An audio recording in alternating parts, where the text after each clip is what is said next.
小公寓呢？恭喜宿主绑定了恶毒女配攻略系统，我是系统1414号，竭诚为您服务。什么玩意儿？幸运，你回来也有3日了，我知你心情不好，可你这样不吃不喝，总归不是办法，好歹勉强吃些，总不好这样糟蹋自己的身子。叶星月脑中骤然浮现出一段段不属于自己的记忆，痛意猛地袭来，令叶星月难受地抱住头。不曾想，这样的动作却被女子误以为她不愿听自己说话。女子悠悠地叹了口气：若你真的不愿留下，好歹把饭吃了，晚些你大哥回来，我让他送你回林府，只要林家愿意收留你，我便没意见。但见叶星月还是没有开口的意思，叶母的失望愈发浓郁，终是关上了房门。而叶星韵也总算是理清了全部的记忆，她叶星韵穿到了一本名为《全都给我狠狠宠》的真假千金小说里。现在她穿越来的节点是原主被丢回叶家第3天。这几天原主一直闹着节食，非要回林家，见他们不同意，就想来个1哭2闹3上吊，结果玩大了，没力气下来，直接给自己吊死了。1414号系统，宿主大大，我在。你刚刚说你是什么系统来着？恶毒女配攻略系统。那是干啥的呀？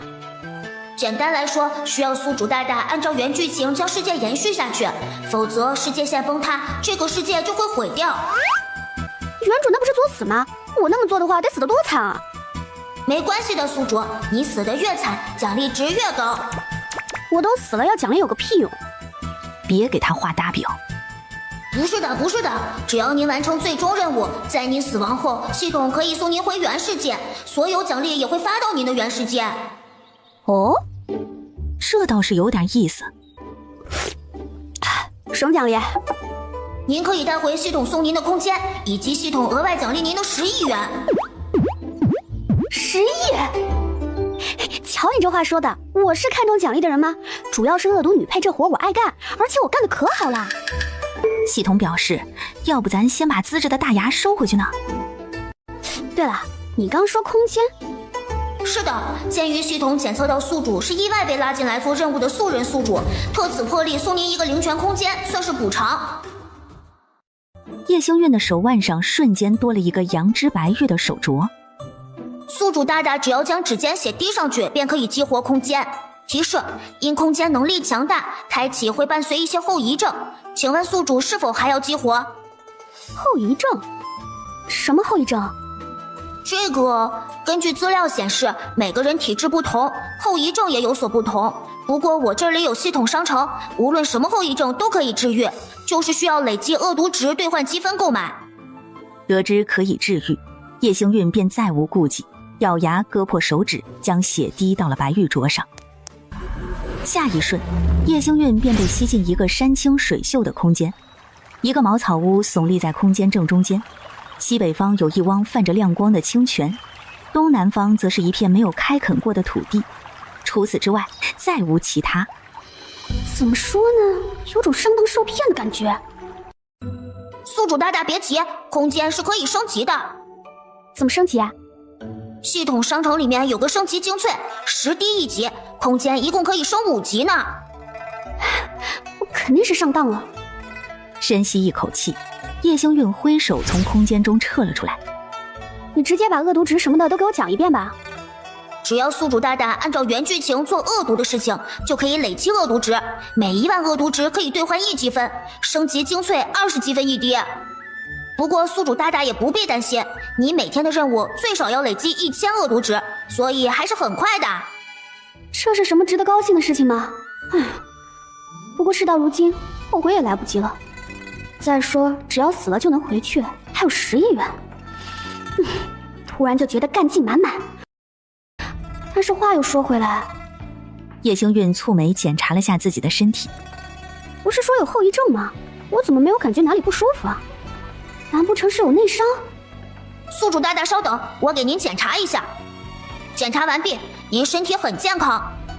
哎，那后遗症？这个我也不是很清楚，可能宿主大大您是万里挑一的幸运体质吧。我要是幸运还能穿来这个鬼地方。不过有一说一，要是不信，也没有这么丰厚的奖励。要不要喝点水？默默地接过碗。童啊，这人谁啊？好帅好养眼啊！这是你二哥叶月辰。什么声音？叶月辰眉头轻蹙，狐疑地看向叶星运，却发现他并未开口。是幻听吗？叶月辰？哦，就是那个年纪轻轻成为丞相，然后大义灭亲，跟皇上谏言我的罪证，害我下大狱，后又因为林月清想要给太子铺路，故意栽赃他通敌叛国，最终落得五马分尸下场的倒霉蛋。什么？叶月辰呼吸一滞，一贯温柔的眼中浮现一抹错愕。怎么回事？难不成我听到的是叶星运的心声？那他的话又是什么意思呢？我会成为丞相，还会跟圣上谏言他？为什么？而且他为何还说月清会害我？还有，跟他说话的那个男不男女不女的声音又是谁？一个个疑问让他迫不及待想要询问，可话到嘴边却无论如何都说不出口，不死心的再度尝试。一股窒息感猛地传来，险些让他喘不过气。好在叶月辰反应迅速，直接放弃要询问的想法，这才恢复正常。宿主大大，他是不是倒霉蛋我不知道，但你要是再不刷恶毒值，今天可就要过去了。宿主的恶毒值太低，系统会自动开启惩罚机制，电刑。累积3次会降下天罚，3道雷击。而根据我的推算，宿主大大，您现在的身体素质连1次电刑都扛不过去，若是死亡，会连带灵魂一同消亡啊！突如其来的噩耗吓得叶星运一口水直接喷了出去。你怎么不早说？看着手里的碗，叶星运下意识就要砸。宿主大大，您怎么还不砸呀？砸个毛啊！你看看家里都穷成什么样了，再砸下去，我都担心自己还有没有碗吃饭。你给我喝的什么东西啊？知不知道我从前喝的都是奶茶？再不济茶叶也该有吧？就拿白水糊弄我，你们也好意思说把我当家人了？原来这就是所谓的刷恶毒值。那他前几日胡闹，莫不是也因为这个？只是他之前说的那些到底是怎么回事？我不知奶茶是何物，若你当真喜欢，待我发了工钱，可以给你买些回来。虽然不清楚叶星运心中所想是真是假，但总归知道了他胡闹的缘由。既然不是出自真心，那就由他吧，总比他受那老石子的电刑和雷击要好。晚饭已经备好，你可要与我一同过去，还是我给你送进来？童啊，我这二哥的脾气这么好吗？我都这么无理取闹了，他还顺着。其实叶家人都不错的，否则也不会被林月清骗得那么惨。有道理。话说我这恶毒值还差多少？稍等，我帮宿主大大查询一下。出来了，恶毒值已刷66分，距离今天任务进度还剩下934分。差这么多分，那还犹豫个毛？叶星运当即站起身，我跟你一起，免得你们私藏什么好东西不给我。月辰，你可问了他如何说的？是留还是？他怎么可能留下？要我说，您都多余让二哥去。老三，叶月辰眉头轻蹙，正欲呵斥。我就说你们都巴不得我走，那还装什么呀？一个个面上像个人似的，背地里怕是恨不得我早点死了吧？你这个最激动最不待见我的，就是叶老三叶月舟了吧？不过说来也是，林月清几乎是他带大的，冷不丁的告诉他妹妹换人了，他肯定受不了。就是不知道后来他被林月清拉着挡刀的时候，心里是怎么想的？你说他会不会有一点点后悔给我这个亲妹妹下毒啊？宿主大大，我觉得应该不会，毕竟你在他心里十分的恶毒。好了，别说了，说的我都觉得他挡刀活该了。你胡说八道什么？听了叶星运的话，叶月舟又气又恼。月清是他带大的，他怎么可能会害他？我胡说？难道这个家里不是你最想把我送走吗？你装什么呀？最不想换的人，怕是只有你吧？我说的不是这个，你凭什么说？质问的话还没说出口，叶月舟便感觉一阵窒息感弥漫心头。看到他这模样，叶月辰顿时猜到他也跟自己一样，能听到叶星运的心声。当即上前按住叶月舟的肩膀，用只有2人能听到的声音提醒道：别想着问星蕊心里想的事情。二哥说什么？叶星运心里想的事情，什么意思？难不成刚刚那都是叶星运的心声？薛周说话不过脑子，但他没有恶意，你不必和他一般计较，先坐下吃饭吧。啊，对，先坐下吃饭。你好几日没吃饭了，身子骨弱，多喝点鱼汤补补。完了，童子，我突然有点于心不忍了。默默地吃着碗里的米饭，叶星运垂眸敛下眼底的纠结。哎，其实叶母才是最可怜的吧，辛辛苦苦养大的孩子不是自己的，亲生女儿回来还各种作妖，为了能让亲生女儿开心，不惜拿自己买药的钱给她玩乐，最终还因为林月清的一句谎话，误以为女儿掉进河里，傻傻的去寻找，落了水导致病重，年纪轻轻就去了。确实，叶母算是最无辜的，可那也是林月清作孽，跟宿主大大你没有关系啊。你要这么说的话，貌似也对啊。哇，这鱼汤真好喝，一点都不腥。宿主大大，注意你的人设，OOC 是要扣分的哦。几乎是瞬间，叶星运就变得面无表情，甚至还时不时的皱眉。若非他吃饭的速度快到几乎要出残影，怕是真的会被人误以为他不喜欢吃。星运，慢点吃，别被鱼刺卡到。叶母见叶星运吃得香，又听到叶星运的心声，知晓他并非讨厌自己，心情都不自觉好了许多。很快，叶星运一碗饭见了底。做了什么东西这么难吃，也好意思给人？察觉到众人灼热的目光，叶星运白皙的脸颊瞬间染上一抹红云。童子，救我！场面过于尴尬，宿主大大您自求多福啊！帮不上忙还没有义气的家伙！忍了许久的叶家老四叶月安终于没忍住，低低的轻笑出声。宿主大大，他在嘲笑你哦！他还好意思笑我？明明是个最有心计的人，结果让林月清耍得团团转，好不容易赚来的万贯家财都给了林月清不说，还被忽悠的揽下了皇商之职。问题是穷的叮当响，谁跟他合作？最终完不成皇帝给的任务，落得个斩首示众的下场，简称没脑子的玩意儿。没脑子的叶月安不嬉戏。叶月辰抿了抿唇瓣，目光扫过尚不知晓结局的爹和大哥，心中多了几分计算。既然你不喜欢鱼汤，明日便让大哥去山里给你打些野味解馋。大哥，看这身材，不愧是日后当将军的，真结实。他日后给宿主的一剑也贼结实。说得好，下次别说了。再说，就算他给我一剑又如何？他的结局也没好到哪儿去啊。是啊，太子忌惮他手里的兵权，林月清为讨太子欢心，就将叶月轩叫到府里，美其名曰是吃顿便饭，谁知竟是鸿门宴。可不咋的，林月清在饭菜里下了令人发狂的毒，引诱叶月轩在众人面前失态，不得不交出兵权。但就算这样，林月清还不肯放过他，竟让他去驯兽，说是为他好，实则让他被世家大族当作玩意儿取乐。叶月轩颜面尽失，驯兽时一个不察，被老虎当场掏了心。光是想想，叶星运都忍不住打了个寒战。既然你会打野位，早怎么不给我打？我知道了，你肯定也跟他一样不待见我，是不是？我没有。没有什么没有，我看你们都一样，面上装的像个人，实则没有一个人喜欢我。既然这样，你们非要把我接回来干什么啊？你是被林家打包送回来的，不是我们接的。吵得太嗨，把这茬给忘了。气氛再度变得尴尬。叶星运脚趾忙碌地抠着芭比城堡。童子，他有没有什么把柄？你快给我一个怼他的理由。稍等，宿主，我这就帮您搜索一下。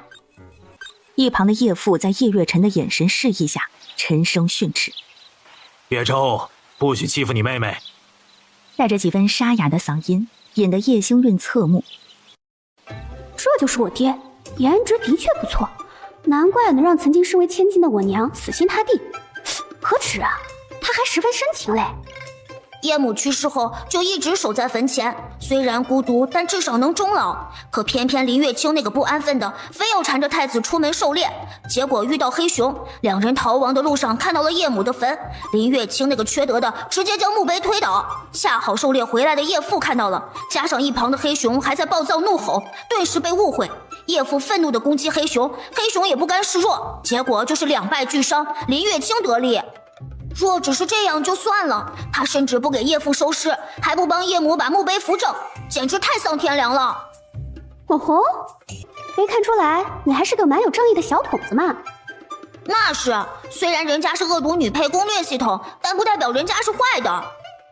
这话说得颇为骄傲，令叶星韵有些忍俊不禁。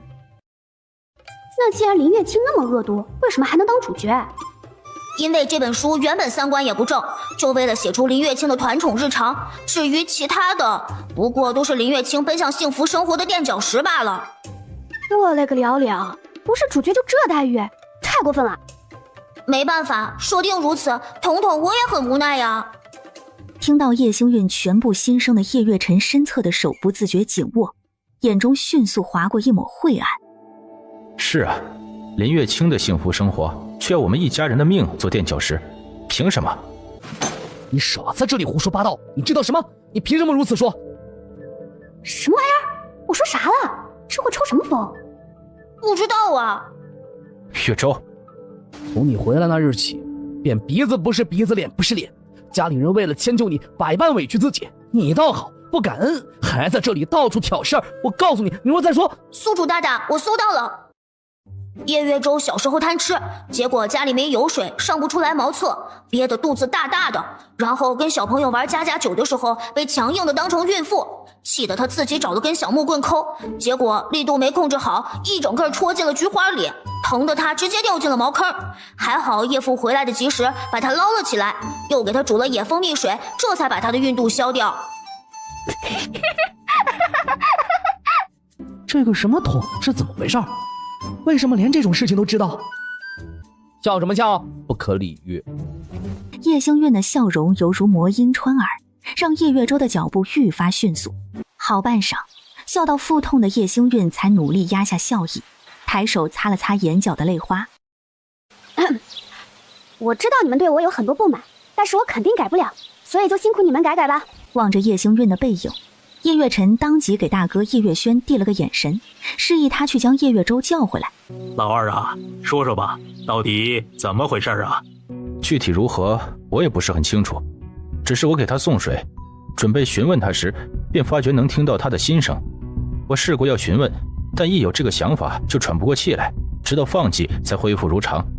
想来可能跟他所言的那个系统有关吧。原来如此，那他心中所想可是真的？这肯定是假的。月清是我看着长大的，他是何为人，我会不清楚吗？他绝不可能做出那般恶毒的事情来。说实话，我也不确定是真是假，但至少有一点能证明，便是那系统绝非简单的存在。这点从他可以查出3弟幼年之事就能看得出来。这件事此前除了叶父和叶月舟，家中再无人知晓。这也不能说明他们说的就是真的。其实想印证他是否真能预测未来，也并非难事。只要试试叶星韵是否能预测出近期的事情，便可知晓他所言是真是假。我看你们就是瞎操心，说不定那个什么桶只能查之前的事情。刚刚叶星韵所做的一切都是故意为之。如果你说他故意为之，那他这般做的意义是什么？但是，对呀，他这样做的目的是什么？说不定是为了给我们添堵。对，肯定是这样。他不是要刷什么恶毒值的吗？叶月辰表示懒得理会自我安慰的傻弟弟。就按照你的办法，我们试试看。若叶星韵真的能预测未来，那他必得早早防范才是。好，那我去做些准备。看着兄弟俩就这样做出决定，叶母不由得蹙起眉。我知你们因星韵这几日的所作所为感到不满，但无论如何，她才是你们的亲妹妹。我希望你们就算不喜欢，也不要欺负她。母亲放心吧，星韵既是我们的妹妹，我们自不会委屈她。月清从前在家中是何地位，星韵便是如何，甚至更多。月舟，你与月清关系最好，但也不可以欺负星韵，明白吗？谁欺负她了？分明是她做的过分。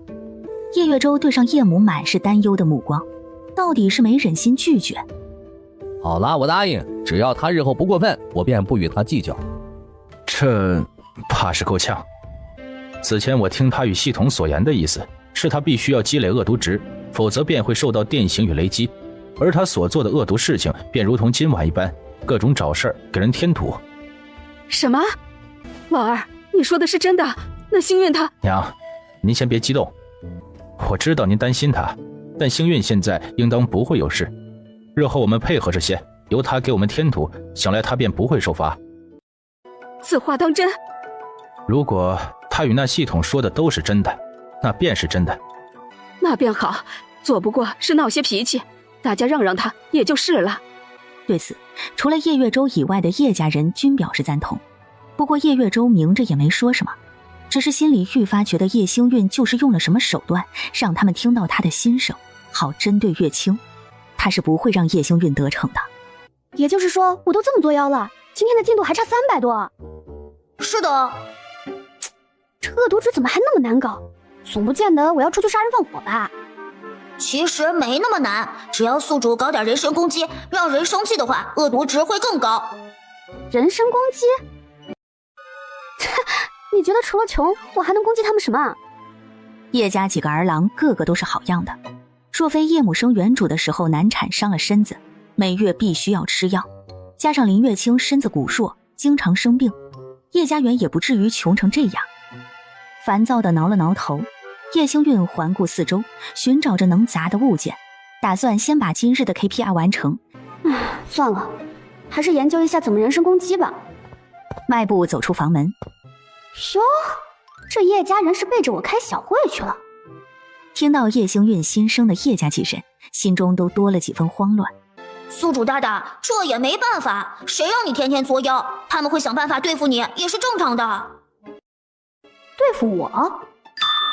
童啊，你只是说我死了就能回去领奖励，貌似没说时间吧？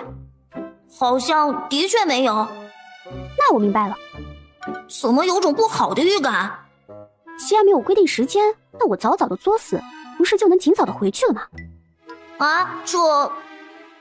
你就说你那，我记得你学过木匠活吧？正好给我打个芋头。现在已经很晚了，不如明日我再……什么明日？晚上怎么了？你睡得着吗你？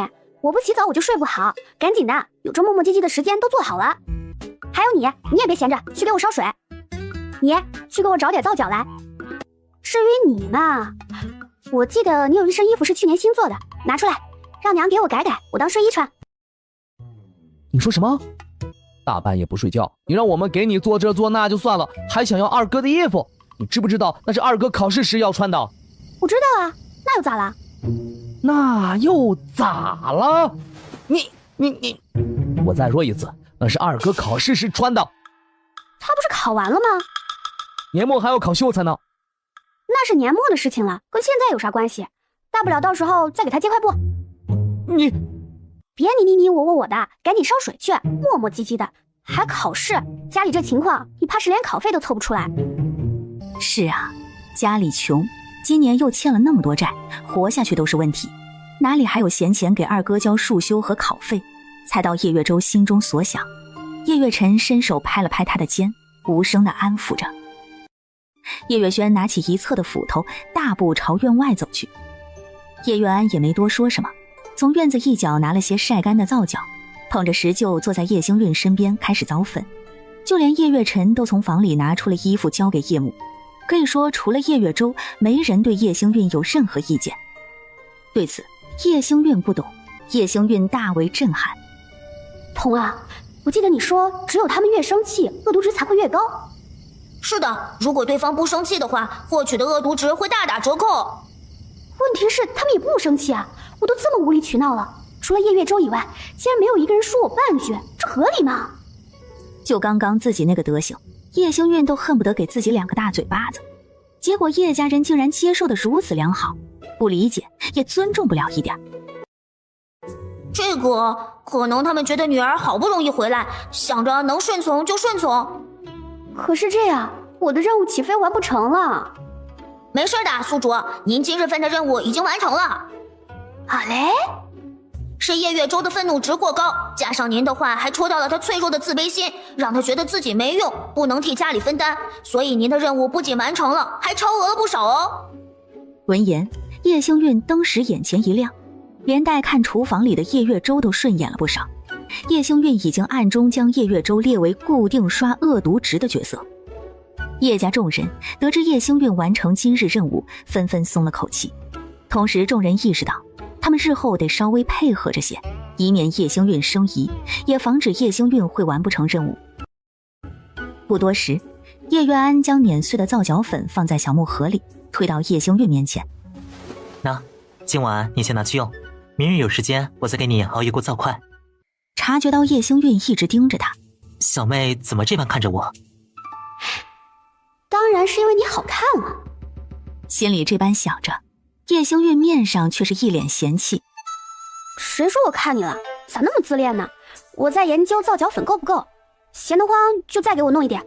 有一说一，叶家人的样貌真是一个赛一个的好看。宿主大大，你别被他的外表迷惑了，其实他就是个阴险的笑面狐狸，面上笑意盈盈，指不定心里憋着什么坏呢。而且后期找大批杀手来日日吓唬你的就是他。谢谢提醒，一下就祛魅了啊。看来叶星运各种作恶跟这个系统有着脱不开的关系。你都回来几日了，一直在屋子里面闷着，明日要不要同我去镇上走走？去镇上？貌似的确该去一趟，总得想点赚钱的法子。就算日后要死，现在也得生活，这样清苦的日子我可过不了一点儿。叶星运下意识便要点头，随即猛然意识到不对。等等，系统，明日是不是有讨债的上门啊？是的，宿主大大，明日讨债的上门，因家里拿不出钱，叶父的腿都被打断了。尽管林月清来得及时，但叶父的腿还是落下了病根儿。要不是这样，后期遇上黑熊的时候，也不至于因为闪躲不掉而被熊掌拍到。叶远安的动作微不可察地顿了顿，叶星月目光落在正与叶月轩一同做浴桶的叶父身上，此刻他正仔仔细细地打磨着浴桶的四周，每个角落都没有放过。尽管脊柱被生活的压力压弯，却依旧坚挺着撑起家中儿女的未来。这样的人不该有如此凄苦的下半生。明日我就不去了，四哥若是领了工钱，顺便给我扯几匹布回来，我要做新衣服。做衣服？怎么，你有意见？还是说你舍不得？也是，换做林月清的话，想必四哥会毫不迟疑的同意吧。不知为何，虽然叶星运仍是一副蛮不讲理的模样，但叶月安莫名觉得比之前几日的哭闹要可爱得多。我只是在看小妹身上衣服的颜色，想着要给你带何种颜色的布料。好嘞，这剧情走向是不是不太对啊？按理说他不是应该训斥我吗？怎么答应得如此痛快？难不成他是想要在布料里藏针扎我？很有可能，毕竟他是最有心眼子的一个，宿主大大一定要防备他。你说的对。心眼子颇多。月安表示，这个系统最好祈祷没有实体，否则他一定狠狠地揍他一顿，让他在这里一见人心。1个时辰后，叶星运如愿泡上了热水澡，温暖舒适的感觉令他出来议事的恐惧感以及要做任务的压力感都消散了不少。屋外，叶家几兄弟围坐在石桌旁，等着叶星运沐浴后帮他倒水。我刚刚听他与那系统说，明日讨债的会上门，还会打断咱爹的腿。哦，此言当真？不知道，他与那劳什兹系统是这么说的。明日大哥本打算去狩猎，我和老三要去上工，月安则是去镇上去前些时日帮忙理账的工钱。家中没有男丁，若真有催债上门，的确只有爹能应对。不是，你们还真信他？要我说，这分明是他使的离间手段，真不知道你们是疯了还是傻了，竟然这般相信。月舟，小点声。大哥，你也向着他。叶月舟不禁有些委屈，那叶星运到底是给他们下了什么迷魂药？她是我们的妹妹。我才不承认。叶月轩猛地将手里的茶杯放在桌上。无论你认或不认，她都是我们的妹妹。我知道你与月清感情深，但这不是你可以否认星运身份的理由。你可以不喜欢星运，可她始终是你妹妹，你身为她的三哥就该护着她。我不管你愿不愿意，都必须把这点给我记牢了。哦。看出他的不服气，叶月轩还想说些什么，却被叶月辰抬手阻止。老三的性子强迫反而适得其反。这样吧，明日我与老三正常上工，老四你早去早回，大哥你便留在家里，反正晚一日狩猎也不碍事。至于星运的心声到底可不可信，过了明日便可见分晓。能听到叶星运心声又无法说出口的时候，他心里半点不信是不可能的。可若叶星运的心声都是真的，那他这么多年对月清的维护算什么？他真的不愿相信跟在他屁股后长大的小丫头会是叶星运口中那个诡计多端的人。叶月舟心中被无尽的纠结与复杂所包围，让他逐渐喘不过气。月落日升，淡金色的光芒照耀在大地上。叶母做完了早饭，本想去叫醒叶星运，却见他四仰八叉躺在床上，睡得十分香甜。娘，月晨啊，你这是要上工去？是，小妹又闹着不肯吃饭了？没有，她睡得沉，我不忍心叫她，便让她睡吧。你吃过早饭了吗？吃过了。娘，你也早些去吃饭吧。好，你与月舟路上小心，早点回来。微微颔首，叶月晨叫上叶月舟，大步朝镇上走去。看着吃了饭却没有动身打算的叶月轩，叶母不禁有些疑惑。月轩，你今日不是定了要去山里吗？狩猎用的箭不够了，我再做几支，明日再上山。也好，那你今日做完便好好休息。说罢，叶母拿着绣筐坐到了院中，动作熟练地做着绣活。叶元安吃过早饭，便打算去镇上，早早领了工钱，也好早些回来。月安，娘，你要去镇里？是，今日该领工钱了。月安，你来。摘下发髻中的银簪，叶母将其塞到叶月安的手里。这个你拿着，请你晚些再去镇里。唉，星运回来什么都没有，你拿着银簪当了，他喜欢什么你便给他买些，不够的你先垫上，回头娘再给你。娘，您这是做什么？星运既是我的妹妹，给她添置一些东西便是应该的。您这簪子便好好留着，我领了工钱自会给她买的。月安，您别说了，若是小妹知道，怕是也不会同意的。闻言，叶母心中多了几分酸涩。是娘无用，苦了你们兄妹了。娘说的这是什么话呀？我们从不觉得苦，只要爹娘都在我们身边，日子怎么样都是好的。你呀，惯会说些好听的哄我。你少拿这样的说辞来搪塞我，别以为我不知道，你们家那个病秧子还能吃上白米粥呢！赶紧把银子交出来！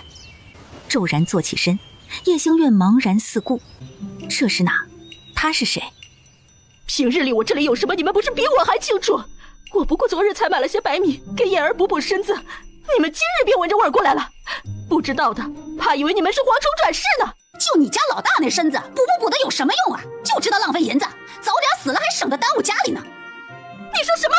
信不信我撕烂你的嘴？嘿，你还来劲儿了？别忘了，你是沈家的儿媳妇儿，有什么好东西都得紧着主家。娘没吃上的，轮得到你家那个残废吃吗？赶紧把米交出来！烦死了，大清早的吵什么吵呀？星运醒了，是隔壁，隔三差五就会这样。早饭都热着呢，我让你四哥打水，洗漱下先吃饭。对上叶母温柔的神情，叶星运火气消了几分，随意的摆了摆手，随便吧。隔壁啊，我想起来了，是不是原本跟林月清有婚约的那个病秧子？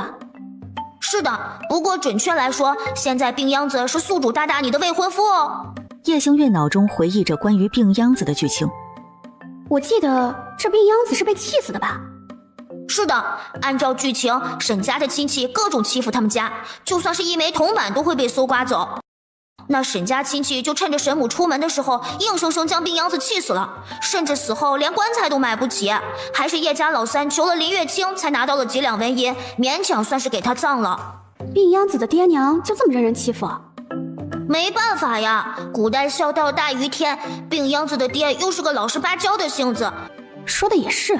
缓步来到矮墙边，打算凑近看看热闹。看到叶星运时，少年显然愣了一瞬，随即再度止不住地咳嗽着。叶星运心中多了几分不忍，下意识翻墙跳进隔壁，好心地帮他倒了杯水。空间里的灵泉还不知道有何功效，不如……叶星运不动声色地往水杯里兑了些灵泉水，喝点水。沈君言咳得难受，也顾不得旁地，接过水3两口便一饮而尽。清凉的水通过喉间落入胃里，竟是令他原本灼烧的嗓子瞬间好受了许多。非但不想咳了，就连胸口内的郁结仿佛都得到了舒缓，眼底泛起一抹惊讶。少给我废话！你要是再不交出来，就别怪我自己动手搜了。你敢？你看我敢不敢？我告诉你，我身后可是你婆母。沈君言脸色再度难看起来，身侧的手无声紧握成拳，却终究无力松开。叶星韵下意识便想要安慰几句。警告：检测到宿主的想法，请注意人物性格，不可 OOC， 否则将会进行惩罚。啊？什么声音？多谢叶姑娘送的水，不过你在我屋里，毕竟与理不合，被他们看到，怕是要说闲话的，污了姑娘清誉。不若姑娘先回去呢？依照往日的情形，怕是那几人就要冲进来搜刮了。叶星韵却没急着离开，只是漫不经心地环顾四周。有一说一啊，这沈家跟叶家还真是一家比一家穷啊。这不是正常的吗？这种时代有钱的也不是很多呀。没钱的日子我可过不下去，我能想办法挣点钱不？我查了一下，这不算 OOC， 只要不耽搁剧情就行。按照你的说法，只要我不影响原本的剧情，做什么都可以了。是的，不影响原本剧情，不脱离人物原本性格，宿主大大想做什么都行。你要是这么说，那我就会玩了。不是，这都算 OOC？ 是的，沈君言也算是原剧情里的人物，且他的死因也算是原主推动的。要不是退婚的事情加重了打击，沈君言是不至于彻底没有信心的。造孽哦！可叶星韵刚刚分明没有开口，那他听到的是什么？莫非是叶星韵的心声？家中琐事，让你看笑话了。回过神，叶星韵下意识摇了摇头，随即想到了什么，不满地蹙起眉。你还知道你家是笑话？大早上吵吵巴火的，我都没法睡觉。睡觉？沈君言挑眉看了眼窗外，现在应当已经辰时3刻了吧？看什么看？我睡得晚不行啊？我并非这个意思啊。叶星韵弯腰拿起沈君言床下的小布袋，果然是白米。喂，你刚刚说感谢我送你的水，口说可不行，要不就拿这个抵了吧。听到叶星韵心声的沈君言不太理解 OOC 是什么意思，也不清楚他们说的剧情和人物代表什么，但莫名感觉叶星韵并没有恶意。正欲说些什么，就见叶星韵直接将装有白米的布袋扛在肩上。当然了，你拒绝也没有用，白米归我了，拜拜。挥了挥手，叶星韵利落地从窗户翻了出去。是个很有意思的女孩子啊。木门骤然被推开，沈母踉跄地被推了进来。哼，别以为我不知道，你把好东西都藏在这病秧子的屋里，赶紧交出来！一边说着，女人一边还不停地翻找着。张氏，你别太过分！过分？你藏着好东西不孝敬婆母，你还好意思说我过分？滚开！哟，好热闹呀，这是干嘛呢？你就是叶家刚找回来的亲闺女？听说你前几日是被绑着丢回来的，看来是很不受待见呢。原本我还不信，如今竟然是大早上的扒人家墙头，哼，难怪呢。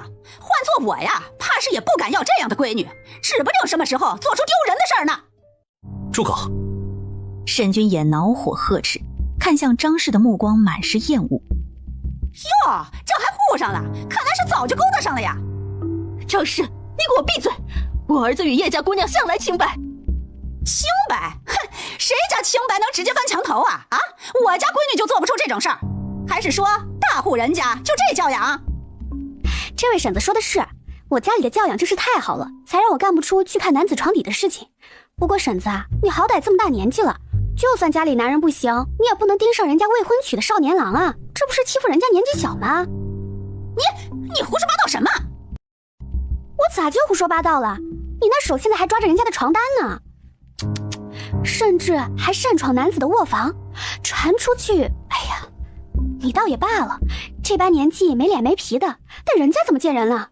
难怪婶子往我身上泼脏水，原来是自己做了见不得人的事，找人抓包啊！此话一出，围观众人纷纷哄笑出声。小娼妇，你再乱说，信不信我撕了你的嘴？哎呀呀，婶子，你咋还恼羞成怒了？难道我说的不是事实吗？事实个屁！我是来找白米的。是吗？那白米呢？张氏瞬间被问得哑口无言。该死的，明明昨日都让大丫来看清楚了，就是放在床底的，怎么今日就没了？哎呀，闹了一大早上，原来婶子你就是想钻男人屋子了呀？那你直说呀，找这由头作甚？没的还以为沈家真吃得起白米呢。就是啊，我刚就觉得奇怪，沈家三房都穷成啥样了，咋可能有白米吃啊？哼，难怪哈，张氏动不动就来找沈家三房的麻烦，原来是看上了自己家的侄子呀！哎呦，真是够不要脸的哈！那沈君衍才多大年纪啊，还是个病秧子，他也真是好意思。其实我早就觉得奇怪了，怎么沈家三房有什么东西，他立刻就能知道？莫不是总在偷窥，才会发现的如此及时吧？你们都给我闭嘴！小娼妇，你竟敢造我的谣，看我不撕烂你的脸！说着，张氏冲出屋子，愤怒地朝着叶星韵冲了过去。小心！沈君衍焦急地往前，却因无力的双腿动弹不得。砰一声，砖头擦过张氏的额头，重重地砸在张氏脚边。来呀，我告诉你，我最喜欢打架了，平日里就闹得家里鸡犬不宁，如今终于有机会发挥了。来，我这里还有不少砖块呢。我不与你这个小娼妇计较。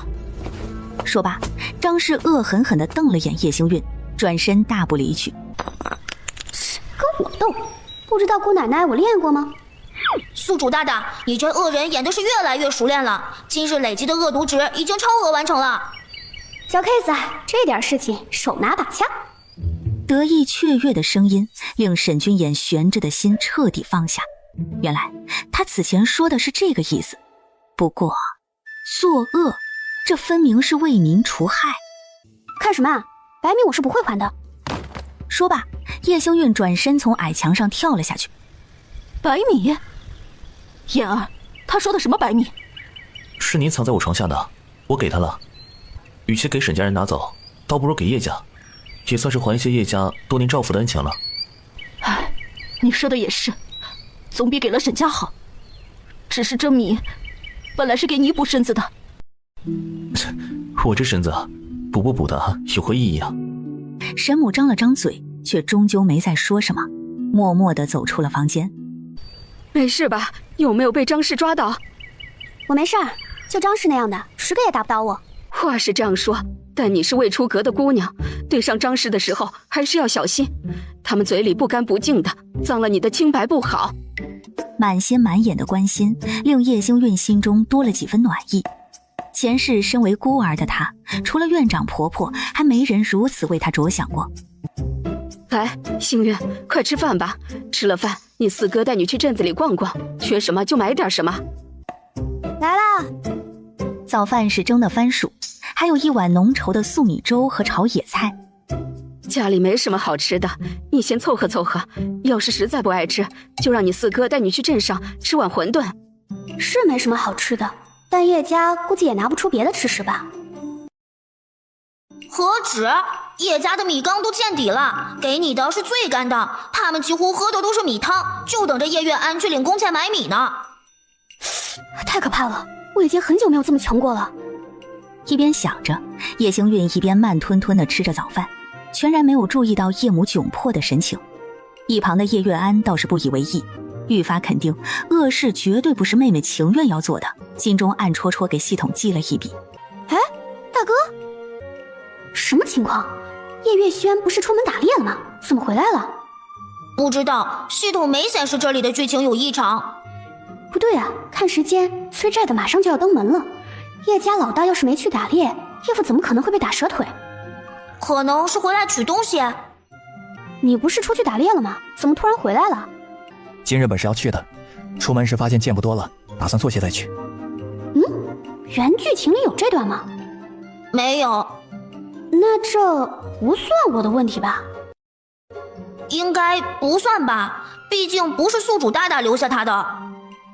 那就好。叶家的人呢？都给老子出来！叶星韵正欲开口，就感觉自己的手被一只颤抖的手紧紧抓住。星韵别怕，娘在呢。好笑又无奈地拍了拍叶母的手。娘，你先把碗筷洗了吧。不急，我……哎呀，什么急不急的，让你去就赶紧去，再不去，信不信我砸了他？别砸，别砸！哎呦，好，娘去，娘这就去。将叶母支开后，叶星韵这才看向来催债的几个人。叶家的人都在院子里，他们是瞎了吗？可能装备需要。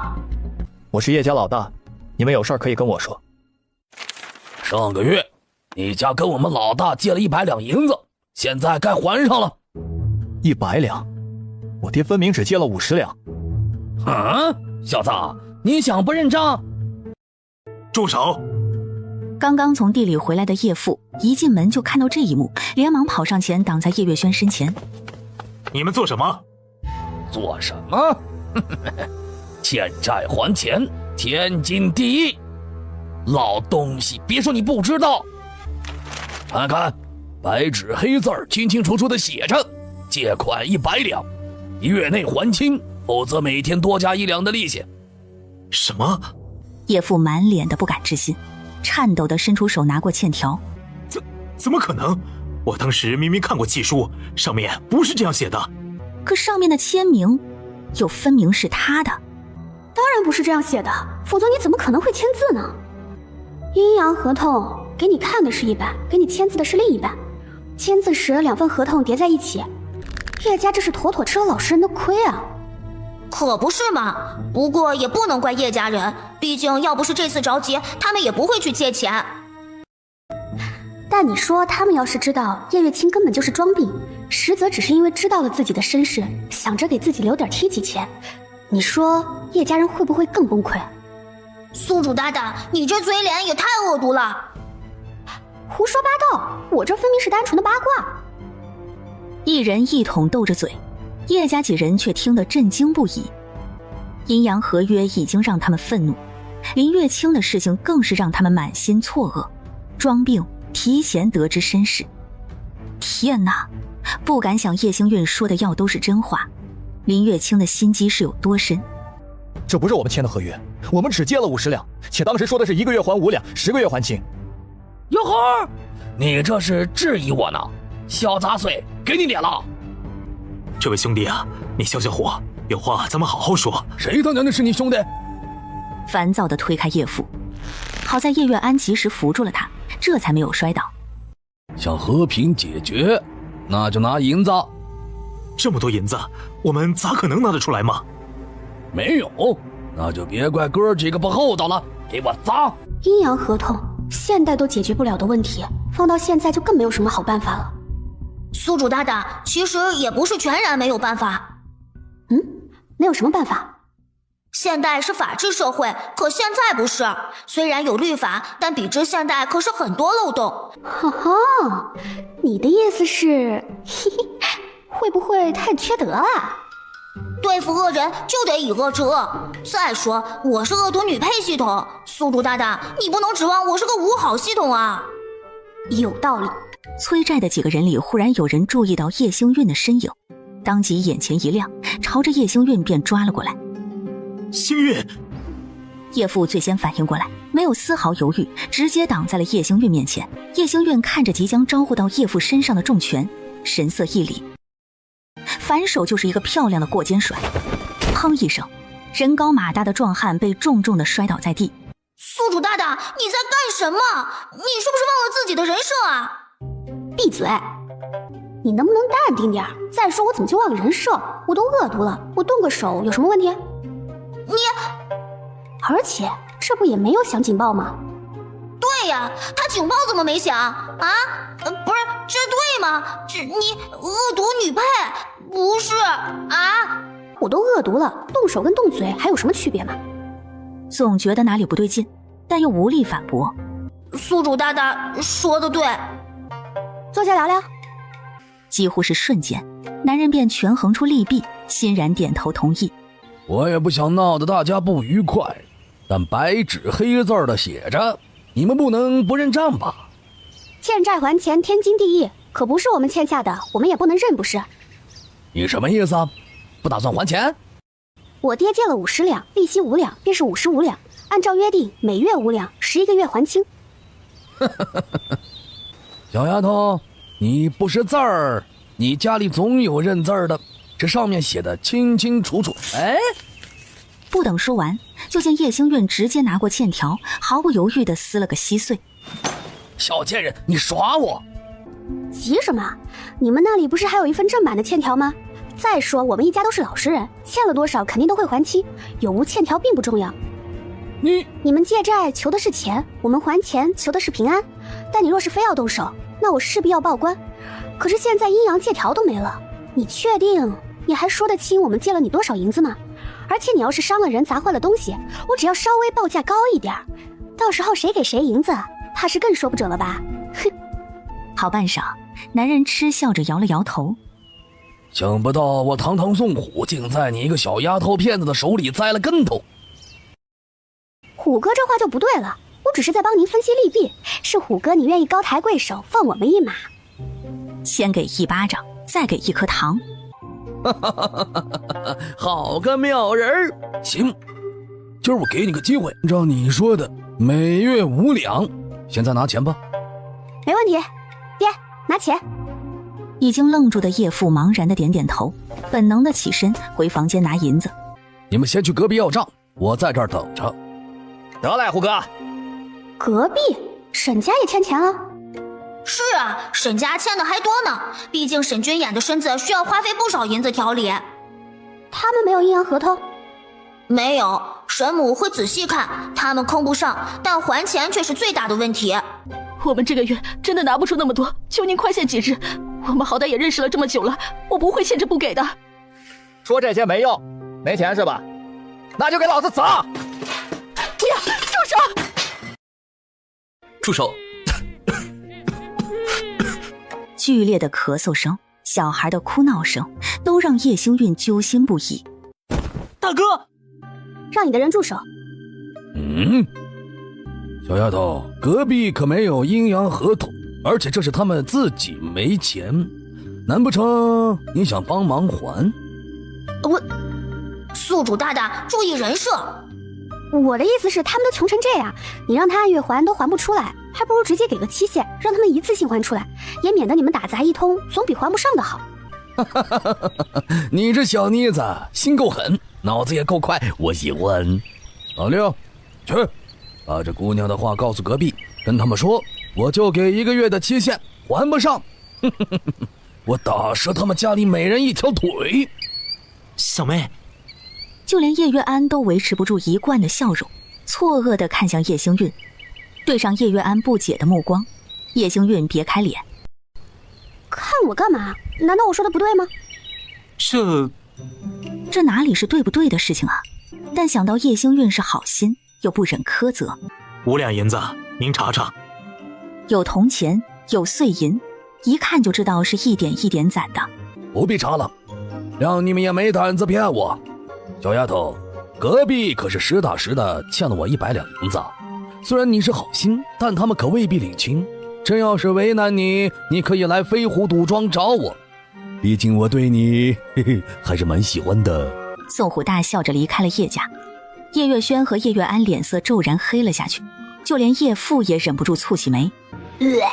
这货到底哪来的自信啊？都长成什么德行了，还敢打我的主意？不行，找到机会，我高低给他套麻袋揍一顿。宿主大大，你是女孩子，要注意形象。有道理，那我就找个粉色的麻袋好了。哇，宿主大大好聪明呀！低调低调。少女的嗓音难掩得意，叶月安好笑又无奈。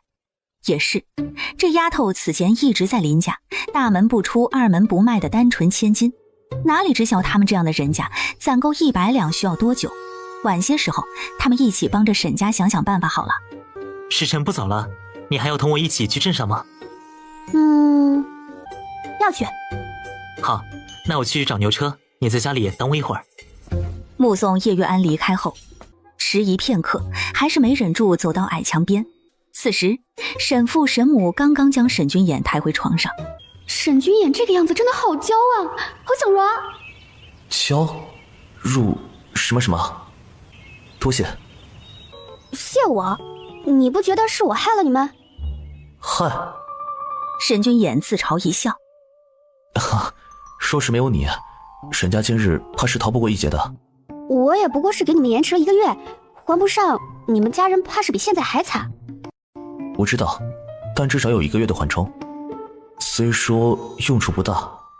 没想到沈君眼看得还蛮开的，我还以为他会恩将仇报来骂我呢。往好处想想，宿主，你这也是给他们争取了1个月的逃跑时间，不是？逃？签了欠条，人家是可以报关的。这时候虽然没有监控，但进出城都是需要录影，找人是麻烦，但不代表找不到。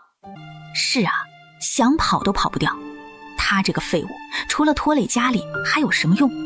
身侧的手不自觉紧握成拳。或许自己死了，家里人就不会这么累了。叶星韵清楚注意到他眼底的悲哀与决绝。这货不会是想死吧？检测到沈君言的悲哀值满分，想死值98.9。如果死就能结束这一切的话，人们就不会发明好死不如赖活着这句话了。或许死亡是一种解脱，但也是怯懦者的表现。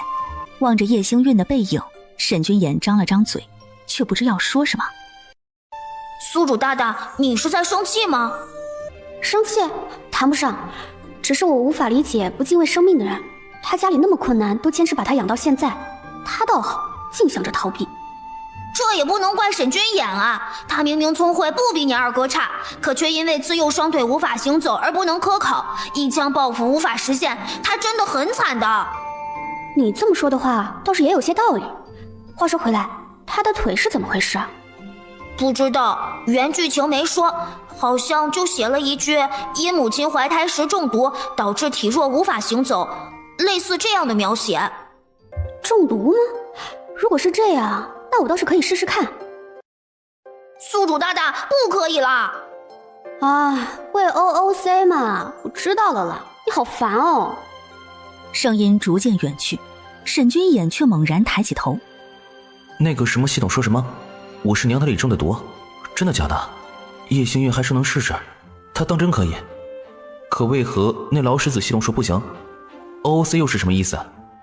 明明只是叶星韵随口的一句话，却让沈君言死寂的心再度活跃起来。叶星韵的话让生活在黑暗中的他多了几分光亮。或许真的可以试试呢。一个大胆的计划逐渐浮现心头，令他燃起丝丝生的希望。青云镇，叶星韵与叶月安抵达时已经是到正午。在忍忍，领了工钱，我带你去吃馄饨。哦。救命！怎么会这么热啊？我想要空调。古代没有高楼大厦，不能遮阳。宿主，你忍忍嘛。怎么忍？没有空调，没有风扇，就连冰块都没有。这苦日子真的是给人过的吗？等等，冰块，这玩意儿我能弄啊。宿主大大，你不会是想要制冰卖钱吧？难道这不是个好办法吗？是倒是了，但制冰的材料也是要花钱的，而且你专门卖冰块吗？那旁人不是也知道你如何制冰了？说的也是，手里没钱寸步难行啊。看来我得研究一下自己的老本行了。制冰？妹妹竟然还有如此本事，老本行又是什么？对于叶星韵经常说些奇奇怪怪的词语，叶月安已然习惯了，估计都是这什么系统教的。思索间，两人已然来到了一间药铺，浓郁的药材味道瞬间让叶星韵来了精神。掌柜的，我是来领前些日子统账的工钱的。哎呀，是月安呐，来，这是给你的3000银子。多谢掌柜的。客气了，下个季度还要再麻烦你了。你有需要随时叫我，我有时间一定来。小妹，怎么了？你莫不是要买些什么药材？我想问问，硝石有吗？怎么卖的？硝石有啊，20文1两。多少？20文1两？这么贵？掌柜的，你不如去抢好了。嘿，你这姑娘怎的如此说话？硝石制作不易，这个价格已经是很划算了。得了吧，硝石最好做了，无非是麻烦点，成本都用不上20文，好吧？切，你要如此说，干脆自己做好了，还出来买什么？仿佛被戳中了心事，掌柜的语气极其不善。你到底买不买？不买别耽搁我做生意。去。切，我还真就不买了。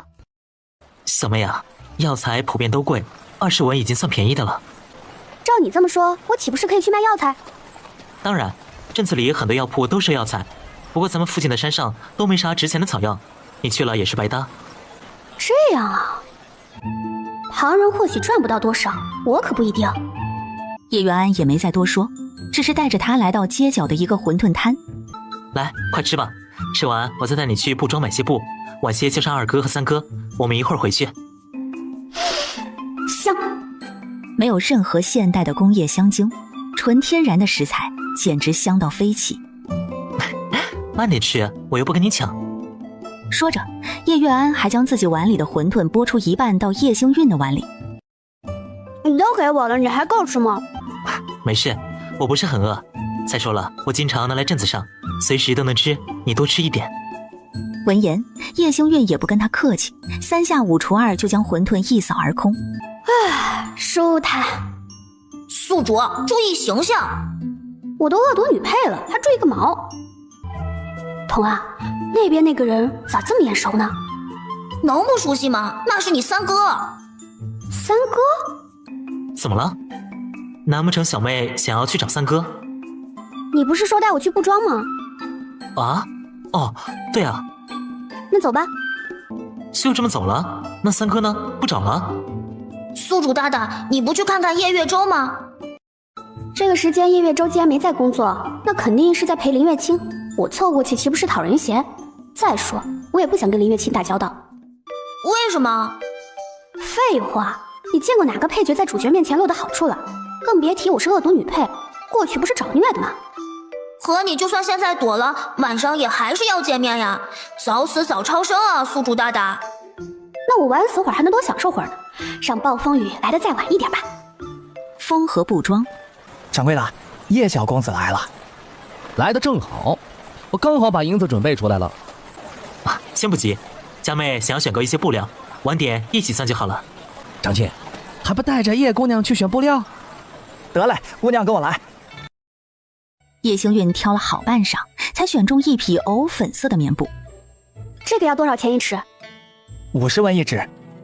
这么贵？哎呦，姑娘，这可是上好的细棉布，且这颜色，这花纹，那可都是比照着京城的料子来的，自然是要贵些的。道理我都懂，但这布料又不是啥值钱的好料子，居然能卖到这么贵。反正不要宿主花钱，宿主怕什么？买就完了。嘿，有道理。伸手摸了把一侧的粗麻布，指尖顿时传来丝丝拉手的感觉。这布料多少钱？30文。姑娘要不看看这个，这是粗棉布，虽然没有细棉布顺滑，但手感也还不错，而且这个只要40文。也行，那就来3尺这个，再帮我扯一套里衣的料子。对了，你这里有小衣的料子吗？有啊，上好的料子，您挑挑。看着伙计抱出来一堆彩色的布料块，叶星运随意选了2个。行了，就这些吧。得嘞。统账是3000银子，减掉230文，我再给你70文。叶元安看了眼叶星运的方向，又看了看他刚刚摸过的布料。掌柜的，别说了，我再给你80文，你帮我裁3尺细棉布。早听闻你家兄弟几个都宠妹妹，今儿倒是见识了。专心看布料的叶星运没注意到这边的情况，倒是一眼看中了一匹湖水蓝色缎面料子。这匹布料不错，3哥，你说我买来送娘，娘会不会开心？下一瞬，叶星运手里的布匹就到了另一女子的手里。哦吼，不祥的预感应验了，这货还真是林月清。这布料也太贵了，娘怕是不会收，你还是别破费了。给娘买东西怎么算破费呢？星运姐姐，你怎地在这里？也是来买布料的？说话间，叶元安已经拎着包好的布料走了过来。原来是4哥陪着星运姐姐来的，想来也是，这几日应当是4哥领工钱的日子，星运姐姐想买些东西也正常。这话说的真是茶香四溢，不就是觉得我花了叶老四的钱，心里觉得不平衡吗？没办法，我被林家扔回来，手里也没有银子，自然得等他们发了工钱才行。姐姐怎地这样说呢？其实爹娘都很担心你的，若非你此前，爹娘也舍不得赶你走的。此前咋的？要说就说，留什么白呀？嫌弃的睨了眼叶月舟，一眼就知道他想飞到哪边了。宿主息怒，叶老三就这样坚定的护清宝，否则也不会被拉去挡刀了才死些。护清宝，我看就是个恋爱脑。叶星月目光落在林月清身上。该说不说，这林月清手段可以啊！回家之前就散播谣言，说我嫌贫爱富不想回家，然后回到林家见我被留下，就各种耍手段，让林家人以为我虐待他，连夜就给我打包扔回叶家了。现在还当着叶家人的面造谣，唉，越想越气，想扇他丫的！扇他，反正咱都恶毒女配了，还怕个毛啊！不对劲，童子，你咋还变得暴力了呢？这叫绑狗随狗，绑宿主随宿主。怎么感觉这不像好话？啊，错觉，肯定是错觉。彤彤我呀，是宿主大大最忠诚的系统。真的吗？不确定，再看看。叶月舟自然是觉得叶星运阴谋论，在他眼中，林月清就是最单纯的，但叶月安却猛然反应过来，原来是这样，难怪他就觉得林月清说话总是怪怪的，让人十分不舒服。原来不是他的错觉，是林月清真的话里有话。幸运如今已经回到了叶家，你的这些话便不要再说了，不合适。有什么不合适的？做了还怕旁人说吗？他要是不伤害月清，林家会容不下他，把他打包丢回来吗？三哥，带着几分恼意的声音，令叶月舟骤然回过神。貌似是有些过分了。叶星运才回家几日，便已经和四哥相处的这样好了。林月清牵强地扯了扯唇角，看来是星运姐姐和四哥相处的蛮融洽的。总听母亲说星运姐姐性子要强，我还担心会和家里人相处不来呢。不过也好，总比我适应不来要好。适应不来？就这翡翠镯子大金链的，说适应良好都算勉强形容合适。哼，装可怜之前都不做准备工作的吗？除了叶月舟那个傻子，真的会有人相信吗？正欲安慰林月清几句的叶、傻子、月舟，到了嘴边的话突然就有点说不出口了。要想些好，总不至于被人欺负了去。没有按照预料中的情况发展，林月清笑容一僵，随即想到了什么。对了，四哥，这是我给你选的礼物，本来想着一会儿家里给你的，既然现在遇到了，不妨你先看看，若是不喜欢，我也好立刻去换。何须如此客气？怎么算是客气呢？从前手里没银子，想送礼物也没钱买，如今我手头宽裕，自然是要送几位兄长最好的。叶月安不好拒绝，伸手接过包裹拆开，是一个算盘，四周金边镶嵌，每颗珠子都是上好的玉料。呸！这算盘真是要闪瞎我的眼了。该说不说，这林月清在林家过得挺好啊。我从前要是这么有钱，如今也不至于一点私房都拿不出来。林家好不容易找回亲生闺女，当然当宝似的疼着。不过他用林家的钱给叶家买这么多东西，也给了后期叶家一直亏欠林家的理由。哪怕后来叶家在京城混得风生水起，只要林家和林月清提起这件事儿，叶家人都自觉理亏，各种让着林家。若非如此，林月清也不会有那么多机会坑害叶家人。这么说来，这玩意儿不就是个烫手山芋吗？原本便想着拒绝的叶月安，听了叶星运的心声后，唇角的笑容多了几分冷意与疏离。算盘的确不错，但我用不到，所以你还是收回去吧。怎会用不到？四哥你经常给人礼账，这算盘不是最合适你吗？就是啊，老四，月清也是好心，你何必因为旁的心思随意践踏月清的好意？用这个算盘去盘账，怕是人家都不知道要给多少工钱吧？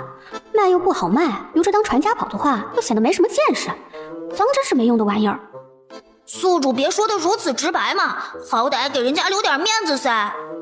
哎，所以啊，我没说，只是想想。宿主大大真是太善良了。因为担心不被重视，回家就各种装可怜，让林家人以为叶家人重男轻女，虐待他。若非如此，也不至于对原主误会那么深。那个意外发生后，连问都不问就定了原主的罪，将其扔回叶家。等等，那个意外也是他的手笔。星运姐姐最是了解的，对不对？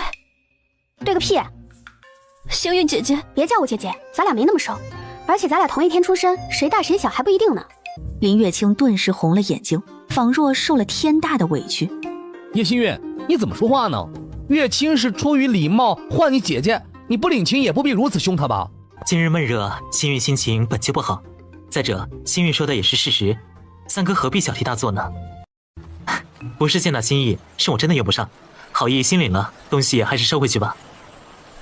可是，再者，你买这些东西用的都是林家的钱吧？你才刚回去不久，这般奢侈被林家知晓了，难免觉得你惦念叶家，又或者是觉得叶家有意攀附，便不好了。林月清心中多了几许不甘，委屈地看了眼叶月安。四哥如此说，怕不是跟我生分了。月清，你是我们养大的妹妹，这点永远不会变。不过你现在是林家女，跟我们也应该有些距离，否则林家人心里怕是也会不舒服的。不会的，父亲母亲都是很好的人，他们不会计较的。不会个屁！林家人现在恨不得拆了叶家人。无论心情如何，最起码的礼貌总是要有的吧。月清也是好意，他没必要把人想的那般坏吧。他怎么知道我把林月清想得很坏？叶月安唇角的笑容一僵，暗暗瞪了眼叶月洲。叶月洲眼底更是浮现一抹心虚。不过他教育我就大可不必了，我这么自律的人，每日都有自省的。宿主大大，您居然还会每日自省？那是，吾日三省吾身，无没错。哇，好深刻的自省，不愧是宿主大大。这也算是自省？小妹好有意思。三哥莫要说了，酷暑炎热，星月姐、叶小姐不开心情有可原，我能理解的。又来了，童啊，叶老三绝对会站出来把我臭骂一顿，然后回家还会告我的状，估摸着还得让我给林月清道歉，否则今晚晚饭都没有我的份儿，你信不信？不至于吧，叶老三虽然蠢了点，但人不坏，顶多是没什么脑子。叶没什么脑子，月洲表示他刚刚还真就是叶星运心里那么想的。既然你能理解，日后便离星运远一些，免得生了什么口角，说不清就不好了。四哥，淡漠的双眸扫过叶月洲。时辰不早了，我们东西也买好了，先走一步。小妹，走吧，接上二哥，我们一同回家可好？好啊。一会儿再去买些糕点吧，留着给你当零嘴吃。糕点啊，还不如买点肉呢，实在。那明日早上我去越州屠户那里给你割，新鲜。再给我带些猪下水和猪大骨吧。没问题。望着两人离去的背影，林月清心中却愈发酸涩。想来星云姐姐在家里与你们相处的不错，这样我也就放心了。不错什么呀？自从她回了家，又哭又闹，就没一日安生的。可我看刚刚四哥与她相处的很好啊。谁知道她抽了什么风？昨日里莫名其妙就……算了，不说她了。你还有什么要买的吗？看出叶月洲有意隐瞒，林月清眸底迅速划过一抹晦暗。我想给娘买块布料，三哥，你看这个颜色如何？颜色不错，但你还是别买了，娘不会收的。可是今天一下午我买什么三哥都说不用，还是说我回了林家就不能再做你们的妹妹，爹娘的女儿。如果是这样，那我宁愿不要林家的荣华富贵。月清，你冷静点儿，我不是那个意思。如今毕竟回了林家，花的又是林家的银子，让林家知道，怕不是要责怪你。所以我知你心里有我们便足够了，身外之物远抵不过真心相待。林月清看着他手里帕子时，眼底一闪而过的嫌弃，忍不住抬手按下叶月洲的手。我只是心疼，像三哥的帕子都已经这般了，还舍不得换，更别说家里其他人了。林月清抽出他手里的帕子，随手丢到一侧，又掏出一方崭新的帕子塞进他手里。而如今我有了些能力，自是想要尽我所能，让家里人过得好一些。叶月洲便眼睁睁看着林月清的丫鬟一脚踢开了他原本的帕子，仿佛他那不值一文的自尊一并被践踏。身外物都不重要，就像你当初从衣服上拆下一块布送我做手帕，心意最重要，你说是不是？给你们买东西必是我的心意，你若再推辞，就是看不起我，不想再认我这个妹妹。林月清只当他是妥协了，连忙吩咐伙计将布料包起来。还有这匹藏青色的，红褐色的也来几尺，再来……哎呀，三哥，你还捡那帕子做什么？我这个赠予你就是。三哥，你来看看这个颜色适不适合爹？摸了摸林月清挑选的布料，手感顺滑，质感上乘，的确无可挑剔。只是叶月中目光落在门口那张被人来回践踏的手帕上，眸光轻颤。爹从不穿黑色，因为不喜欢，苍青色也根本不衬二哥。当年会买是因为家里只买得起那一匹，眼前的少女明明是看着长大的，可现在却让他感到陌生。你们怎地来了？来镇子上领工钱，买了些东西，看时间差不多了，想着接二哥一起回去。说话间，叶月安还不忘将手里的糖山楂喂给叶星韵，熟忍的动作显然不是第一次。叶月辰看在眼里，心里也算松了口气。好啊，那我们便走吧。说着，叶月辰顺势接过叶星韵手里的布料，让她可以更加轻松地吃零嘴儿。彤啊，该说不说，这古代的山楂真酸，糖也不咋甜。穷嘛，糖比盐贵，谁能舍得放？说的也是。宿主大大，您能不能不要只顾着吃啊？哎，不然我干嘛？你莫不是忘了你的任务？可我今日份的任务不是做完了吗？系统看了眼已经满条的进度条，顿了顿。话是这样说，但宿主大大，你也不能就此摆烂吧？这话就不对了，人生苦短，该摆烂的时候就好好摆烂，否则忙的时候肯定会后悔的。什么乱七八糟的理论？我这叫人类幸福最大理论化，每天的任务值就等于我的工作，完成任务量就得下班。你要非得压榨我，就等于加班，除非你给我双倍恶毒值，否则我凭什么要干？可是积累的恶毒值，宿主大大你也能用到啊！商城可以兑换奖励的哇。是吗？那你的商城可以兑换银子吗？貌似不行。那能兑换美食吗？这没有。那我努力的意义是什么？回答我。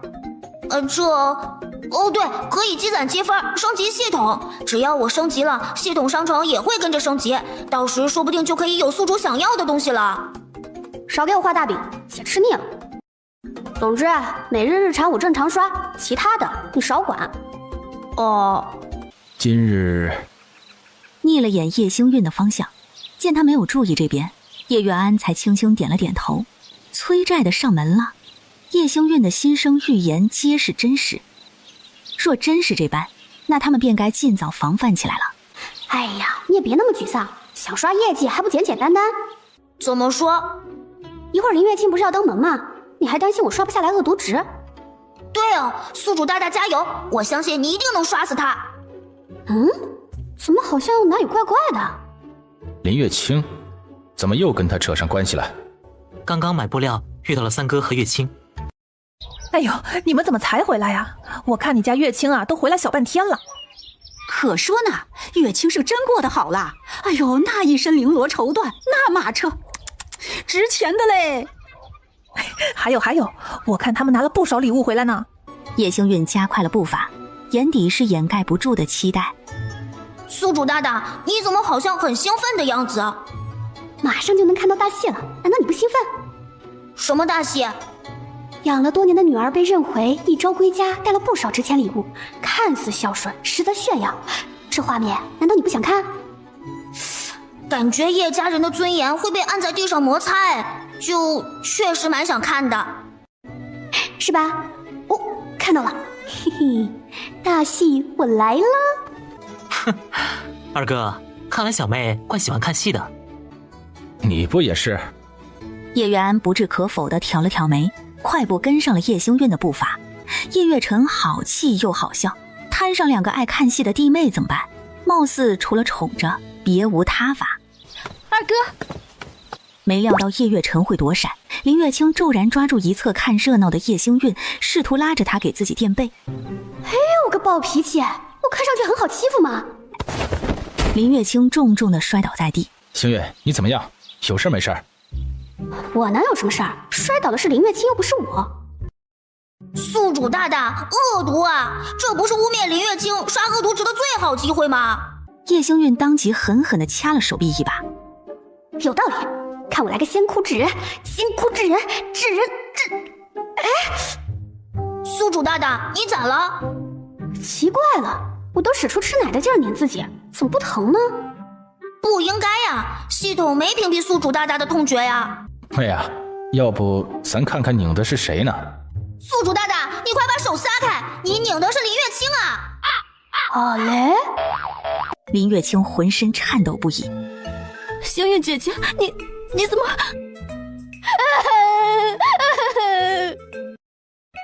林月清，我知道你讨厌我，但你也不能这么害我呀！拉着我就要往墙上撞，你不想我活你就直说，我走就生，何必要我的命呢？声声质问，直接将林月清砸懵了。院内的叶家众人也被叶星运这个骚操作弄得措手不及。好了好了，星运不哭不哭啊！见状，林月清满心的委屈与不解。明明是你摔我，那不是你拉着我撞墙，我才会自保的吗？可你还掐我！试图举起手臂自证，却被叶星运一把按了回去。我知道你讨厌我，看不惯我，但被换回来又不是我的错，你何苦来为难我？面对叶星运的指控，林月清有苦说不出。叶星运说的分明都是他的词啊！林月清泪眼汪汪地看向叶母，娘，可怜巴巴的模样，着实让叶母于心不忍。不论怎么说，都是她养大的闺女。正欲上前安抚几句，看看这楚楚可怜的小模样，谁能不心疼啊？来来来，推开我，站在林月清身边指责我。叶月舟再激动的上来给我一耳光，然后我就可以借此机会光明正大的离家出走几日了。宿主，你这一招先声夺人是真损呐！不过你为啥非要离家出走呢？笨呢你！我要是不出去，怎么找赚钱的法子？可是如果你离家出走，叶家不找你怎么办？不找我就自己回来呗。我是一个恶毒成性的人，他们但凡敢拦我，我就站在道德制高点谴责他们。宿主，你真不愧是万里挑一的恶毒女配。那是。等等，怎么听上去不像好话呢？错觉，肯定是错觉。到了嘴边的安慰话，叶母此刻愣是说不出口。本想冲过去的叶月舟也顿在了原地。刚刚我确实看到了，月清，你自己站不住，怎么还要拉星运呢？若是连带着他一起摔了怎么办？二哥，林月清不敢置信地抬起头。难道不是二哥躲着我，我才会站不住脚的吗？怎地二哥连这都要怪我？你已经大了，男女有别，我自是要躲的。可我们是兄妹啊！再说，从前我与二哥也是这般亲近，怎地如今就男女有别了？哎，从前你我担着亲兄妹之名，如今却是，自然是不同的。所以，二哥的意思是要与我生分了吗？没有没有，我们怎么舍得与你生分呢？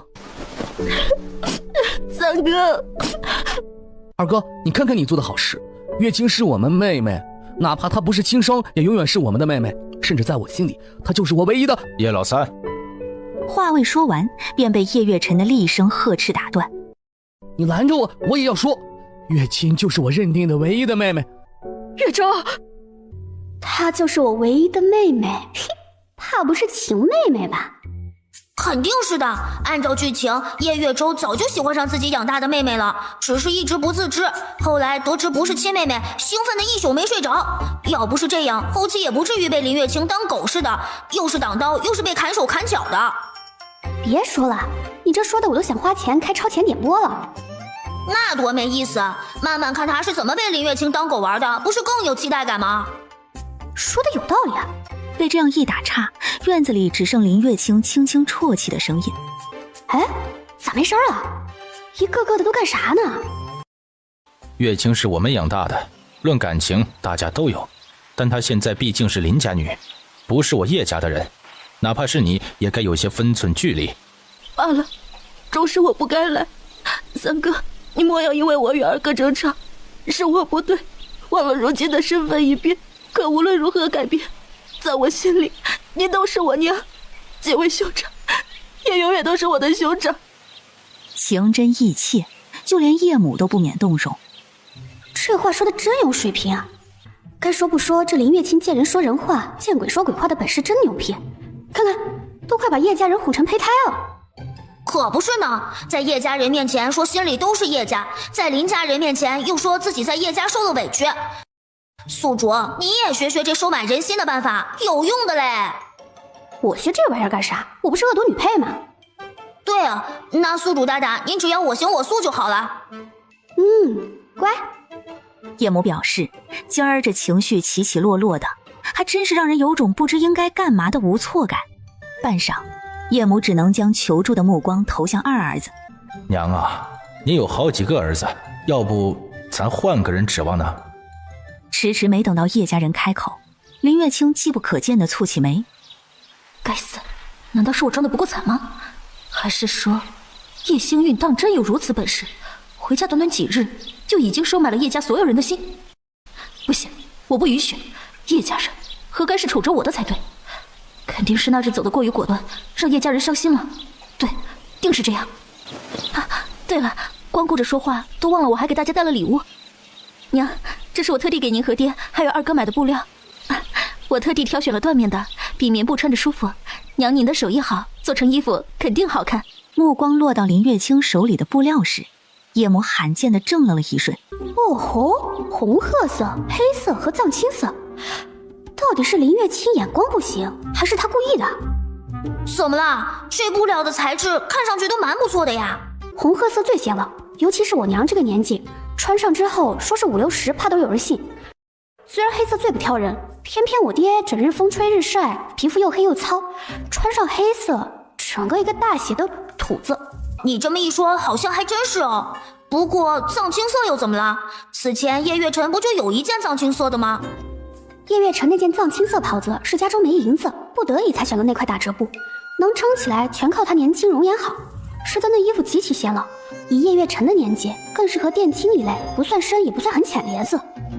原来选布料有这么多说头，宿主，你们人类真是麻烦。你以为呢？衣食住行一在首位，穿衣打扮最能衬出一个人。不过话说回来，看林月清如今的打扮，也不像是品味很差的人，怎么选的布料如此不堪？因为不重视呗。林月清觉得自己花了银子，就算是对叶家人的重视了。至于他们喜不喜欢，他压根儿不在乎。叶家这群倒霉蛋儿，居然栽在太实诚这一点。娘，您摸摸，这布料的手感当真不错，您做成衣服穿出去，肯定羡煞旁人。看着林月清得意洋洋的模样，叶母只觉得眼前人十分陌生，或者说是他从没看清林月清的真面目吧。月清，你的好意娘心领了，但这块布料你还是拿回去吧。什么？可是娘，这都是我给你们选的，是我的心意啊！娘日日做活，这布料做成衣服，娘也舍不得穿，放着也白白浪费。不若你拿回去林家，至少不会浪费。拿回去？林月清忍不住扁了扁嘴，这等布料根本入不得林府的眼，还有这颜色，打赏下人怕是都没人要。娘，您是不是不想认我这个女儿了？他到底是怎么好意思说得出口的？林府一个娘，叶家也不放过，真够贪的。干脆全天下的贵妇人都给他当娘得了。而且看林月清刚刚的表情，估计他想的是布料拿回去打赏下人都没人要吧。本想说不是的叶母，到嘴边的话愣是拐了个弯。怎么会？不过你如今毕竟是林家人，总不好继续换我娘，否则被林家人知道，与你也不好。娘，还有，你心里有我们便是，这些东西你便拿回去吧。日后若无事，也不必总来。林家高门大户的，想必规矩肯定不少，你顾好自己才是最要紧的。林月清抓着布料的手不自觉收紧，清纯的脸蛋上满是委屈之情。看了眼叶母，见他不理自己，林月清又将目光落在叶月辰身上，可惜后者也全然没有理会的意思，想求助叶月安，却见他不知何时已经走到角落，跟叶月轩一同制作着剑矢。不甘心地看向叶月舟，若换作以往，叶月舟早已经上前安抚，可现在听了叶星运心声的他，压根无法做到再欺骗自己。林月清买的这些东西，当真只是拿来敷衍他们的吗？或许是的，买的时候他就有所察觉了，不是吗？对上林月清朦胧的泪眼，叶月舟深吸一口气。月清，娘说的对，你现在回了林家，就该处处为林家考虑，这些东西不如我陪你退掉吧。三哥，豆大的泪珠啪嗒啪嗒的掉落，叶月舟彻底忍不住上前想要帮他擦拭眼泪。看看这哭的，我都想把人抱在怀里哄了。叶月舟这舔狗还能忍得住？举起的手突然就落不下去了。等会儿，不对呀，叶月舟手里的手帕是什么情况？粉色的，姑娘家的？不应该呀，我记得她之前的手帕是林月清第一次学女工做的，叶月舟恨不得当收藏品，怎么说换就换了？不知道哎，我查查。哦，原来是被林月清给扔了。这个手帕是林月清新给的，当时旧手帕还被路人踩了好几脚，甚至人家根本不记得手帕是哪里来的，还嫌弃来着。这难道就是甜到最后一无所有吗？我好同情他，但我共情不了一点怎么办？心里笑的也不用这么大声，吵到他脑子了。好了，天色不早了，我送你回去。万万没想到会这样，林月清还想说些什么，却已经被叶月舟拽出了叶家大门。奇怪，是我的错觉吗？怎么感觉刚刚叶月舟瞪了我一眼？有吗？没注意。不过可能是宿主大大你幸灾乐祸的表情太明显了吧？很明显吗？我觉得我已经很收敛了。可能收敛的不是很明显，再收敛一点就好了。你说的对啊，但是我得谨记我的人设，贯彻恶毒2个字。别说我是在心里幸灾乐祸，我就是表面，他也得忍着。宿主大大说得好，现在宿主大大已经领悟到恶毒的精髓了。嘿嘿，其实也还好啦。不过宿主大大，你多少还是收敛点，别忘了这货可是后期给你下毒的缺德货。你说的有道理，我下次注意点。妹儿啊，其实你现在收敛已经来不及了，你知道吗？一旁的叶母更是好笑又无奈，原本为林月清的改变而难受的心情都冲淡了不少。今日出去都买了些什么？可有给自己置办东西？有啊，哎，不是我都忘了。这是我买的布料，但我不会做衣服，还得劳烦娘。没事儿，娘会，娘给你做。娘最好了，谢谢娘。叶星韵忽然注意到其中夹杂的一块藕粉色的布料。哎，这个布料我好像没要吧？叶星韵转头看向叶月安的方向，眼底划过一抹了然。颜色不错，衬得起我家星韵。好了，快洗洗手，马上就要吃饭了。哎，该说不说，叶家人对我还蛮好的，可惜我绑定了恶毒女配系统，可惜主角是林月清，可惜我终究落不下一个好下场。宿主大大，你也不要这么悲观了，往好处想，就当是演了一场戏，死掉之后还能迎来幸福新人生，多好。我是能迎来新人生，叶家人呢？他们到底为什么要过得那么惨？这也没办法，谁让他们的存在就是为林月清的幸福生活铺路呢？凭什么？是啊，凭什么？听着叶星韵新生的叶家众人，心中不约而同也是同样的想法。话说回来，刚刚叶月舟怎么没打我？他不打我，我怎么离家出走？直接找叶月轩的话，他会同意带我上山吗？要是不同意，我就只能自己偷偷去了。赚银子这种事，刻不容缓。可能叶月舟只顾着心疼林月清了吧？不过宿主你非要赚银子干嘛？买东西啊，总不能一直指望叶家人养我吧？况且光靠叶家人的银子，月月能还钱就不错了。马上就要冷了，我不赚银子，冬天不得冻死？还有，今日我看到那批湖蓝色布料，我是真的想要。这匹布料是不错了，不过看上去不适合宿主你这个年纪。是不衬我，但是我娘穿着肯定好看。啊，宿主大大，你可是恶毒女配，不会想要给叶家人送礼吧？叶星韵猛然回过神，当然不是，主要是我爱玩换装游戏，买些衣服只是让他们换，怎么不算是一种折磨呢？是这样吗？当然了，这叫折磨他们的肉体，摧残他们的精神。哇哦，宿主大大，你真恶毒啊！低调啊，低调。见系统信了自己的说辞，叶星韵暗暗松了口气。他就说自家妹妹绝对不会是恶毒之人，都是这劳什子的系统在强迫她。大哥，婉熙小妹若是提出跟你上山，你答应便是。胡闹！山里危险重重，万一遇到野兽，我如何护得住她？我明白大哥你的顾虑，但你仔细想一想，如果你不带她去，她会老实吗？我们看得住她吗？这……叶月轩顿时语塞。所以啊，与其让她独自冒险，不如你带着她，至少还能免去许多危险呢。闻言，叶月轩唇瓣轻抿，却也没有再反对。看着手里的树枝，叶月安动作一顿，忽然开始编织背篓。家里有背篓？太沉重了，不适合女孩子背，做个轻巧些的。叶月轩眉心猛地一跳，显然是有些无语。除了背篓上面多出来的花，他没看出任何区别。众人吃过晚饭，叶月舟还没回来。叶母虽然担心，却也没有办法，只是让叶月辰去迎迎。明日你要上山对吧？带我一起。山里危险，你一个姑娘家不方便。有什么不方便的？你能去，为何我不能？你要是执意拒绝我，别怪我不客气。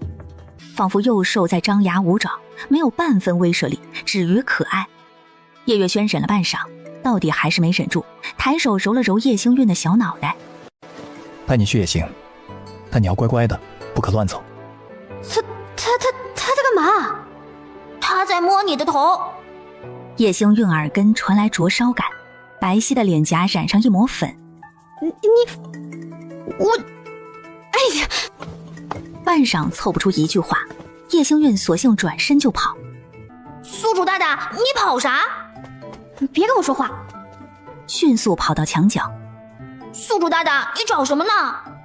我的舌头。不是在你嘴里？不对，它刚刚不好使。宿主，别找了，你分明是害羞了。别以为你是系统就拿你没办法啊！我嘴损起来我自己都害怕。宿主大大冷静，其实就是被哥哥摸头，不至于的。你懂个屁啊！平生第一次被摸了脑袋，不过感觉好像也不是很抵触，总觉得被摸头很没面子啊。那要不宿主也摸摸他的头？好主意。不是，他那么高，我也够不着啊。没事，总能找到机会的。言之有理。准备回房间休息，意外地撞上一双黝黑的眸，深邃的眸中清楚地藏着笑意。你在高兴个啥？晚上吃到了失而复得的白米，心中愉悦。失而复得的白米？哦，是我娘把米还给他们了。小妹，你想要采什么药？不知道，看看山里有什么呗，来者不拒。我知道一个地方，草生长得比较茂密，不过我不确定有没有草药。去看看呗。行，你跟紧我，要是累了就说。叶月轩大步在前面带着路，遇到垂下来的树枝，抬手直接砍掉，免得划伤小妹细嫩的皮肤。叶星韵心中涌起一丝暖意，唇角不自觉微微上扬。就在这里了。天哪，这么大一片白芷！白芷是药材？白芷可是祛风除湿、通窍止痛、消肿排脓，这可是个宝啊！说着，叶星韵摘下背篓，拿出铲子开始挖白芷。那小妹你在这里挖药材，我先去里面看看有没有猎物，我会尽早回来，你切莫乱跑啊，乖乖在这里等我，知道吗？知道啦，你去吧。都说人比人得死，货比货得扔，越想越觉得不公平。宿主怎么突然这么说？别人绑系统，我也绑系统；别人穿越金手指，我这里只有一个还得升级的破空间；别人开局荣华富贵，再不济还能捡点人参灵芝，我呢，开局就一个破房子，药材还不如人家呢。不玩了。宿主大大，叶星月脑袋一歪，听不到。宿主大大，这也不能怪我嘛，人家只是刚出生产线的小桶，甚至你还是我第一个宿主。好吗好吗，人家给宿主大大一个见面礼好了。这是什么东西啊？这是人参种子。你没事吧？人参年头越长越值钱，等它长到值钱，我坟头草都100米高了。宿主大大别急嘛，你忘了你有空间哎，空间里的时间流速与外面是不同的，你把种子种在空间里，最多10天就能长出10年的效果啦。吼吼，还能这么玩？速的，而且这只是现在的空间流速，如果升级的话，流速更快呢。你这么说的话，倒是还能再玩玩。只要宿主不罢工就好。单纯的幼年桶完全忘记了，如果宿主不做任务，是会有惩罚的这件事。咯咯咯，忽的一阵细微的鸡叫声传来，叶星韵一眼就看到一只昂首挺胸的大野鸡，顺手捡起一颗细小的石子。走你！哇，宿主大大，你这动作也太熟练了吧？这算什么？我小时候在乡下，别说抓野鸡了，野兔、野鸭，就算是野猪都不在话下。宿主大大好棒啊！哎，爹爹啊！叶星韵继续挖白纸，直到将整个背篓装满，叶星韵才停下手，抬眸看了眼天色，应该已经下午了吧？叶月轩还没有回来，肚子传来一阵抗议。反正你早死晚死都是要死，我就不客气了。可惜没有香料，系统，你能检测到附近有什么香料吗？宿主大大前方100米处有一棵木姜子树。木姜子？那不就是珊瑚礁吗？哎，这东西可香了。叶星韵当即朝着系统说的方向找去，直接掰断一根树枝，转身往回走，将珊瑚礁碾成粉面状，撒在刚刚烤好的野鸡上，香味瞬间激发，令人食欲大动。掰下一只鸡腿，叶星韵狠狠地咬了一口，唉，舒坦。话说回来，你既然能检测，之前为什么不帮我找药材？因为人家懒得搜。系统猛然意识到不对劲。你说什么？宿主大大别生气嘛，人家以后随时帮你搜还不行吗？哈哈，不用了，免得像我虐待你一样。没有，人家是自愿帮助宿主大大的，人家最想要帮宿主大大了呢。是吗？系统心里嘤嘤嘤，面上却忙不迭的点点头。是呢，为宿主大大办事是人家的荣幸。这还差不多。叶星韵笑得宛如压榨下人的地主婆。那你给我查查，我大哥人呢？这都多久了还不回来？稍等，有了，我这边显示，您大哥掉进陷阱里了。啊？啥玩意儿？陷阱？谁在山里设陷阱？再说叶月轩经常上山，怎么会躲不掉陷阱？是因为叶月轩遇到了野狼，为了往另外一个方向引，不小心掉下去的。好像也是这一次，叶月轩遇到了他的师傅，开启了习武之路。等等，你说他往另一个方向引，为什么？莫不是他怕野狼伤到我？好像是的。没想到一不小心还欠了个人情。行吧，那我就过去看看。一边说着，叶星韵一边将剩下的野鸡用树叶包好。哎，宿主大大，你要救人吗？这怕是不符合你的人设哎。谁说我要救人？我是要去奚落他。你忘了我今日任务还没做吗？这不是最好的刷恶毒值的机会吗？哇，宿主大大你真聪明，我给你带路。走。沿着系统提醒的路，叶星韵只觉得路越走越深，就连猎物都顺手抓了不少。找到叶月轩的陷阱附近时，叶星韵手里已经多了3只野兔、2只野鸡，外加5颗野鸡蛋了。哎呦，我的天哪，这里的猎物也太多了吧！肯定啊，这里是深山区，平常很少有人来的，否则猎户也不会把陷阱设在这里。什么声音？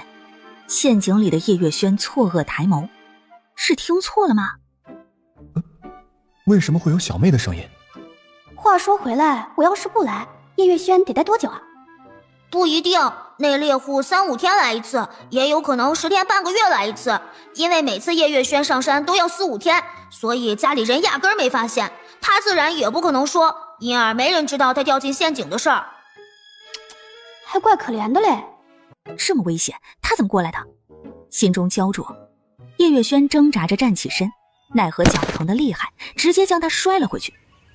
大哥，叶月轩，我在这儿。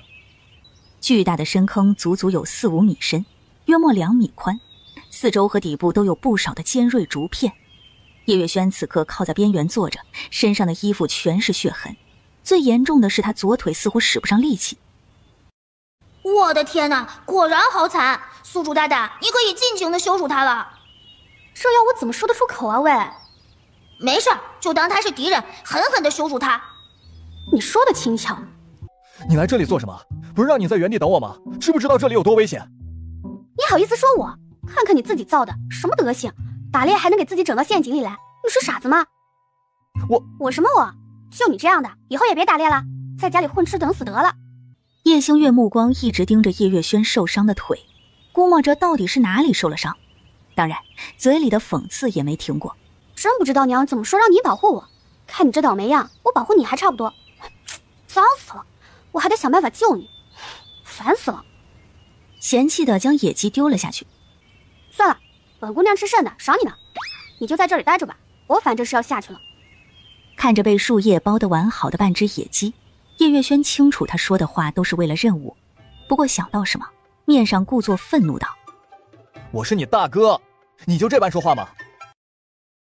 我这么说话都是好的，像你这样的废物也好意思跟我大呼小叫，信不信我不找人救你？你什么你？看你这态度就烦，待着吧你。轻哼一声，叶星韵转身就走，没有半分留恋。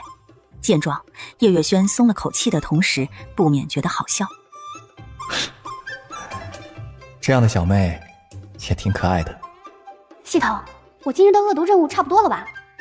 鉴于对方愤怒程度不低，宿主今日任务顺利完成。不错，就是内心有点罪恶感。人家毕竟是为了保护我不被野狼伤害，我还过来巴巴的骂他一顿，甚至还不救他。宿主别这样想，如果不是我跟你说的话，你也不知道他是为了保护你。在你的视角，他就是自己掉下去的嘛。至于不救他，也是为了顺应剧情，让他可以顺利拜师，所以我们算是为他好。你说的也有道理啊，但我看他的腿似乎受伤严重。是呢，他的左脚踝骨折了，后期还因为这个伤险些在战争里落败呢。留下后遗症，说明已经拖过最佳治疗时间，也就是说，那猎户至少要2到3天之后才来。貌似是的。陷阱外，叶星韵陷入了沉默。陷阱里，叶月轩听了叶星韵与系统的对话，目光放在左脚踝上。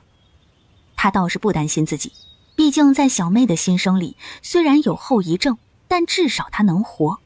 可小妹的意思似乎是要一直陪着她，那怎么行？林子里这么危险，小妹娇娇弱弱的，万一受伤怎么办？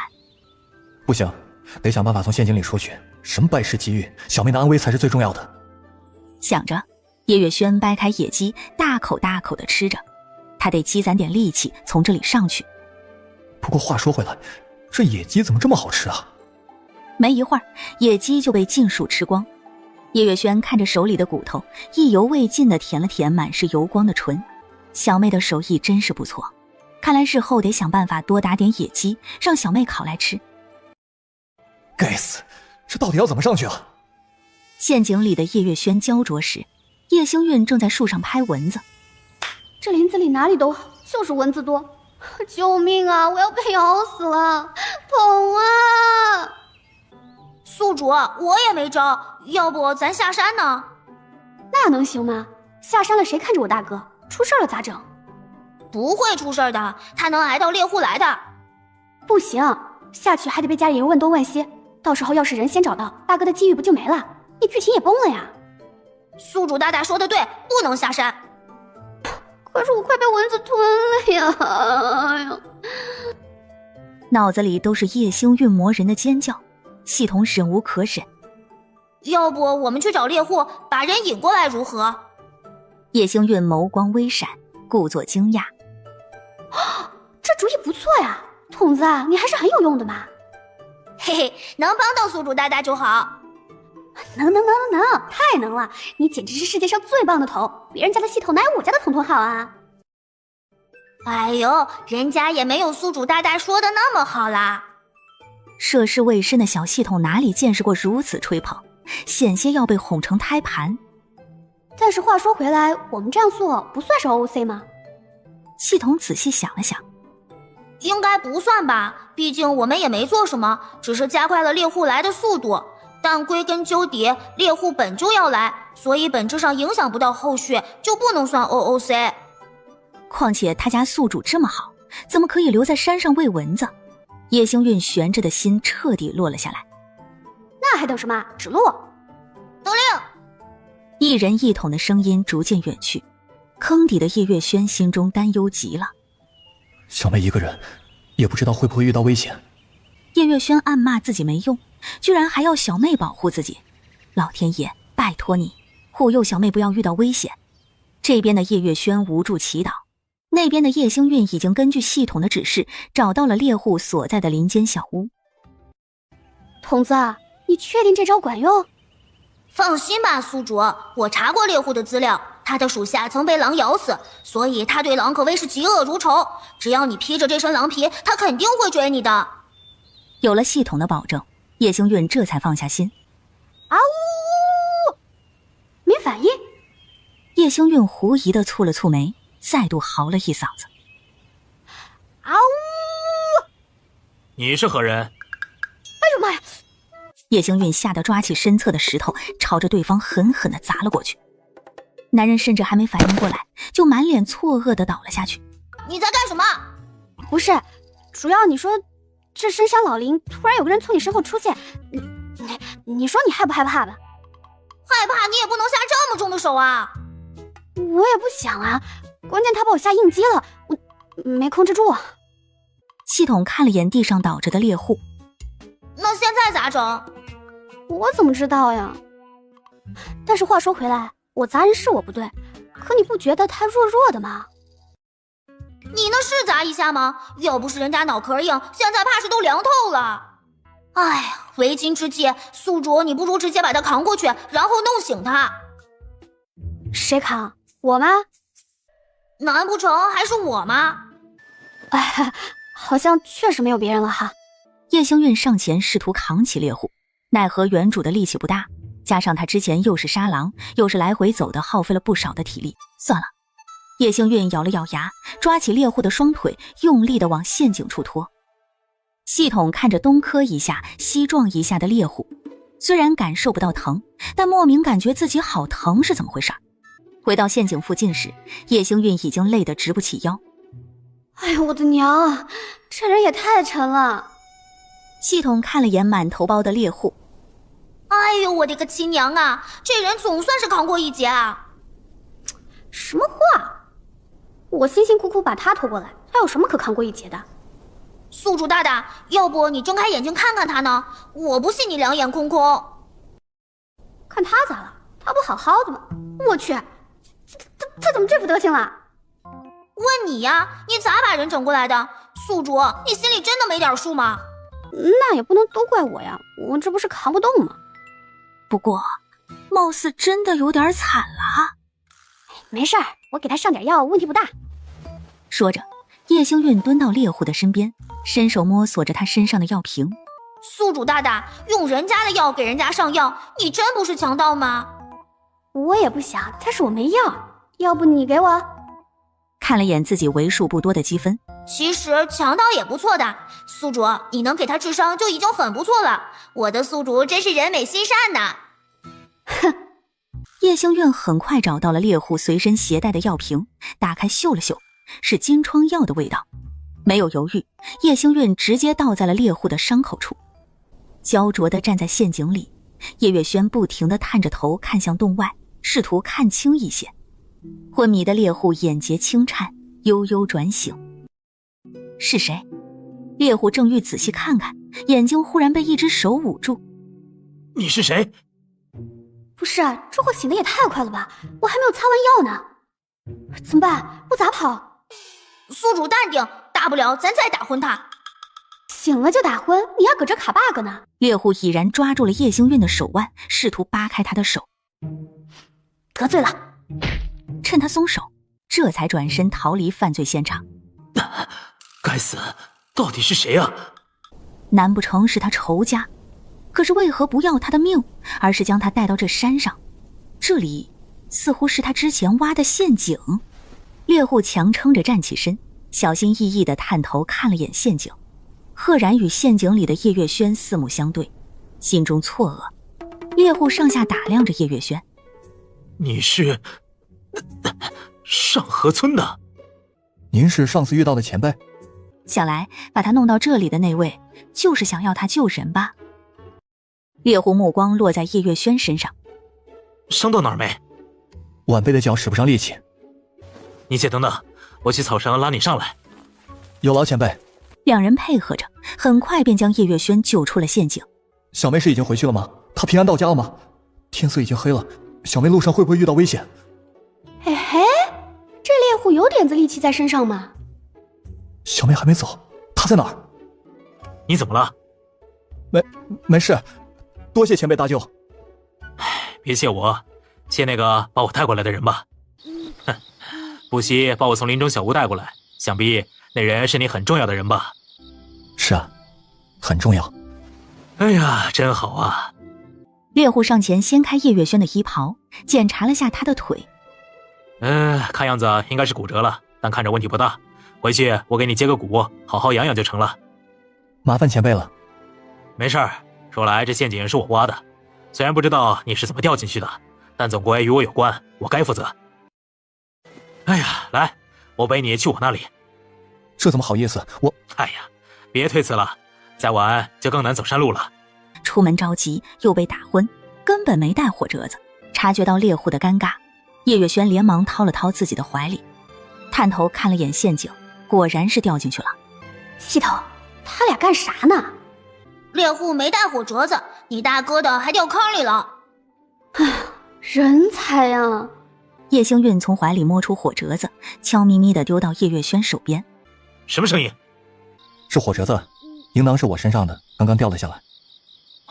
是吗？他不是没注意到叶月轩刚刚看陷阱的动作罢了，左不过是把他带来那人给的。接过火折子，猎户点燃火把，将其交给叶月轩后，弯腰将他背了起来。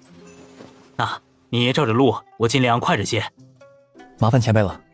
叶月轩忽然想到了什么，故作不经意地将火折子掉到了地上。猎户察觉到叶月轩的动作，却并未多言，带着他大步离去。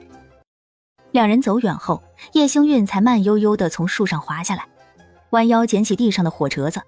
看看，我就说我不能走吧，这丢三落四的，没我他俩还能出这林子？宿主大大果然有远见，不过我们现在去哪儿？回家呗，我可不想跟两个大老爷们起一个小木屋，况且我都说了我早走了，跟过去岂非是要露馅儿？那回家之后你怎么跟叶家人交代叶月轩的事情啊？就说我跟他走散了，或者说他把我丢下，反正我是无辜的。宿主大大好聪明啊！那是，也不看看是谁家宿主。嘿嘿。叶星韵慢悠悠地往山下走，到家的时候已然是夜半时分。本以为叶家人都睡了，不曾想刚走到门口，就看到趁着月光超疏的叶月辰。这么，我二哥好帅！星韵，你怎地这个时候回来了？看到叶星韵手里拎着的东西，叶月辰不由得蹙了蹙眉。大哥呢？怎么让你拎这么重的东西？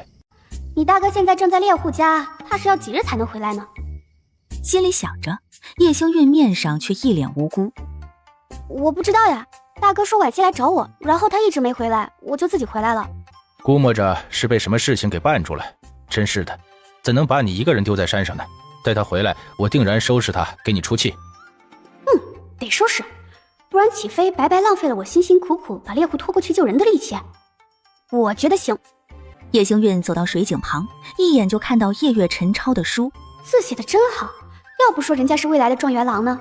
叶星韵随手将其拿到一边。这写的老屎字什么东西啊，丑了吧唧的，给我打点水，我要洗洗。要洗澡？是啊，累了一日，不行吗？当然可以，不过凉水不行，你且回房间等等，我烧些热水给你送去。行吧，那你快点。好。看着叶月辰离去的背影，长得帅还这么体贴，这是谁家的二哥呀？啊，是我家的。是你家的，也是之后向皇上谏言弄死你的，怎么不算帅死你了呢？好了，不许说了。烧水的叶月辰忍俊不禁，她这个妹妹怎的如此可爱呢？只见叶星韵正在处理背回来的药材。怎么现在就开始弄了？明日起来再弄也不迟吧？我明日打算早起去镇里。何必如此着急？要你管，烧你的水去。叶星韵慢悠悠地处理着药材。该说不说，恶毒真好，不需要费劲巴拉的解释。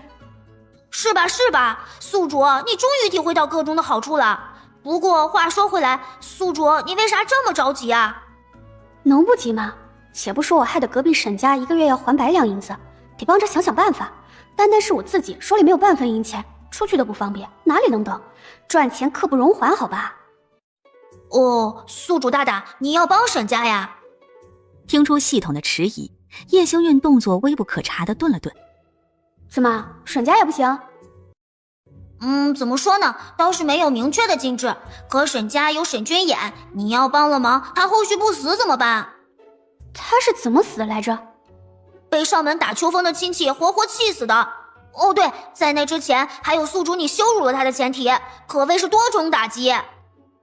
那不就得了？我帮忙的时候还能顺带侮辱他一番，让他觉得羞耻，从而还能推动剧情，一举两得。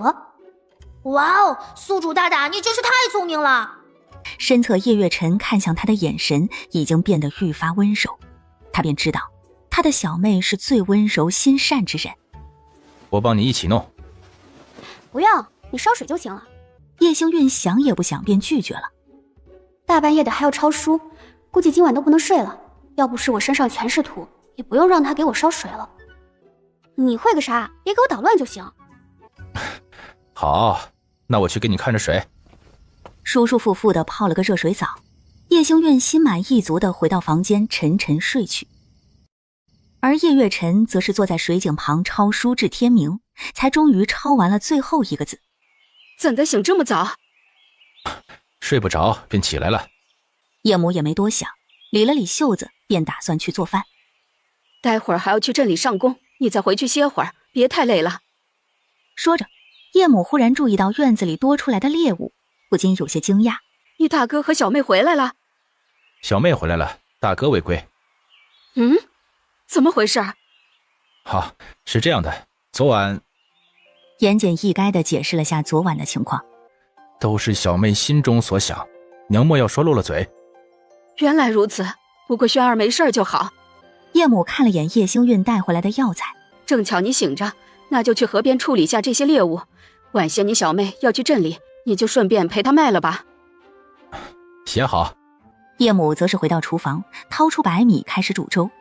既然闺女回来了，自是不能做糙米粥的，更别提她昨日在山上忙了一日，今日还得去镇里，必须要补补。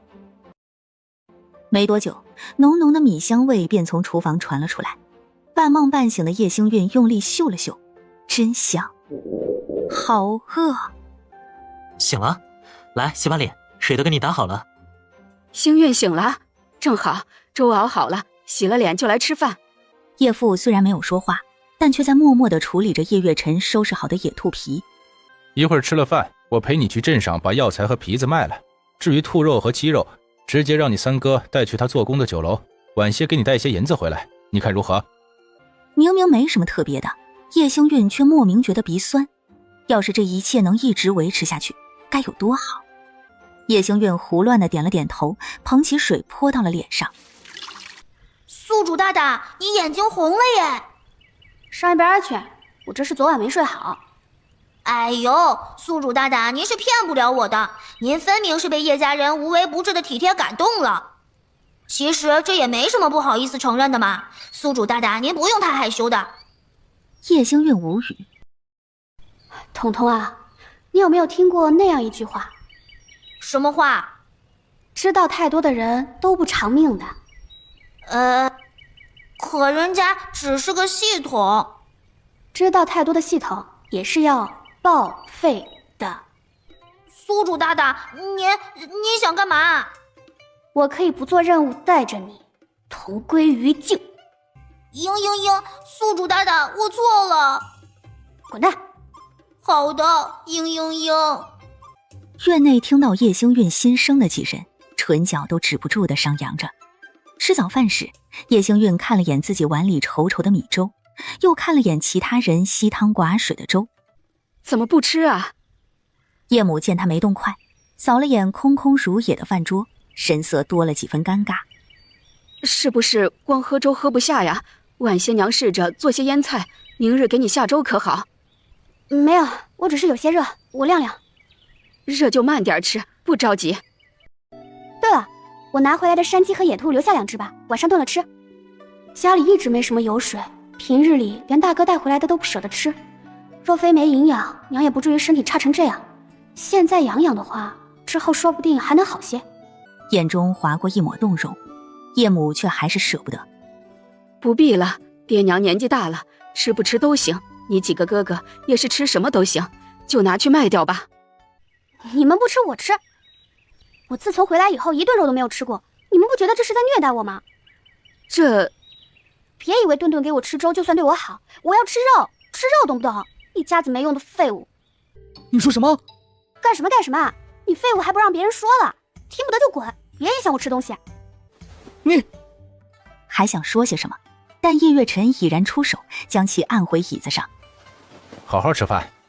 宿主大大，按照正常逻辑，你现在应该摔碗走人，更有气势。闹呢，一锅白米粥的米几乎都在我碗里，我摔碗不是全浪费了？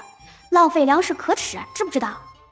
喝光最后一口粥，叶星韵重重地将碗摔在桌上。什么玩意儿，真难吃！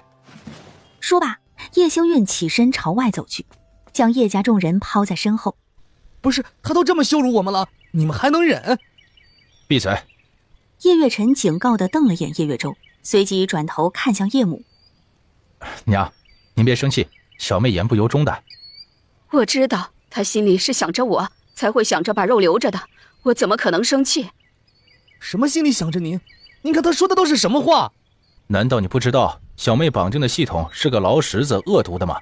小妹若是不做恶毒事，就要被系统惩罚。再说了，只要她心是好的，嘴上说什么重要吗？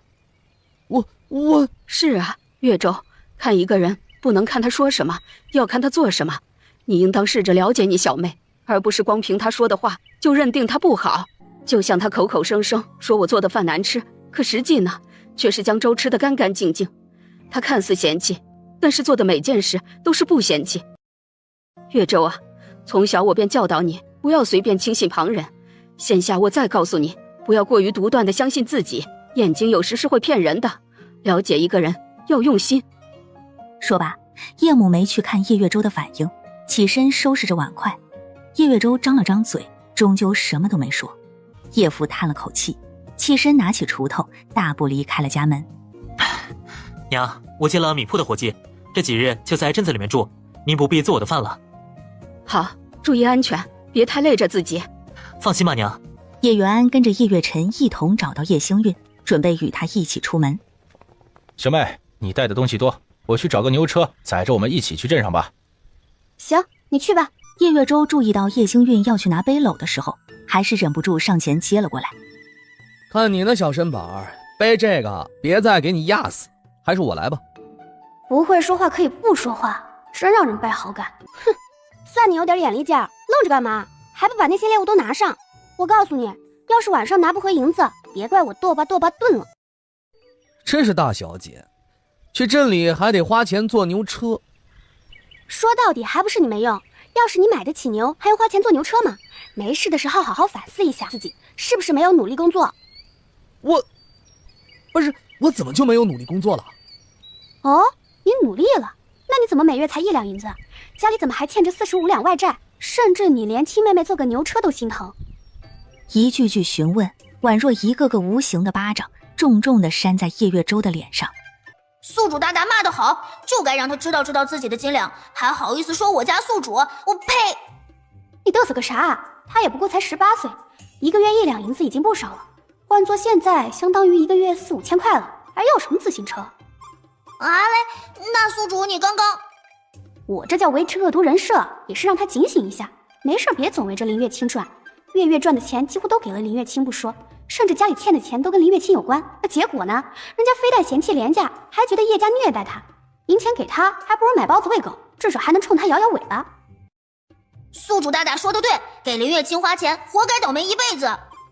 其实叶家人都蛮优秀的，要不是林月清拖累，也不至于这么穷。唉，可惜了。全然没有注意到叶月舟有些泛红的耳垂，原来叶星韵心里是这样想他的，并非嫌弃，而是心疼。他一定要努力考取功名，让小妹重新过上千金小姐的日子。虽说现在他没有钱，但他会努力赚钱，绝对不让小妹再为生计发愁。在众人各异的心思中，牛车终于来到了青云镇。东西给我吧，我陪你去集上卖。你不上工了？啊，我不急，稍晚一些去也没关系。不用了，我自己去就行。况且我打算先去药铺，你们都去上工就是。稀奇了，宿主大大，你居然宁愿自己背着这么重的东西，也不要叶月辰跟着。废话，我还打算随便逛逛，找找赚钱的路子呢。他跟着我的话束手束脚，怪不方便呢。叶月辰伸出的手顿了顿，到底还是帮着他背好背篓。那也好，我们几个上工的地方你应当知道，若是有事情，便直接来找我们，千万别硬扛。知道了，啰嗦死了。叶星运转身朝着镇上的药铺走去。二哥，你就由着他自己胡闹。小妹努力赚钱是为了咱们家，你怎么能说她是胡闹呢？她一个千金大小姐，平日里大门不出二门不迈的，能卖明白东西吗？放心吧，小妹不是看上去那么简单的。你怎么能确定？难道你真的觉得一个大门不出二门不迈的千金小姐会知道白纸吗？亦或是会上山打猎？可她到底是林千金，真能独自去做生意？察觉到叶月舟的担忧，话说回来，三哥，你不是说不关心小妹的吗？怎的如今好似特别担心她似的？谁担心她？你别瞎说，你们爱管不管。我是要去上工了。说罢，叶月舟转身逃也似的朝着酒楼走去。三哥这张嘴，迟早吃大亏。不必管他，你也早些去上工吧，注意身体，早点回来。放心吧，二哥，我先走了。姑娘是买药还是问诊？一不买药，二不问诊。若是为了铺子，那大可不必开口，我不会卖的。这话说的，似乎这铺子还有点故事啊。你误会了，我是想问你这里收不收药材？药材？白纸？看这模样品质上乘。姑娘，你这是哪里来的？大哥，我卖药材你还要问来历，这不地道吧？啊，抱歉，是我过于失礼了。这白纸品质很好，按照市价至少25文一斤。25文，倒是也行。男人面色多了几分尴尬。那个，我想你应当是误会了，我不收。玩呢？不收你磨磨唧唧半天，还给价格？真不好意思，我是想收的，可是这药铺刚接手没多久，又一直没有银钱进账，所以……这里真的是镇上第2大药铺吗？言简意赅地解释了下大致的情况。这里的确是镇子上最大的药铺，至少半个月前还是这样的。哎，我是真的想要收，可我现在连温饱都是问题，所以当真抱歉，耽搁你这么久的时间。你脸红个泡泡茶壶啊！叶星运拎上背篓，转身大步离去。他爷爷是个大夫，活着的时候给10里8乡看诊，诊金都是最低的。半个月前，丁康成爷爷去世，他自然而然继承了药铺。可对家药铺为了将这间铺子收入囊中，竟是大肆宣扬他的医术不行，甚至还故意找人闹事，说他给开的药有问题。不知过了多久，丁康成面前突然多了一张烧饼，看来他是真饿了，都出幻觉了。你吃不吃？不吃我拿走了。你怎么回来了？我刚才去了同和药铺，他们才给我15文，还放话说没有比他们更高的。想到同和药铺掌柜的嘴脸，叶星运恨不得直接砸了药铺。你应当也看不惯同和药铺吧？这是当然。嗨，不过我能做什么？就连你的药材我都收不起。你没医术不代表我没有，我看了一眼，你爷爷的确是个人物，这药铺里的药应当还蛮齐全的吧？是啊，不过你要干啥？你先吃，我慢慢跟你说。犹豫一瞬，丁康成到底还是没忍住诱惑，抓过烧饼大口大口地吃了起来。叶星运则是慢悠悠地走在药铺里，时不时拉开一个抽屉，检查着里面的药材。你刚才说白纸可以给我25文一斤？是啊。那好，我把白纸卖给你。丁康成险些被烧饼噎到。我会以你药铺大夫的名义出去接诊，出诊的钱自然是我的，卖药的钱你我6、4分，我6你4。我若是拿来药材，你给我按照最高价格收，至于工钱我就先不要，等日后你有银子我们再算。你一个小姑娘，我看你年岁也不大，你当真会看诊？莫不是拿我说笑吧？你有什么说笑的必要吗？你看看你都穷成什么样了，门可罗雀不说，自己都要饿死了。你说你想守着这药铺，就凭你的能力，连一个合同药铺都玩不过，你拿什么守？难不成是打算饿死在这里，成了饿死鬼，日日防着同和药铺的人来偷房子？一番犀利又毒舌的话，险些让丁康成哭出来。送上门的机会你怀疑这怀疑那，但凡换个聪明的，现在巴不得都抱上我的大腿。出诊的是我，你只负责卖药，赚不到钱是我的事，你反而白得了一筐白纸，你怕什么？瞻前顾后，别说你没医术，就算是有，你怕是也守不住这药铺。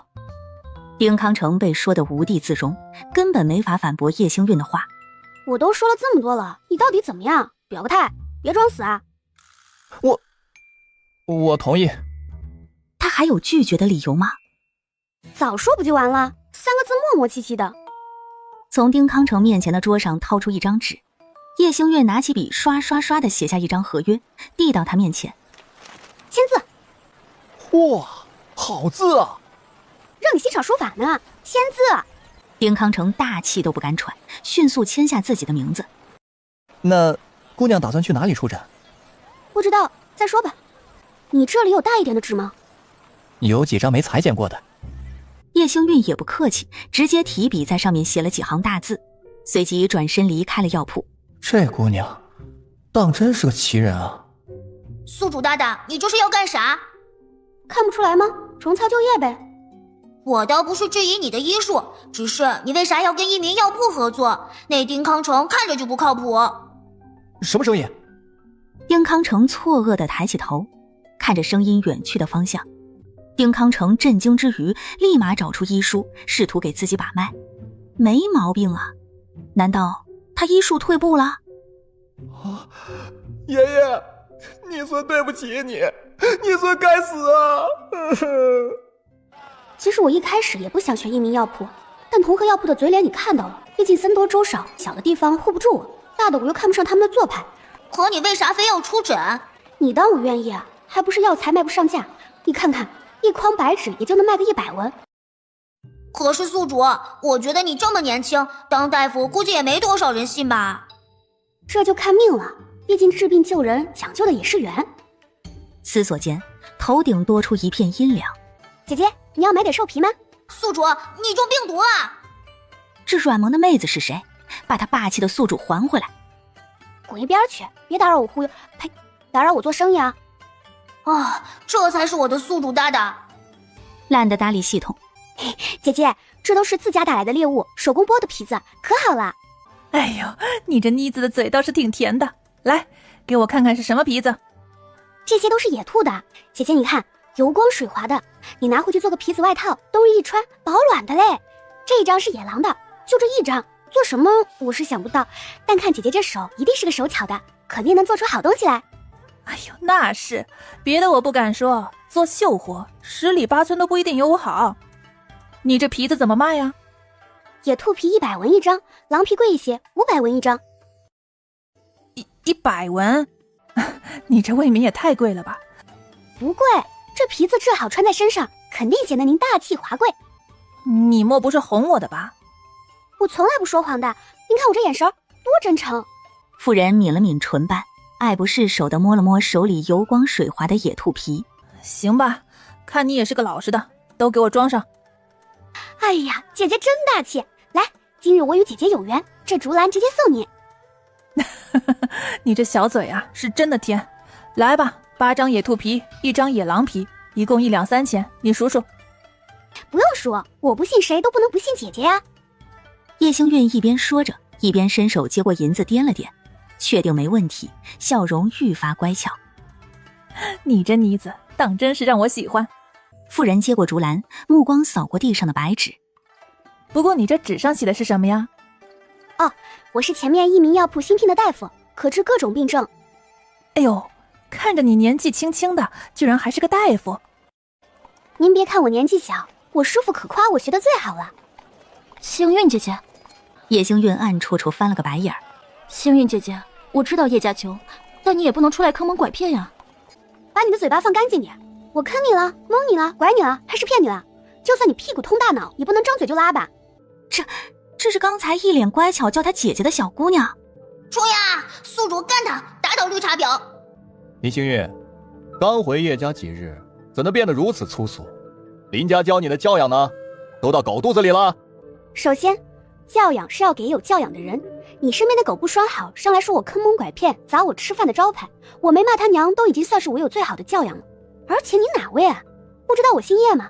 连最基本的名字都叫不对，也好意思替人出头，臊不臊得慌？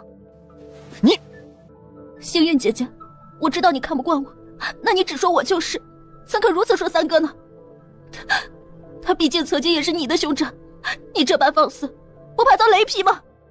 三哥，知道我看不惯你，你还往我面前凑，你说你不是上赶着找骂谁信啊？而且我说过别喊我姐姐，谁是你姐姐？况且你都说了，他曾经是我的兄长，现在又不是，还雷劈，雷管的咋那么宽？你生的，你让他咋劈就咋劈。林星运，你如今怎能如此粗鄙不堪？叶家就是这么教导你的？别说的好像你家教有多好，上来就说别人坑蒙拐骗，可见也不是什么好家教。你，对不起姐，对不起叶小姐，是我一时情急说错了话，但我也只是担心你会被人发觉不会医术，叶家的二哥还要科考，你这么岂非是要他多年的辛苦付出东流？对啊，林星运，你会不会医术别人不知道，我会不知道？月清也是为了你考虑，你不是好人心便算了，怎能还能如此折辱他？你知道个锤子！整日不是招猫就是逗狗，你多少烂事都是我替你顶的罪，你心里没点数吗？还有你，我说你是吃饱了事情没饭做吗？整日就看着叶家的事情，这么放不下，你倒是回叶家呀！装什么呀？吃着锅里看着盆里的，狗都没你这么贪。林月清脸色一白，林星运，月清只是好心，你不要太过分。我再说一遍，我姓叶。还有，我不需要他好心，叶家也不需要，管好他自己就行了。你这铁了心，日后都不打算回林家了？明明前几日送他回去的时候，他还哭哭啼啼的不肯，甚至母亲都于心不忍，说实在不行，隔段时间他长了教训再接回来。回林家？眼角余光注意到脸色愈发苍白的林月清，是回去做什么？你们家人可是把我当罪人，什么事都不信我，我回去受委屈吗？谁把你当罪人了？你是我妹妹。闻言，林月清身侧的手骤然紧握成拳，脸色也愈发难看。可别，如果我没有记错，把我扔出门的就有你吧？现在想到我是你妹妹了，可笑不可笑？那不是因为你欺负月清吗？她吃了这么多年的苦，好不容易找回来，你还百般欺负她。放你外祖家七舅姥姥罗圈腿的屁！你看见我欺负她了？我是没看到，但月清亲口说的，且她还那般模样。是，他说啥你都信，他说你吃屎，你都得怀疑自己是不是梦游了。那你还来找我干个毛？不怕我回去继续欺负他？你如今怎能如此粗鄙？而且你难道就不能不欺负月清？明明只要他承认错误，林家还是有他位置的。哼！叶星运懒得再跟这蠢货多费唇舌，转身便要离开。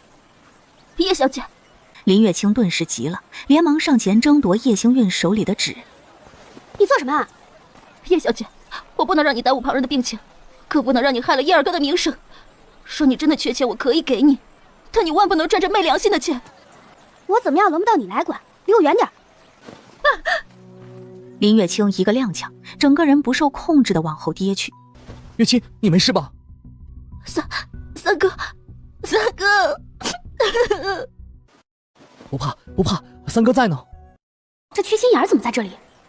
不知道，应该是采买之类的吧。你为何要推月清？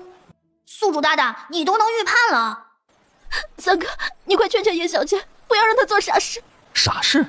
你要做什么傻事啊？想抽你！不知叶小姐用了何种办法应聘上一名药铺的大夫，竟是要出诊给人治病。可是叶小姐哪里会医术？万一耽误了旁人的病情，岂非要连累二哥的名声？叶新月，要是害了二哥，你如何有脸面对他？忍字头上一把刀，退一步海阔天空，忍一时乳腺增生，是可忍孰不可忍，忍无可忍，无需再忍。脑子长着是拿来用的，不是为了增加你的身高。你要是实在不用，可以扔啊，别放在那里膈应人。你什么你？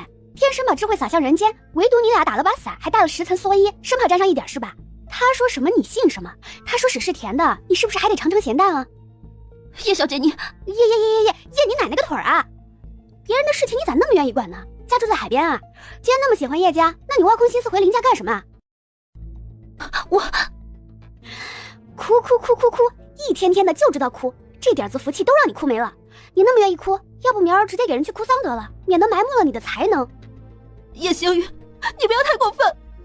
我就过分了，咋的？你还想咬我不成？儿啊，我的儿，谁能救救我儿子？只见一妇人抱着一个约莫10岁的男童往外跑，叶星运一眼就看出那孩子是被异物卡到了，当即上前2步。把孩子给我。你是何人？我是大夫。如此年轻，你真的可以？别废话了，想救你儿子就赶紧的。叶小姐，这孩子明显情况不对，你怎敢拿来开玩笑？叶小姐，你不想给你儿子收尸，就把他给我。妇人瑟缩了下，到底还是将孩子递了过去，将男童翻过身，从背后抱住他，双臂环绕在其腰部，双手握拳交叠，快速向上向内猛烈冲击男童的腹部。就见男童哇的一声吐出一颗大枣。恩人呐！说着，妇人作势要跪，叶星韵连忙眼疾手快地扶住了他。别来这套，我是收钱的。是，瞧我这个脑子，您要多少银子，我这就去给您拿。我这没上门也没开药，你便给个10文看诊费得了。10文？童啊，我要跪了？不会吧，正常去医馆看诊就是这个价格呀，而且还是最普通的大夫，要是名声大点的都得5两起。活菩萨呀，今日我真是遇到活菩萨了，您救了我儿一命，才收10文，此前我还不信你，我真是混账啊！吓我一跳。不算什么，甚至我刚刚的办法你们都可以记一下，家里孩子大人要是被噎到，都可以用这个法子急救。我一定记着。妇人连连点头，从荷包里掏出15枚铜板。家中不富裕，还望姑娘莫要嫌少。说好了10文就10文。叶星韵摇了摇头，多1分都没要。可是你若是真感激我，就帮着宣传宣传。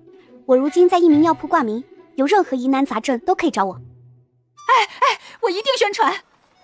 笑着揉了揉男童的小脑袋，嘲讽地睨了眼已经傻眼的叶月舟，转身离去。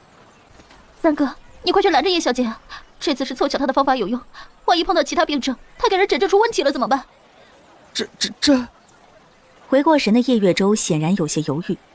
三哥，难道你不信我吗？还是说，你觉得我会害叶家？你别急，我这就去追他。看着叶月舟离去的背影，林月清眼底迅速划过一抹狠戾。月清，林月清心中顿时咯噔了下，竟是忘了林宇泽还在，牵强地扯了扯唇角。三哥，三哥，你对谁都能叫得如此亲热？不是的，只是我刚回家不久，一时间没有改过来。你之前说叶家人虐待你，与你的关系都不怎么好，怎么刚刚我瞧着你倒是很替叶家人考虑啊？虽然叶家待我一般，但毕竟生活了10多年，我做不到一点都不管。是吗？那你倒是有情有义啊。没说信或不信，林宇泽只是掸了掸身上的灰尘。行了，今日逛了这么久，我也累了，先回去吧。三哥，没看到叶星韵的下场，林月清哪里愿意离开？你若是不想回去，便自己留着，我要回去了。林月清眼底划过一抹不甘，气闷地跺了跺脚，认命地跟上林宇泽的步伐。反正那边好哄，过些时间再去看看情况就是。三哥，你莫要生气，我也是担心星韵姐姐，下次我定然注意。那边的叶月舟却已经找不到叶星韵的身影，焦灼的叶月舟全然没有注意到，路过的一个小巷内，叶星韵正跟着一个婆子不紧不慢地走着。按你的意思，你家小姐是因为磕到了头才会变得痴傻？不错，我家小姐可聪明了，奈何老天狠心，硬生生让小姐变成了痴傻儿。这情况多久了？已经2年多了，老爷夫人都给小姐请了大夫，可都束手无策。说是死马当做活马医也好，说他病急乱投医也罢，只要能治好小姐，他怎样都愿意。女大夫，我刚刚看你救了那男孩，你是真的能治我家小姐吧？没看到孩子之前，我不能给你任何承诺。唉，只要有希望就是好事儿。说话间，两人已经来到一座府邸的后门。抱歉，我家小姐生病后一直未能好转，因而老爷就不信大夫，所以只能麻烦您跟我走后门。无妨，走吧。哎，您跟我来。带着叶星韵七拐八拐走进一间宅院。哎，张妈妈，不是让你去买些糖果回来吗？这位是夫人。夫人，老奴该死，老奴……哎呀，别动不动就说什么该死，你是我的奶娘，又替我照顾欢欢这么多年，早就算我是半个亲娘了。你只回话就好。这位是谁呀？你要带她去小姐房里做什么？回夫人的话，这位是我请来的大夫，给小姐诊治的。大夫？罢了，这2年里找的大夫还少吗？每次都是空欢喜一场罢了。更何况这姑娘看着如此年轻，怕是张妈妈已经病急乱投医了。夫人，我见识过这位姑娘的本事，还请您让她试试吧。哎呀，张妈妈。杨夫人无奈地叹了口气。行吧，那便劳烦姑娘试试看。胡闹！欢欢是谁都能看的吗？张妈妈，我念及你照顾夫人和欢欢多年，给你几分面子，但你也不要太过逾矩。老爷，老奴不敢，老奴是真的见识过这位姑娘的本事，她方才……够了，毛都没长齐的丫头也就能糊弄糊弄你。我不知你哪里听到我家在找大夫的消息，但你这种骗子我见多了，赶紧滚！默默看戏的系统已经开始摩拳擦掌。宿主大大，冲呀！是错觉吗？这家伙怎么愈发暴力了？叶星韵淡漠地睨了眼杨老爷，转身朝着来时的路走去。宿主大大，你都不骂他几句就走？没必要，而且我懒得跟脑残过多计较，影响智力。可这好不符合你的风格啊，我都不习惯了。我说过，治病救人讲究缘分，有缘一切皆可，无缘不必强求。再说，是那老夫人请我来的，总不能连累了人家。老爷，夫人，求求你们，就让这姑娘试试吧。老奴真的不忍看小姐痴傻的模样，若您不放心，所有钱财老奴自己出。张妈妈连忙掏出自己的荷包，跪着往前爬了几步。老爷，反正都已经来了，不若就死马当做活马医，试试又不会如何，反倒是有一丝希望呢。你到底使了什么手段，让张妈妈如此信任你？这态度还真是让人不爽。刚好，我也不是会委屈自己的人。你到底是吃了几斤垃圾，说出来的话如此不中听？干得漂亮，这才是我的宿主大大。你想着给你留点脸，偏偏你最不要脸。我来是他主动找到我，你不了解，说我是骗子，可以，我走。但现在他求着我给你家闺女看病，你还来质疑我，那可就是你的不对了，我何须再惯着你？你粗鄙无知，脑残！翻了个白眼，叶星韵不再停留，转身就走。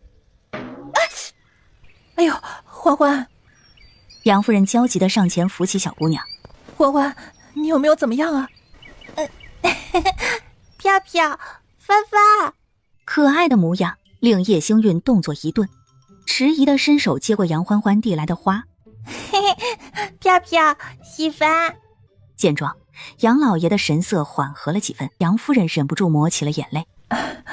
让姑娘见笑了。欢欢自从2年之前摔倒后，就一直如同3、4岁的痴儿一般，话说不清楚，这脑子也……无妨，她很可爱。姑娘，您能否帮小姐看看？姑娘，若是你能治的话，多少银子我都给。叶星韵只是淡漠地扫了眼没说话，却一直盯着这边的杨老爷。本来是不想看的，毕竟我讨厌被人当做骗子。不过，这孩子与我有缘，我可以帮着看看。谢谢姑娘。叶星韵连忙制止了张妈妈的动作。别跪了，先带我进屋。哎，好，姑娘跟我来。快步上前带路。我们一起进去，好不好？好。老爷，自从欢欢生病，我还是第一次看到他如此亲近一个人呢。夫人，我不是不想治好欢欢，但这2年来，你我遇到的骗子也不少，我只是担心。无论他是不是骗子，就冲着欢欢喜欢他，我都愿意让他做我们家的座上宾。杨老爷无奈，却终究没再说什么。房间内，叶星韵示意张妈妈抱着杨欢欢坐在床上。来，手给我。伸出2根手指，轻轻搭在杨欢欢纤细的手腕处，细细感受了片刻脉搏。叶星韵秀眉轻轻蹙起。来，低头。扶着杨欢欢的小脑袋垂下，叶星韵轻轻按动着杨欢欢的后脑勺。痛！突然按到某个地方，杨欢欢顿时哭着痛呼出声：“小姐不哭，让妈妈给你吹吹，不痛不痛啊。”姑娘，这有银针吗？姑娘要银针做什么？我需要印证一下我的猜测。什么意思？如果我的猜测正确，那他的情况我便能治。那若是不正确呢？那你们就要做好他一辈子如此的准备。杨夫人顿时踉跄了下，杨老爷连忙扶住了她。去给这姑娘准备一副银针。是。小厮离开没多久，很快便捧着一副崭新的银针跑了回来。别怕，不痛的。眨巴着眼睛，杨欢欢乖巧地看着叶星韵，几乎是所有人都没反应过来，叶星韵就已经一针正中杨欢欢的眉心。下一瞬，杨欢欢直接昏睡过去，趁机在杨欢欢的后脑勺落下第二针，直至最后一针落下，众人皆是大气都不敢喘。看着自家闺女变成了一个刺猬，杨夫人疼的心都跟着颤。这就好了？没有回答，叶星韵只是轻轻拔下杨欢欢眉心的银针，杨欢欢便清醒过来，茫然地眨了眨眼睛。漂亮姐姐，我要漂亮姐姐抱，我要漂亮姐姐，漂亮姐姐。虽然不认人，但说话已经十分清楚。杨夫人顿时激动得热泪盈眶。老爷，你听到了吗？欢欢她。听到了，我听到了。相较于众人的激动，叶星韵就冷静多了，不紧不慢地将银针插回杨欢欢的眉心。姑娘，你这是……拔针会疼，她遭不住。示意张妈妈将杨欢欢放下，就让她趴着，别碰到银针。一炷香之后，我再来给她拔针。这，要不我就抱着吧。随你，你不觉得累就行。不累不累。姑娘，刚才怀疑你是我的错，你是有真本事的人，还望你可以原谅我的过失，恳请你救救我家欢欢。说着，杨夫人双腿一弯，作势要跪。等等，别动不动就跪我，有话说话。虽说她寿命是不多，但也不希望再少啊。宿主大大，狠狠地宰他们一波，让他们瞧不起你。放心，该是我的，我铁定会要的。坐在椅子上，叶星韵随手端起茶杯，却发现里面空空如也。贵府的待客之道就是如此。刚刚的确是杨某狗眼看人低，还望姑娘不要同我一般计较，救救我可怜的女儿。说着，杨老爷朝着叶星韵深深地鞠了一礼。好说，毕竟我也不是什么小气的人。端起茶杯抿了口。不过我丑话说在前面，我的治疗费可贵了。没问题，只要您能治好小女，多少银子都可。杨老爷掏出一张100两银票放在桌上。你女儿是脑袋受损，血块压迫神经导致智力缺陷，我会给她施针，让她脑中的血块消散，届时她自然就能恢复如常了。因着她年纪小，我7日来施一次针，约摸3次也就差不多了。叶星韵不疾不徐的报价。每次施针100两，开的药你们自己买，同时这副银针我要带走，有问题吗？没有。这个价位能治好他的女儿，简直就是他占了天大的便宜。很好。叶星韵起身来到书桌后，执笔沾墨。一会儿你让人去益民药铺抓药，每日1副，3碗水煎成1碗，给他服下。益民药铺？镇上最好的药铺不是同和药铺吗？我是益民药铺的坐诊大夫。啊，原来如此，我醒得了。宿主大大，你这赚钱的速度也太快了吧！100两这就进账了，还白得一副品相不错的银针。这算什么？我这都算良心价了。若非答应了神医婆婆要以救人为本，我直接开个天价出来。这还良心价？乖乖，如果我不是系统，我都想跟宿主你学医了。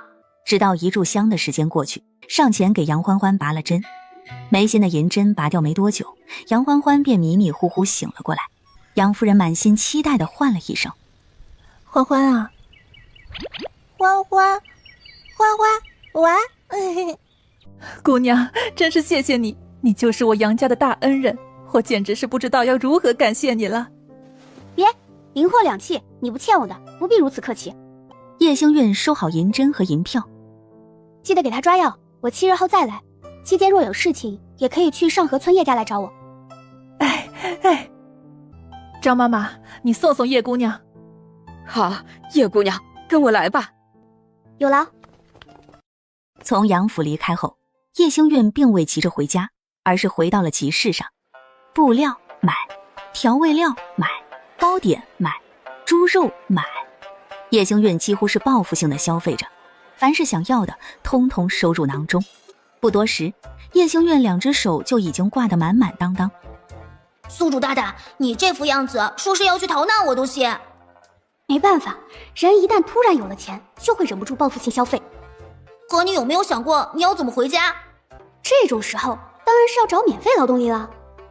系统疑惑之际，就看到叶星运来到了镇上唯一的一间书房门前。还得是你呀，宿主大大。那是，学着吧你。怎么好像听到小妹的声音了？狐疑抬眸，赫然看到门口拎着大包小裹的人儿。小妹，你怎么来了？还买了这么多东西，快给我拿着。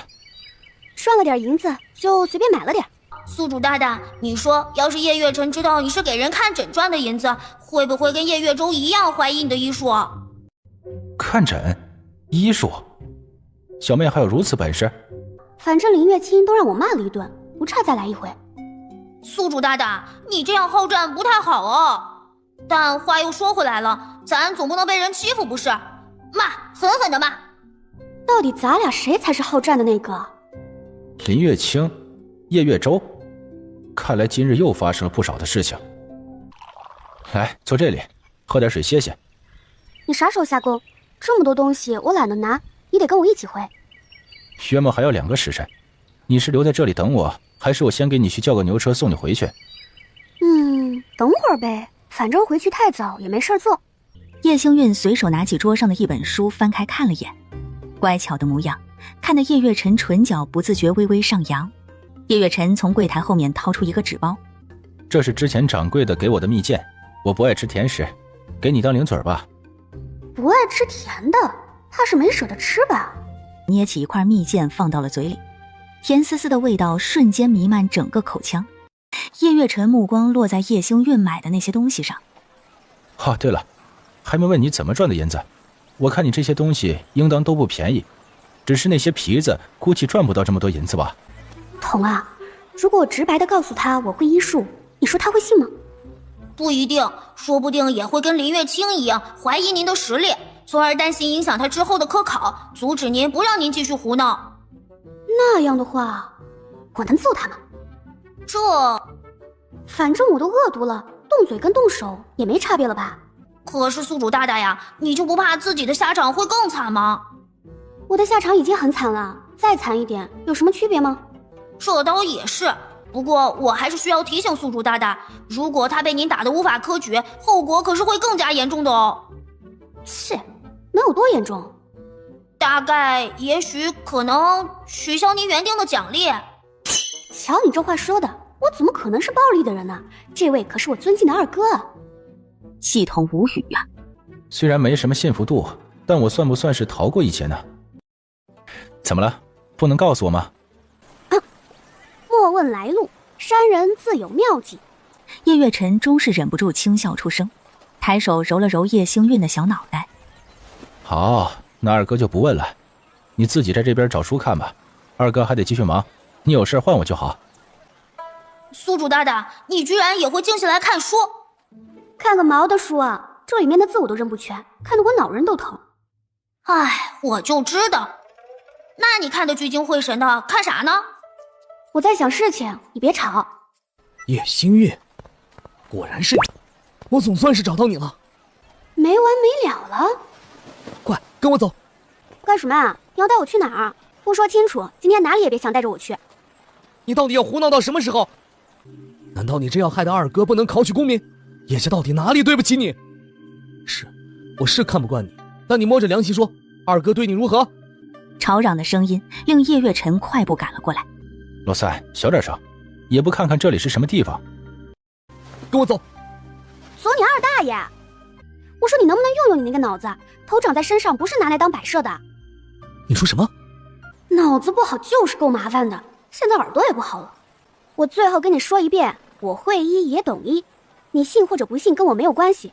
但你若是非要根据林月清的话来质疑我，甚至阻挠我，别怪我不客气。你会医？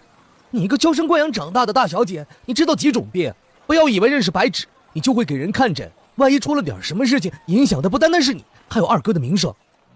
总之，你现在跟我走，去益民药铺把这狼食子的大夫辞了。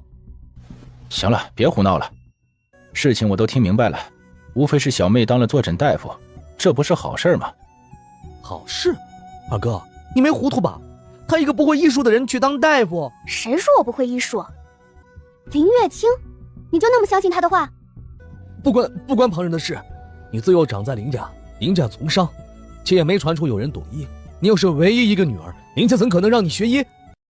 叶月舟抿了抿唇，语气不自觉软了几分。我知你是为家里考虑，但现在二哥科考才是大事，你总得分一下轻重缓急吧。当然，你要是实在喜欢，大不了我出钱让你当学徒。沉默，震耳欲聋。叶月辰倒是看出了叶月舟别扭的心思。宿主，叶月舟这是抽风了。抽没抽风不知道，脑子肯定是有病。这丫头不识好歹呢，不感谢就算了，还骂人。不过话说回来，宿主大大，你似乎真的不太好解释自己会医这件事儿。解释不清就不解释了呗，干嘛非要解释？那叶月舟坚持不让你给人看诊咋办？没事儿，我可以扎晕他，或者哪个穴位可以短暂失忆来着？我晚点研究研究，一劳永逸。叶月舟莫名感觉脑仁一疼，好似已经被扎了一般。好了，老三，你就别瞎想了。我相信星运这么做肯定有自己的道理。你要是实在不信，下次星运出诊你跟着充当一次药童。哈？药童？就他？得了吧，别到时候忙没帮上，反而增添麻烦。本想拒绝的叶月舟对上叶星运嫌弃的目光。啊，我偏要亲自去看看你到底会什么医。你叶星运第一次有些哑口无言。二哥，小妹乖，你就当带他长长世面，待到亲眼所见，他自然也不能再质疑。可是好了，你要是不让他死心，他怕会一直缠着你，难道你不烦？要不还是找个月黑风高夜把他宰了得了，一了百了。饶是叶月辰都不自觉心间一颤，叶月舟额头更是冒出一滴冷汗，思索着晚上要不要熬个夜算了。宿主淡定，你要是杀了他会触发惩罚的。我很淡定，否则就不只是想想而已了。只要他不拖我后腿，爱跟着就跟着吧。我就知道小妹最是通情达理。叶月辰转身推搡着叶月舟往外走。到底怎么回事？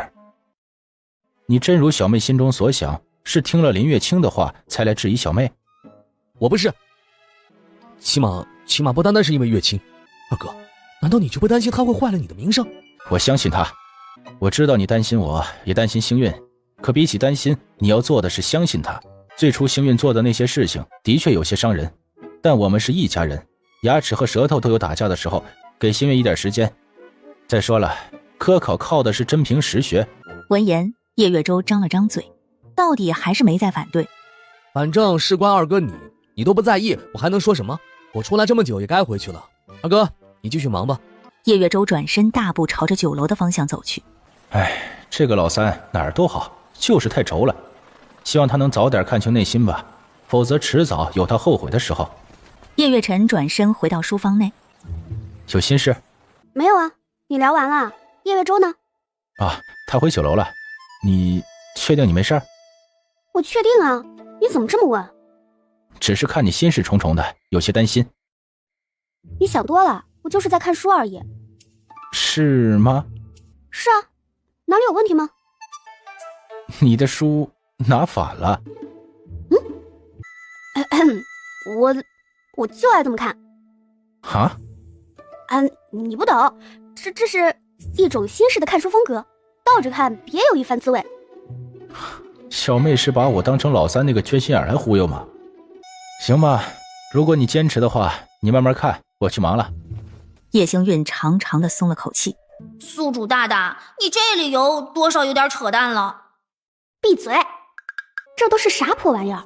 不知道我上学的时候最讨厌翻译文言文了吗？叶星韵索性丢到一边，不再为难自己。怎么连个图画书都没有？宿主大大，这个时代有的图画书一般叫春宫图。这老石子系统怎么都不教星韵点好的？其实我还真想看看，据说画得很刺激啊。头啊，你给我查查，这书房里有没有？这能查吗？下意识想要阻止，但显然已经来不及。检测到了，就在西南角的柜子里。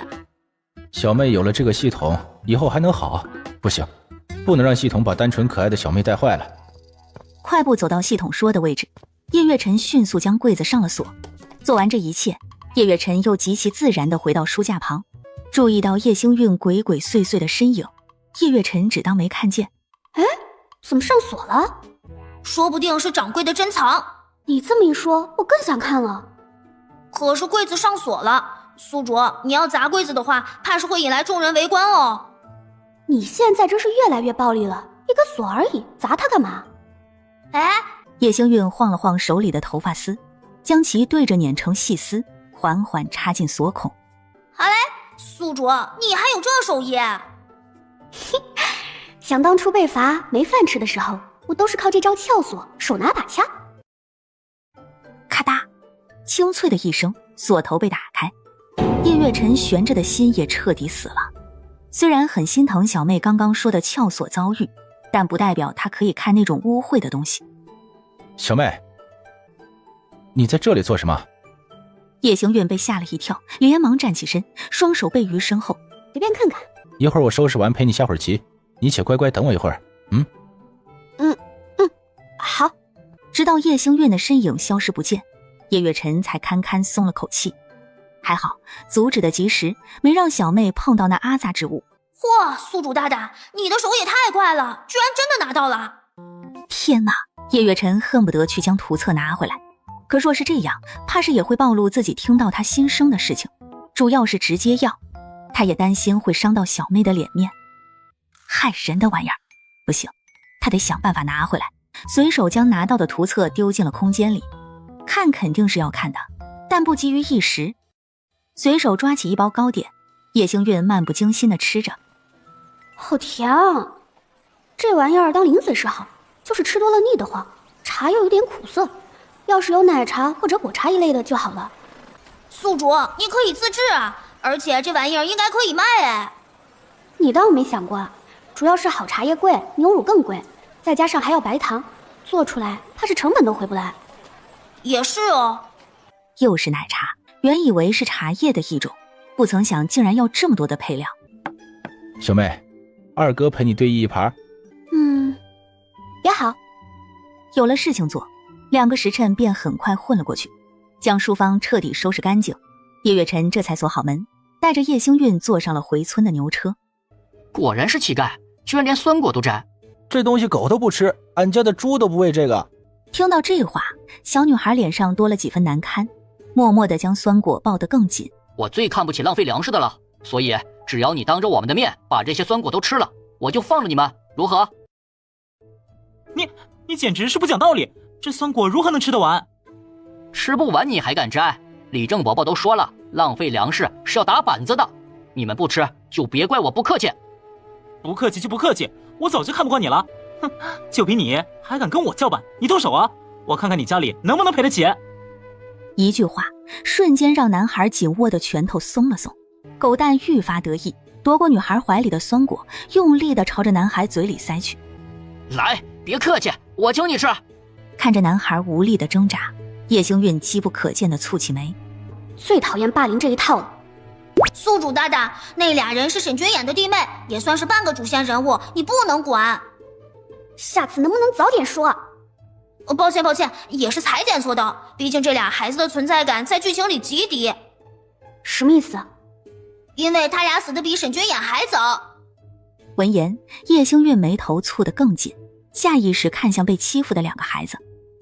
10来岁的年纪，怎么会死得那么早？因为这次的羞辱，加上后来叶月轩回来，原主去沈家炫耀，气得沈景带着沈冉上山，打算也打猎回来。但长期营养不良的俩孩子在山上哪里能活得下去呀？反正最后就是连全尸都没落下。要不是身体是自己的，他怕是已经忍不住给原主几个嘴巴子。沈家暗暗地叹了口气，叶月辰叫停了牛车，利落地跳下车，朝着几个孩童的方向走去。给我住手！狗蛋为首的几个孩子心中一慌，连忙丢开沈景，逃也似的离开了。你们俩没事吧？谢谢叶二哥，我们没事。沈景弯腰捡起地上的酸果。怎地连酸果都捡来吃？你家里一点吃食都没有了吗？今日二伯娘又来了，把家里唯一的一点粟米都给抢走了。二伯娘？就是宿主您上次收拾的那个张氏。记吃不记打呀？哎，等等，沈冉手里的酸果怎么这么眼熟呢？能不眼熟吗？那是柠檬啊，宿主大大。柠檬？叶星运瞬间来了精神，直接从牛车上蹦下来，直奔沈家兄妹。风风火火的身影吓得沈景直接将沈冉搂进怀里。别怕，她是我妹妹，你们叫她星运姐姐就是。星运姐姐？是大哥说帮我们藏白米的姐姐吗？不错，就是她。星运，你初次见他们应当不认识，这是沈景，这丫头是沈冉，都是咱们隔壁邻居，日后你在家无聊可以找他们玩。哎，就见叶星运毫不客气地伸手夺过沈冉怀里的酸果。不是妹儿啊，直接上手抢多少有点不合适吧？还真是柠檬，这可真是踏破铁鞋无觅处，得来全不费工夫啊！有这好东西还愁赚不到银子？宿主大大，您要用柠檬赚银子？当然。别怪我没提醒您啊，这个时代的人都把柠檬叫酸果了，足以见得没人吃。况且就算是现代，也很少有人吃柠檬吧？你还真是刚出生没久的童子，连柠檬水这么风靡的饮品都没听过？系统简单搜索了下，顿时惊呆了。柠檬水的销量居然突破12亿杯，甚至还只是某个单独的品牌。哼，且看我如何让柠檬水风靡古代。呜呼，宿主大大加油！这酸果哪里来的？出了村口往右拐，直走到山脚下便能看到酸果林了。谁种的？没人种，野生的。明日开始，你们俩给我摘酸果，一日的工钱是1人5文，干还是不干？啊？你自己不是也能去吗？干嘛要给我们钱，让我们去呢？我懒不行啊，你就说去不去，废话那么多呢。叶家的情况比他们家也好不到哪里去，莫非是故意帮他们？那这跟讨来的钱有什么区别？倒霉孩子，穷的就剩下骨气了。我不，你赶紧的，要是不愿意，我可找别的孩子。沈景懵了，难道叶星运真的是要酸果？星运姐姐，我能摘，这活我可以。叶星运将铜板塞进沈冉的手里，记得不能少于2筐，否则扣你们工钱。话落，叶星运转身朝着牛车的方向走去。走吧，顺路捎你们一程。不用了。谢谢叶二哥，不过牛车加人还要钱，这里离家里不远，我们走回去就行了。行吧，那你们俩注意安全，早点回去。路上，叶月辰看着不停把玩柠檬，心中静悄悄的叶星运。小妹，心情不好吗？没有。其实你若有心事，可以跟我说说。二哥虽然没什么本事，但若能做到，也会尽力去做的。谢谢，不过我真的没事。闻言，叶月辰没再多说。宿主大大，你是不是想到你小时候了？是啊，有点不忍，也有点感慨。感慨什么？感慨世道不公，天道不平。宿主大大，系统想要劝说几句，可话到嘴边又不知道要怎么劝才合适。叶星运自愈性很强，很快便将不愉快抛之脑后。话说回来，我还得研制一下制冰之法，毕竟柠檬水没冰就没有灵魂了。制冰？小妹竟然会制冰？若是真的，那小妹日后莫说要赚银子，仅一个制冰之法就足以发家致富了。只是不知小妹是否会愿意将制冰之法传出去，若不愿意的话，恐怕日后的安危会是个大问题。看来他必须要尽快攒银子参加科举，务必要考取功名，才可以保小妹周全。不等深思，牛车已经停在了家门口。星月，你总算是回来了，怎么样啊？去镇上顺利吗？有没有被欺负？心中暖意丛生，叶星月面上却一副不耐的神情。瞎操心，谁能欺负我呀？娘，你就放心吧，小妹可能干了。你看，这些都是她赚银子买的。这么多东西，星运啊，你干啥赚这么多银子啊？就赚钱的活呗。因着担心叶母会像叶月舟一样，叶星运并未多说。这些布料您和爹还有几个哥哥的，您看着做。至于那些肉，别舍不得吃，没了再买就是。掏出一锭银子塞进叶母手里。这个是我交的家用，没了你再跟我说。记得顿顿我都要吃白米和肉，别总拿破野菜糊弄我。这足足有10两重。星运到底是如何做到的？莫不是做了那些危险的活计？星运，娘，阻止了他想要去找叶星运的脚步。月晨，这……您别担心，我虽也不确定，但好像是星运给别人看诊赚的。看诊？星运还会医？听他心中所言，的确如此。天哪，他的女儿也太优秀了。不仅如此，女儿心中还有这个家，有她这个娘，她是积了多少福，才会有如此的女儿。娘，小妹聪慧伶俐又惦着您，应该高兴才是啊。是啊，我高兴，可我总是忍不住想，她到底经历了什么？明明生活在林家那种富户，却会如此多的生存本领。难不成是林家对她不好吗？娘莫要多心，说不定只是妹妹勤奋好学而已。也有道理。叶母掏出帕子擦了擦眼角。行了，你把这些吃食给我，我去做饭。星运辛苦一日，可得吃些好的。至于那些布料，你都送到我房里。晚些我把星运的衣服做了，再给你们做。辛苦娘了。目送叶母进了厨房后，叶月辰继续忙活着。布料和针线放在爹娘房里，零嘴归类好，都放在小妹的房间。笔墨纸砚，这是给我的吗？小妹，你愣着干嘛呢？赶紧把东西放好，过来帮我干活。啊？哦，小妹，这笔墨纸砚是给我的？不然呢？家里还有别人用吗？果然是给他的。叶月辰只觉得心跳都乱了几拍。小妹，你放心，二哥定不负你的期望。他一定会考取功名，让小妹过上幸福无忧的日子。叶星运茫然地眨了眨眼睛，没太理解叶月辰的意思。什么期望？我说啥了？会不会是他误以为你在嘲讽他考不上功名，用不起这么好的宣纸，所以打算奋发图强，让你看看他的本事？不至于吧？宿主，您不能大意，难道你忘了你这2日对林月清的所作所为了吗？叶月辰表面虽然没说什么，但他心里肯定是介怀的，你不能被敌人迷惑呀。你说的对。他得时刻牢记，眼前的这一家子人都是想要他小命的人。这破系统怎么如此不招人喜欢？先前带着小妹不学好，现在又给小妹灌输这种言论，难怪小妹之前如此抗拒我们，原来都是这劳什子系统的挑拨。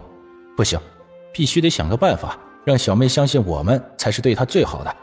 那什么破系统的话绝对不能听。小妹，你有何事需要我做？你去茅厕附近帮我铲些土回来。啊什么啊，赶紧的。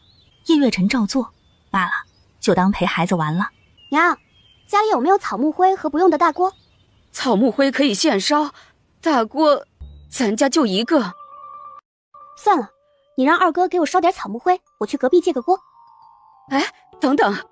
就见他从一个熟悉的布袋子里舀出1碗白米，又伸手想要拿2枚鸡蛋，可犹豫一瞬，叶母最终还是缩回了手。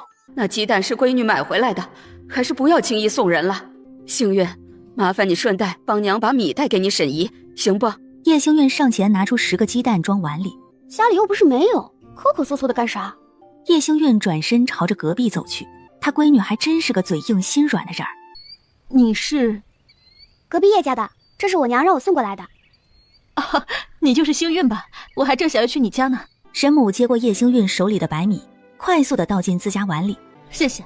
哦对，还有这钱，你拿回去。没有接鸡蛋，沈母掏出铜钱塞进叶星运手里。这是何意？难道你不想让沈景和沈冉帮我摘酸果？不是的，若你想吃，我让他们给你摘些送去，只是顺手的事情。你误会了，我没有施舍你们的意思。我的确需要酸果，而且我要的不是几颗，是很大的量，所以我正式雇佣他们2个帮我干活。可你要酸果做什么？那东西酸得很，不能吃太多。我自有我的用处，你且说接不接这活就是。这……娘，大哥说了，若是幸运姐姐有正用，那找别人还不如找我们。那好吧，明日起我让他们多摘些酸果。叶星运将铜钱塞回神母手里，又将鸡蛋递了过去。这个是我娘给的。不，鸡蛋不能收。收着吧，不过是几个鸡蛋。况且明日摘酸果也算是个力气活，多吃点补补，免得出了事还要赔偿。可是……别可是了，实在不好意思就帮我一个忙。什么忙？我需要一个锅熬制一点东西，用过之后大抵是不能做饭了，所以想问你家有没有不用的锅借我。哦，倒是有一个，你要不嫌弃的话就直接送你好了。不知为什么总觉得这个星运姐姐似乎比月清姐好，尽管她的态度很差。有事？没事干嘛一直盯着我看？谁盯着你看了？啊？奇怪，我不小心说出来了吗？什么意思啊？沈景不明所以地看向叶星运，惊讶发现他并未说话。那他听到的是什么声音？这小子什么眼神？一副见到鬼似的，我很吓人吗？宿主大大，你对自己的认知度如此不清晰吗？我给你个重新组织语言的机会。气瑟瑟发抖，同表示人家说宿主大大最棒最可爱，算你识相。面前的沈景已经彻底懵逼了，不对劲，十分不对劲！救命，他好像不正常了。大哥，我好像病了，我能听到奇怪的声音。别吵，你不是病了？倒霉孩子抽什么风？找到了，就是有些生锈了，你看看可以吗？能用就行。那你就拿去用吧，反正家里也用不着。行，那我先走了。神母转身回到房间，一眼就看到有些呆滞的沈景。小景怎么了？没事，不必担心，只是有些接受不来现实而已，一会儿就好了。叶星运拿锅回家时，叶月辰已经将满满的一桶土放在了院子里。你还要草木灰对吧？我去外面烧一些。辛苦，方便的话回来帮我带点蜂蜜。蜂蜜？咱家好像还有些大哥之前带回来的野蜂蜜，就是不知道你要多少。有点就够。啊，那你找娘要就行。知道了。叶星运随手丢开铁锅，迈步朝着厨房走去。见状，正要出门的叶月辰脚步一顿，转身将铁锅架好后，才重新背好背篓走出家门。要来蜂蜜的叶星运正准备将柠檬腌上，眼角余光突然注意到院中架好的铁锅。该说不说，叶家人还怪体贴人的。是啊，要不是他们体贴林月清，也不会让宿主你死得那么惨。这种体贴不要也罢。拿出从沈家兄妹手里得到的柠檬，将其切成薄片放在盆里，用擀面杖捣捻几下，再将蜂蜜倒进盆里，用碎布将盆盖了起来。柠檬腌制好，接下来就要制作消食了。还要多久能弄好啊？快了，就这一点了。我来帮你。饭做好了，幸运啊，先吃饭。小妹，来洗洗手再吃饭。哦，好。将腌制好的柠檬蜂蜜用温水冲开后，再将装有柠檬水的茶壶放进竹篮，绑好绳子悬挂在井里。小妹，你这是做什么？晚点你就知道了，先吃饭。对嘛，有肉有菜，这才叫生活。那之前什么都没有，叫什么？叫活着。虽然听不懂，但感觉很有道理的样子。叶母心中不免有些自责，夹起鸡腿放在叶星运的碗里。之前家里条件不好，委屈幸运了，日后娘保证日日都让幸运吃到肉。一旁的叶父吃着白米，心里十分不是滋味。闺女回来这么久，好不容易吃顿肉，还是闺女自己赚来的银子。家里的活计都差不多了，距离秋收还有2个月，明日我便去镇上找活儿。咱家虽然不富裕，却不能委屈了闺女。说着，叶父又给叶星运夹了块鸡翅。叶月辰挑了块肥瘦相间的五花肉放进叶星运碗里。我正想说呢，再过2个月我就把书房的活辞了，忙完秋收，我也想去书院待一阵子。来年便是3年一次的院试，我这次不想错过了。也好，你自己有主意就行啊。咱们家里穷，帮不到你什么，但赶考的路费还是能够攒得出来的。月晨呐，爹不会说什么大道理，只希望你尽最大的努力，哪怕最后名落孙山，也不至于留有遗憾呐。放心吧，爹，我心中有数。有数便好，吃饭吧。哎，院士，童啊，是不是这次考试就是叶家平步青云的开始？是的，按照原本的时间线，叶月晨会一路考到殿试，顺利拿下状元。同时，这1年半的时间里，叶月安会开启做生意模式，还会带动叶月州开酒楼。最后，叶家举家搬入京城，叶月轩还拿下了5状元，可谓是辉煌一时。哎，宿主，你脸色咋这么差？难道你不开心吗？我的生命都进入倒计时了，开心个屁呀！哎，宿主大大别紧张，你是在叶月晨当上丞相时才死的，最少还有个5、6年呢。哇，好让人惊喜呢！如果这5、6年我不需要受折磨的话，哎呦，宿主大大，你别这么灰心嘛，往好处想想。虽然你死前会受到折磨，但你死后可以坐拥美好生活。怎么样，有没有安慰到你？谢谢你的安慰啊，但下次可以跳过这个环节。暗暗叹了口气，叶星韵忽然察觉桌上的炖鸡和红烧肉完全没人动筷子。你们怎么都不吃肉？我想着让你多吃些。怎么，想让我吃胖了，出去跟别人说我欺负你们，不让你们吃肉吗？啊，不是。那就别别别扭扭的，赶紧吃，一点肉而已，我买不起是咋的？夺过叶母的碗，叶星韵给他扒拉了大半碗的肉。吃。叶母好笑又无奈，擦了擦眼角的泪花，大口大口地吃了起来。闺女拿回来的肉真香。还有你，挺大的岁数了，出去打工，是想别人戳我的脊梁骨吗？真要是闲得慌，就给我做事，我让你干啥就干啥。闺女，被叶母轻轻按住了手，抬眸看去，只见叶母正朝着他摇头。至于你，还2个月之后辞了，明儿就去辞了，滚回学院上学去，整日看到你就让人心烦。小妹，我如今看过的书不少，不急于一时。少废话，这个家我做主。再说你才看几本书，这么自信，你干脆别去学院，直接考啊。若非因为这2个月没去书院，叶月晨也不会错过书院先生讲的重点，更不会错失暗手了。毕竟如今的教书先生可是曾经的状元，书院特地请来任职2个月，之后再去，可就没有这样好的先生了。就是这样吗？那他还真的得珍惜机会，提早去书院。只是，小妹，不是二哥不愿，只是家中还欠着银子，为兄实在是囊中羞涩。实在不行，不是暗手便不是吧，之后努力就是了。叶行运掏出2锭银子丢到桌上。不就是银子吗？我有啊。不过呢，我也不是白给的，只要你在家，我的洗澡水、脏衣服，反正所有要你做的事都得立刻给我做，难听点就是你给我当奴仆。叶月晨显然是没想到叶星运会来这一出，叶父则是蹙起眉，下意识想要出声，却被叶母死死按住。宿主大大，你这副恶毒的样子真是太赞了，咱这恶毒值夸夸的往上涨啊！迷不迷人不知道，但绝对迷死统啊！没办法，曾经设想过无数次有人如此恶毒的给我砸钱，可惜始终不曾如愿。不过今日怎么不算是另一种方式的愿望成真呢？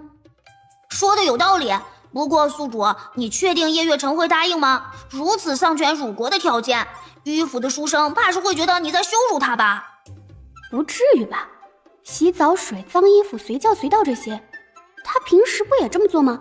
我就换个羞辱的说法，他不至于转不过弯吧？把闺女想得那么恶劣，叶父心中多了许多愧疚之情。叶月晨自是听出叶星运话里的异样，只是心疼小妹不得不做坏事被人误会。星运，你放心，待到二哥功成名就之日，定让你名满天下，成为诸多女子艳羡的千金。哼，艳不艳羡不知道，名满天下倒是真的，毕竟都告御状了。不过往好处想想，怎么不算名垂青史呢？宿主大大，真的不是遗臭万年吗？小嘴巴。对于叶星运心中所想，叶月晨心疼又无奈。罢了，反正他日后会用实际行动证明那系统说的都是错的。吃过饭后，叶星运跑到院子看自己的柠檬水试验品。锦如，你为何拦着我？岳州要读书，不上功便算了，我是星运的父亲，总不能也让他养着我吧？我相信星运既留下你，肯定有他的原因。再说岳轩和岳安不知何时回来，岳晨不日就要去书院，岳余才能回来一次，更别提岳州整日与星运不对付。看了眼院中乱七八糟的东西，哎，你也看到了，星运摆明是要弄些稀奇的玩意儿，你若是不帮忙，难道指望我帮他打杂拎重物吗？叶父想起叶星运今日让叶月辰来回搬的陶罐，那不行，你身子弱，可不能搬重物啊。所以啊，你这个当爹的自然要帮闺女。再说闺女有本事有孝心，你又何苦非要去做苦力？难道你觉得给闺女做工丢人不成？嗨，怎么会呢？我只是不想她一个女娘那么辛苦呀。未回叶家时，她可是十指不沾阳春水的千金呐。我也不想，可咱没本事，所以只能尽咱所能给闺女做些事情，让她可以大展拳脚，肆意做些自己想做的。唉，你说的有道理，我听你的。院内，叶星运摸了摸茶壶的温度，有些微凉，迫不及待地倒出一杯，浅尝一口，酸酸甜甜，清凉可口，就是这个味儿。若说还差什么，便是没有冰块，不够凉。怎么了？是不是不好喝？没事，大不了不卖这个。你要是缺银子，二哥便去书房再上供几月。叶星运已然倒出一杯柠檬水递到他手里，你先尝尝。这愣着干啥？喝呀！叶月辰咬了咬牙，端起杯子递到嘴边，一鼓作气灌了进去，液体划过喉咙，留下酸酸甜甜的滋味弥漫在舌尖，滑进胃里，带着一丝清凉，直叫人通体舒畅。好喝呀！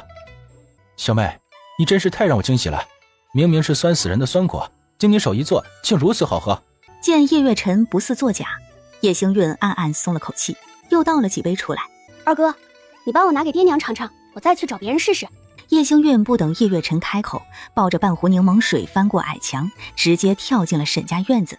奇怪，小妹何时与隔壁这么熟悉了？怎地这个时候来了？找你帮个忙。啊？尝尝。这是柠檬水，没毒。沈君言浅尝一口，预想之中的酸涩并未出现，反而是一种很可口的酸甜之感，好喝。你到底是如何想出来的？酸果竟如此的美味，你还真是让人惊讶。原以为是二哥哄我，现下看了你的反应，我倒是当真有信心了。你莫不是想要将这水拿出去卖？不错，你觉得如何？味道的确不错，只是售卖的话，酸果不值什么钱，但你应当加了糖或者蜜吧？如此一来，价格就有些难定。且现在天气炎热，你就算是在井中镇过，怕是到集市上也热了。如果只在村里售卖，估计赚不到多少钱。你说的不错，不愧是本书悲情男配角，腿脚虽然不灵，头脑的确不错。亏您还夸得出来，难道您不担心沈君衍说的话吗？担心什么？我本来就没打算在村里卖，否则我为什么要制冰？制冰？他竟然还会制冰？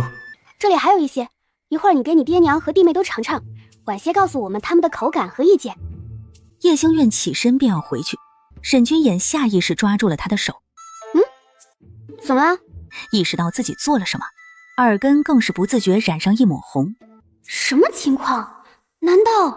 难不成叶星运将他误会成了登徒子？难道说沈君衍不想帮我？不想帮就直说呀，拉着我不放是要干什么？可能是不好意思说吧，又或者怕宿主你像揍他二伯娘那样揍他。我看上去像是那么暴力的人吗？宿主大大，您对自己的定位真的就一点都不清晰是吗？当然，这话系统可不敢说出来，只能委婉道：不像，肯定是他小人之心夺君子之腹。言之有理。沈君言表示他不是，他没有。我是想说，能否麻烦你回去时问问你二哥，最近可有抄书的活计？尽管有些蹩脚，但总归比被当作小人强。抄书？你？对哦，原书里沈母为了让沈君衍能有些事做，特地拜托去念书的叶月辰回来给沈君衍上课。叶月辰更是为了照顾沈君衍，给他揽了一些抄书的活，也算是让沈家多了一项收入。毕竟家中还欠着债，能多凑点是点。抄书能赚几个钱？累瞎了，怕是也不能够1个月凑够100两，还不如乖乖等我制出冰块后，帮我卖柠檬水来得快。什么？他竟是为了帮我所研制的柠檬水吗？行吧，我回头帮你问问。冰块还没制出来，现在说什么都为时过早。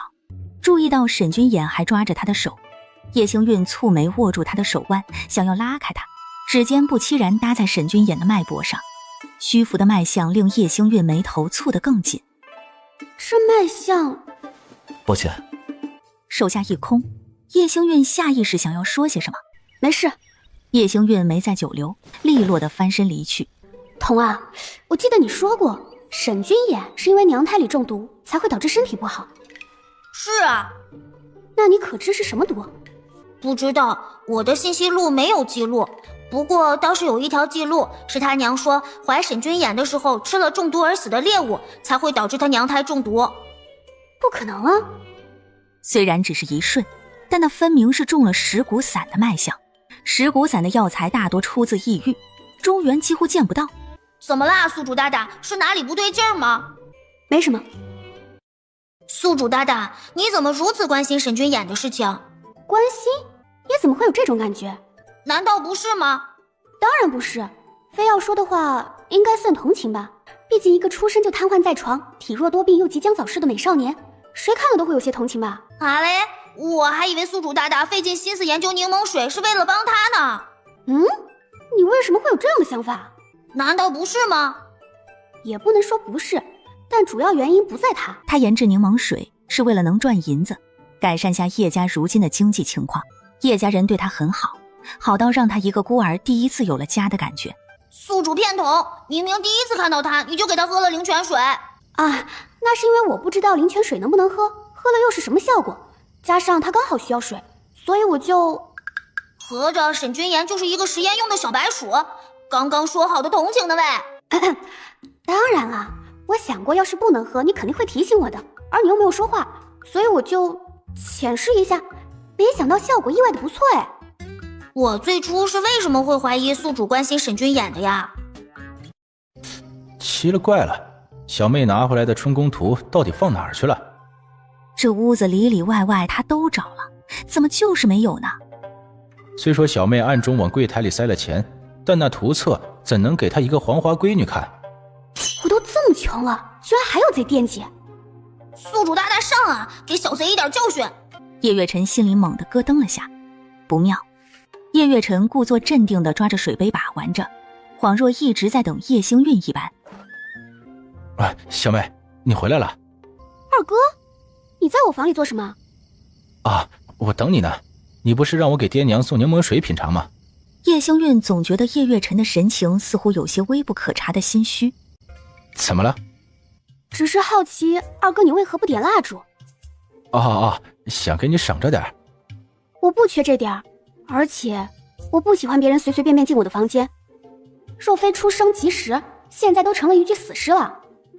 抱歉，我下次注意。虽是特殊情况，但到底是姑娘闺房，她的确有些冒失了。爹娘喝了觉得如何？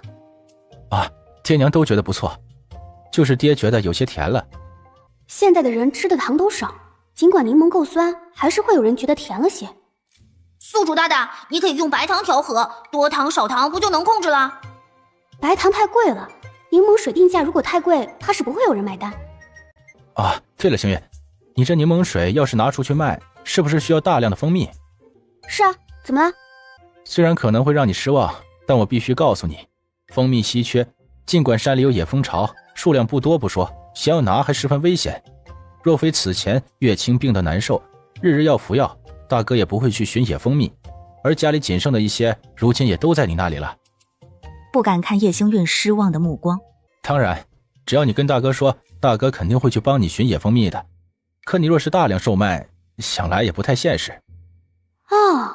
叶月辰不说，我倒是真没想起来蜂蜜稀缺这回事儿。看来得找个机会再去一趟山里，搬几个蜂巢回来。搬回来蜂巢有何用？难道还能循环利用？宿主，你莫不是想要养蜂？这是最好出蜂蜜的办法。养蜂？那叮人的玩意儿还能家养？那岂不是每人都要被叮个满头包？可是宿主大大，风可不是好养的，你有场地吗？空间那么大地方，你当摆设吗？在空间里养，那你怎么拿出来？我隔三差五进个山不就好了？可叶月辰刚刚才说风潮少，还难拿。那就说我运气好，反正他们怀疑也没有证据。哇哦，好有道理的样子。没事儿，我改日上山看看，能找到就先卖着，找不到就不卖了呗。行吧，那你注意安全。今日你也累了，早些休息吧。春宫图到底被藏到哪里去了？难不成小妹随身携带？不应该呀，这玩意儿要是被发现，脸怕是都没了，怎可能随身带着？哎，真是无用，竟然连一本书都找不到。不过今日已晚，小妹应该也来不及看，明日再努力找找机会吧。刚刚叶月辰到底找什么啊？难不成我这屋子里还有林月清遗落的东西？空空如也的房间一目了然。应该不可能，难道真是我多心了？起身将门拴上，叶星韵躺回床上，意识一转，人已经出现在空间当中。灵田里昨日种下的人参现在已经长出了绿色的嫩叶，外面一日，灵田一年，而空间茅屋内的时间流速却是静止的。例如他往屋内丢的实验野兔，如今还是新鲜的。童啊，我现在恶毒值多少了？宿主稍等，我这就查询一下。有了，宿主现在的恶毒值是58999，已经接近6万了。毕竟他穿来这里不过4、5日的光景。是的，宿主大大不仅每日任务都能顺利完成，甚至有时还超额完成，所以恶毒值累积的也就多了些。但要换精粹升级的话，好像还是差很多。他现在还真想看看升级后的空间。没办法，恶毒值就是要日积月累的嘛。难道就没有办法能够多获得一点儿？实在不行，他给叶月舟下点泻药啥的吧。啊，宿主大大不说，我都忘记了，还有一个办法。什么？除了日常恶毒任务，宿主还可以选择开启支线任务，完成即可获得大量的恶毒值。注：开启支线任务后不得关闭，且完不成会双倍扣除恶毒值。请问宿主是否要开启？支线任务啊，听你的说法似乎有点难度。确实会有点，毕竟每个刷新的支线任务得到的恶毒奖励值最少都是10万以上，运气好的话还能碰到100万恶毒值奖励的任务。开，必须开，我最喜欢挑战困难了。宿主大大真的要开啊？开了可关不上啊，而且每次刷新的支线都得做，做不完是有惩罚的。奖励这么多恶毒值，它困难一点是应该的。好吧，如果宿主确定要开启支线任务，请下达指令。开启支线任务。叮，恭喜宿主，支线任务已开启，正在刷新中，请耐心等待触发。任务呢？支线任务是需要特定情况才会触发的，宿主大大不要急嘛。嫌弃的撇了撇嘴，叶星月没再浪费时间，掏出锄头开始在灵田附近的一块空地刨土。叶星运跟系统兑换了些花种，随手撒到了地里。翌日吃过早饭后，叶星运便开始处理过滤好的消土水，熬煮、过滤、晾晒、结晶提纯。单单是制作消石便足足用了2日的时间。嘿，还好没有白费辛苦。宿主大大，你居然真的做出来了，太厉害了吧！淡定，为手熟耳。爹，帮我打点水出来。哎。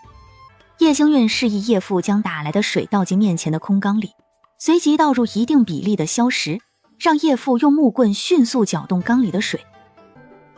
这是……天哪，孩儿他娘，你快来呀！咱家闺女真的治出病来了！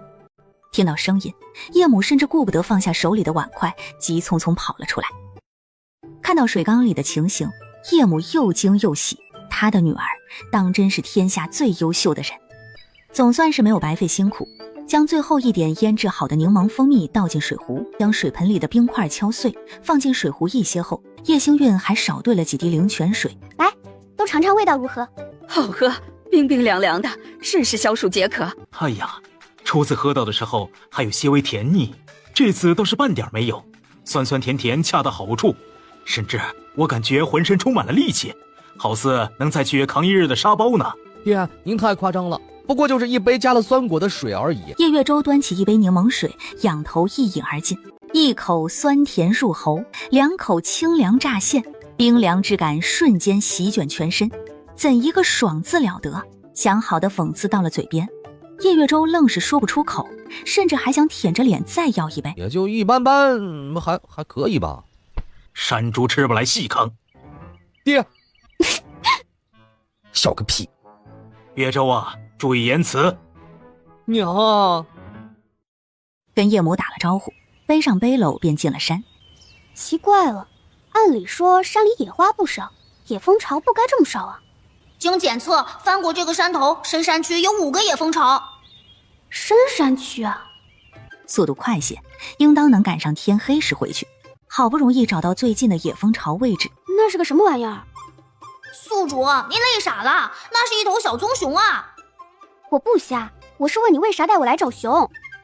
系统检测，野蜂巢就在这个位置，我也没想到会有熊嘛。但是话又说回来，熊吃蜂蜜不是正常的吗？正常个锤子！叶星运头疼地看着树杈上努力伸手去抓野蜂巢的小棕熊，一时间踌躇极了。深吸一口气，叶星运捡起几颗石子，瞄准野蜂巢。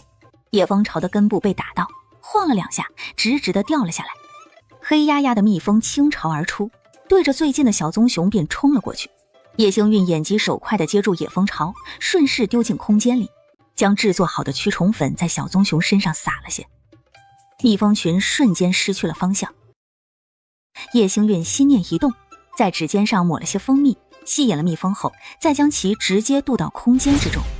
小棕熊嗷呜一声，熊掌直接抱住了叶星运的大腿，吓得叶星运一个机灵，飞起就是一脚。伴随着一道优美的弧线，小棕熊直接飞出4、5米远。该死，到底是谁惊动了这头熊？叶星运察觉不妙，迅速撒丫子跑路。棕熊逐渐靠近，男人顾不得多想，再度踏上了逃跑的路。别被我知道，否则我饶不了他。哎呦，我的亲娘哎，太吓人了！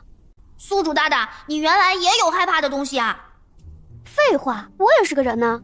那宿主大大，你还要继续找野蜂巢吗？深山里可不只有棕熊，还有其他的野兽哦。找，来都来了。好，那我们沿着西边出发。这野蜂巢长在峭壁上，不太好拿呀。身后忽然传来一阵细微的声音，叶星运顺势躲进附近的草丛里。根据叶星运看了多年的小说经验，这俩绝对不像好人。丁，恭喜宿主触发支线任务，拿走太子的9龙玉佩。等等，我为什么要去拿太子的9龙玉佩啊？这跟直接将族谱送给太子玩9族消消乐有什么区别？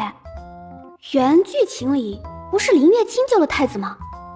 是的，按照原剧情，太子会在晚上被侍卫带到上河村求助，半路遇到来看叶家人的林月清，从而被他捡到丢给叶家人救治，而太子的9龙玉佩则掉到了林月清的马车上。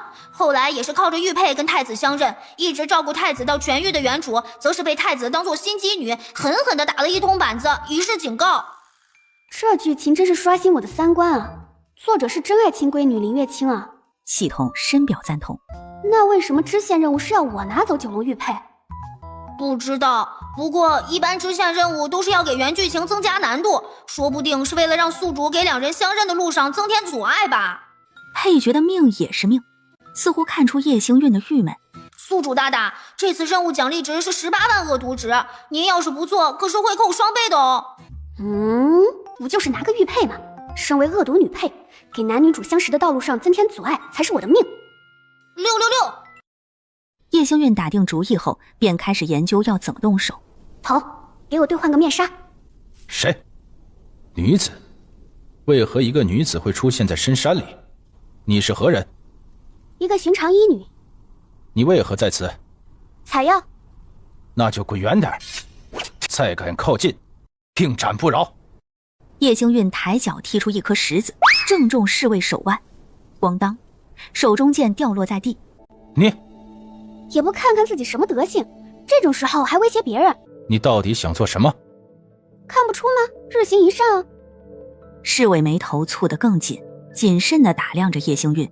你身后那位怕是要挺不住了吧？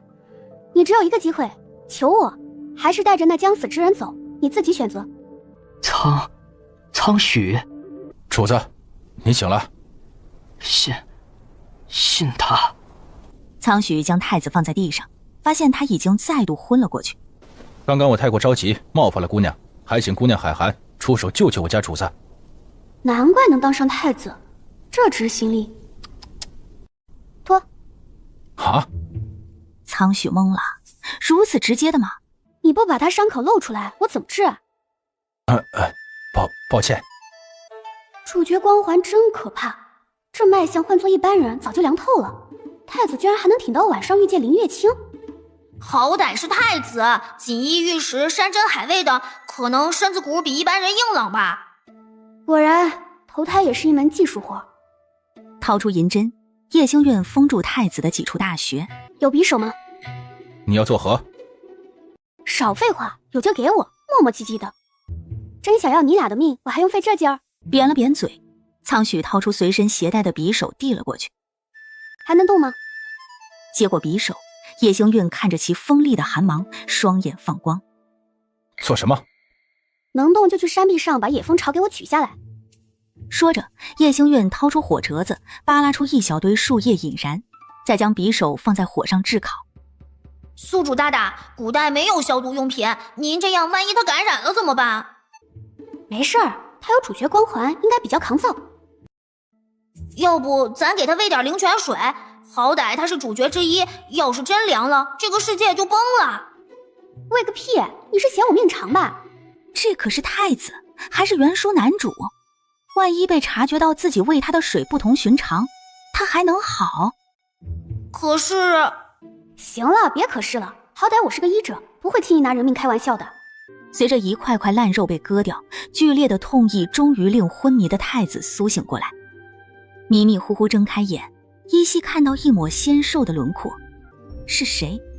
试图睁开眼，将眼前人看得再清楚些，后背却传来阵阵刺骨的疼。宿主大大，蜂蜜还能这样用？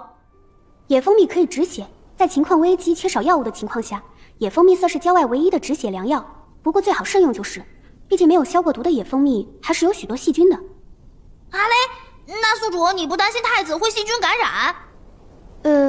严格来讲，用匕首割烂肉也会有细菌，所以往好处想想，说不定会以毒攻毒呢。以毒攻毒是这么用的吗？好歹这是小世界的男主，宿主大大您上点心行不行？系统尖锐的嗓音吵得叶星运有些头疼，涂抹蜂蜜的动作都不自觉用了力，疼得太子眉头不自觉紧皱。你都说了他是小世界男主，总不至于这点主角光环都没有吧？安啦，死不掉的。大不了等太子严重了，出重金招大夫的时候，他再接个枕呗，还能再赚一笔大的。宿主大大，别忘了正事儿。放心吧，记着呢。叶星运一边涂抹蜂蜜，一边寻找着太子身上的九龙玉佩。腰间没有，难不成在……叶星运暗道抱歉，同时手里的动作猛然用力，迅速将太子翻了个身，仔细翻找着玉佩。有了。跟系统确认过没错后，将太子重新翻面，把最后一点蜂蜜尽数涂抹均匀。不知道是不是错觉，总感觉宿主这一套动作下来就可以把乳猪是把太子送上烤炉了。好像还是有点怪怪的。就在叶星运准备收工时，一个蜂巢忽然掉落在眼前，缓缓抬起头，一张青紫肿胀的脸赫然映入眼帘，吓了叶星运一跳。咦，谁家猪头成精了？宿主大大，那是苍许。他肿么肿成这个德行啊？不出意外，应该是被蜜蜂蛰的。不应该呀，我给了他驱虫粉，咋还能被蛰成这么……叶星运骤然想起自己带来的2包驱虫粉，一包自己用了，另一包之前给了小熊仔，眼底多了几分尴尬。你有蜂蜜，为何还要我去摘蜂巢？废话，当然是为了支开你。少来，宿主你绝对是懒得爬山壁。小嘴巴。蜂蜜本来就是我的，用了不需要补上吗？而且你们给得起诊金吗？偏偏现在怀中没有半两银。那这个给你，治疗毒虫叮咬最是有效。我先说好，我没银子给你。没事儿，我已经收到报酬了。叶星运背起背篓，他身上的伤口暂时要不了命，但最好还是尽快找大夫上些药。望着叶星运离去的背影。什么情况？帮着处理了伤口又给药粉，说是需要诊金，最后却只要一个野蜂巢当报酬，当真是个奇怪的女人。苍许忽然察觉到不对劲。等等，我匕首呢？难道……宿主大大，你走得这么急做什么？你可以当成是我想要早点回家。开玩笑，他辛辛苦苦给太子治了伤，总不能一点诊金都不收吧？所以他收下匕首当诊金也不算过分吧？剩下的几个蜂巢距离近不近啊？不算近，但也不远。以宿主的体力，完全可以拿到再下山。忽的，草丛里传出一阵细微的声音。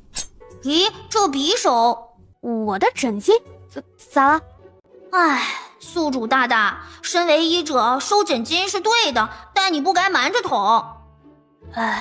我这不是担心你不让吗？怎么会呢？统统我跟宿主可是一心的，别说只是一把匕首，就算让太子以身相许，都是他应该的。大可不必，多少有点恩将仇报了。弯腰捡起一颗石子，朝着野兔的方向重重砸了过去。叶星运扒开草丛，打算将野兔捡回来当午饭。奇怪，我明明打到野兔了，怎么找不到？啊，看到了！快步上前，正欲拿起来，那一只毛茸茸的爪子也突然按住了野兔，赫然与两颗圆溜溜的大眼睛四目相对。这是我的！眼睛四目相对，这是我的！棕熊仔眨了眨眼睛，忽然认出眼前的女人，顿时怒了，扬起厚厚的爪子朝叶星运扇了过去。讲理失败。嘿，得寸进尺是吧？叶星运朝着棕熊仔飞起一脚，走你！伴随着棕熊仔落地的闷响，一道震耳欲聋的怒吼传来。糟了！叶星运拎起野兔，撒丫子狂奔。苍许看清眼前生物，当时愣了愣，一只摔懵的棕熊幼崽。等等，好像哪里不对劲。颗颗豆大的汗珠自额头滑落，苍许缓缓转过头，一头成年棕熊正龇牙咧嘴地瞪着他。娘哎！青云镇千味楼，刚刚收拾完桌子的叶月舟擦了擦汗。今日那妮子自己去山里，也不知现在回家了没。不对，管他死活做什么？又不是没劝过，他非要去，出了事怪得了谁？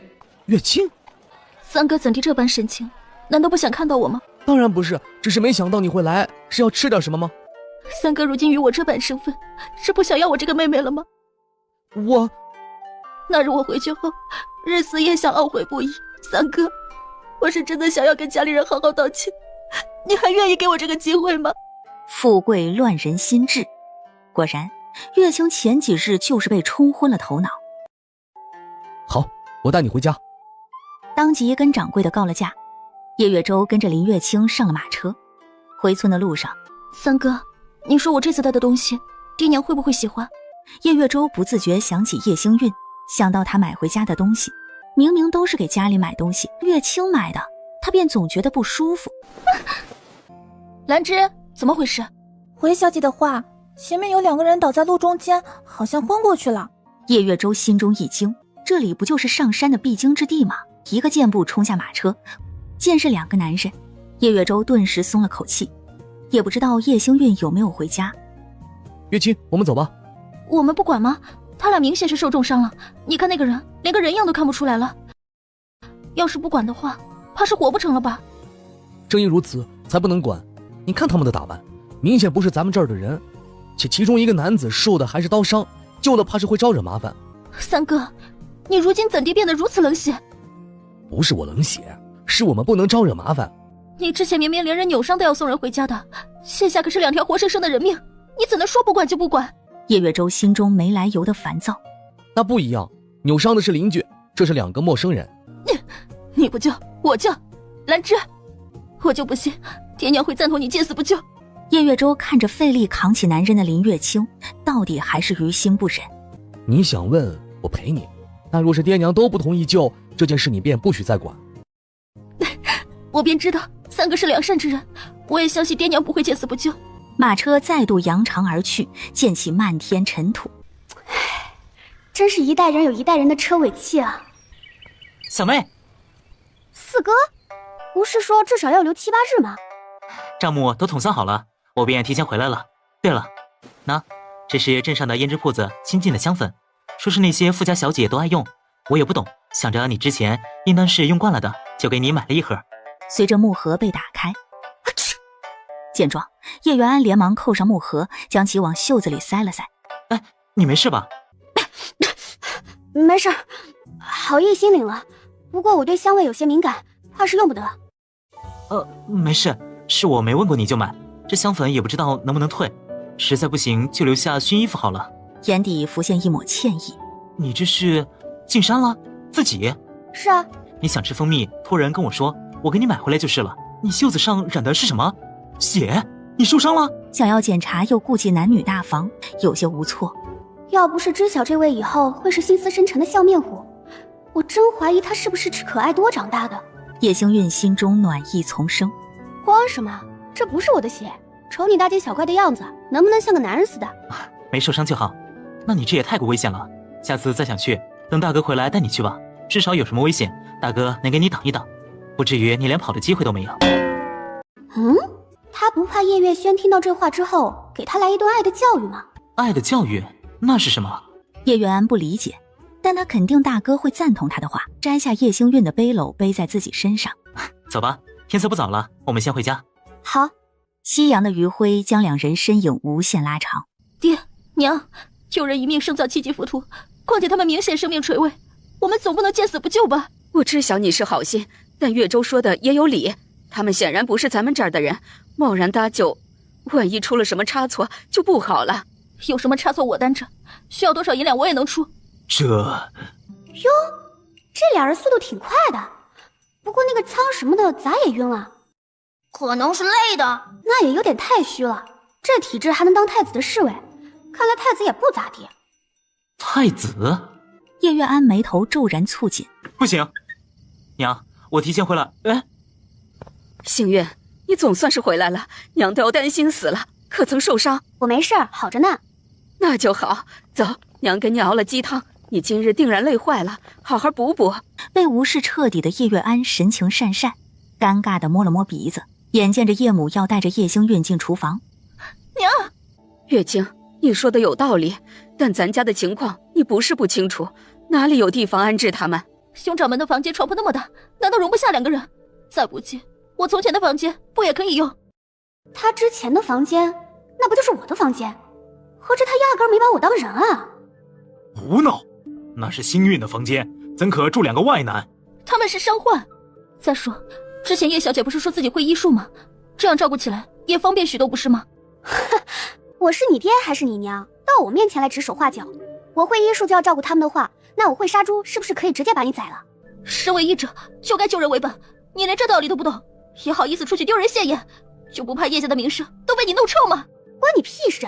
丢你的人现你的眼了，要你在这里狗叫个不停。爹，我也是好心，想着叶小姐若真要当大夫，便将这2人照顾痊愈，来日也好替她宣传一番。行了，星韵不论会不会医术，救不救人都是她自己做主。这2个人身份不明，受的伤明显又是刀伤，留在家里不合适，况且家里也没有地方收留他们，你还是哪里捡的扔回哪里去吧。爹，四哥，难道你也是这样想的？不然呢？林月清，你想救人，大可以带去林家，为何要带来这里？我只是觉得这里比较近。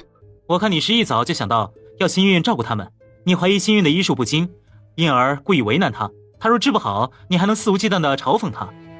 不是的，四哥，我没有。你有没有，你心里清楚就好。总之，这2个人叶家不会收留的。林月清满脸央求地看着叶月安。可他们伤得这样重，若是不及时治疗的话，他是真的要死了。至少在我找来大夫之前，让他们留在这里呢。四哥，明明你们都是心善之人，今日怎么偏偏忍心看着他们死呢？真是好一个圣母，看得我这么想扇他呢。确实欠揍，看出对方身份不凡，想要搭救又担心会给自己带来麻烦，将人丢在叶家，等确定对方是太子之后，便想方设法让太子误以为是他救了自己，既要又要，他咋不上天呢？不行，童子忍不了了，宿主大大抽他丫的！好了，月清，你不要胡闹了。三哥，你们都怎么了？我记得你们之前不是这样的。我记得之前你也不是这样的。林月清踉跄2步，满眼受伤地看着叶月舟。三哥，我我只是想救人，只是不自觉为你们着想。我到底哪里做错了，惹得你们这般厌恶我？别说了，我送你回去。深吸一口气，叶月舟上前拉起昏迷的太子，打算将其送到马车上。骗子，你们都是骗子！说好的把我当妹妹，如今才过了几日，就已经如此不待见我。既如此，我不在这里碍你们的眼，我早就是。主仆俩钻进马车，直接吩咐车夫离开，呆呆地看着马车逐渐远去。半晌，叶月舟终于回过神，却也没了主意。走吧，我跟你一起去。去哪儿？当然是哪里捡来的，扔回哪里去。奇怪，按照原本的剧情，叶家人虽然不同意，但最终还是留下了太子。如今怎么给送走了？因为按照原本的剧情，宿主大大你被太子的美色所迷，非要把人家留在你房间里，由你亲自照顾。若非如此，太子咋可能留得下？合着还是我自己作的死？话说回来，宿主大大，你不要留下太子吗？这次正是救命恩人的玉佩就在你手里，你救他也不吃亏的哟。不留。啊？为什么？我未来的下场已经够悲惨了，何必再找一个太子来虐我？再说留下他，我住哪？我可没有那么高尚的人格，把房间让出去。可是宿主，要是太子真的凉了，小世界崩掉，你就拿不到奖励了哟。切，你想多了。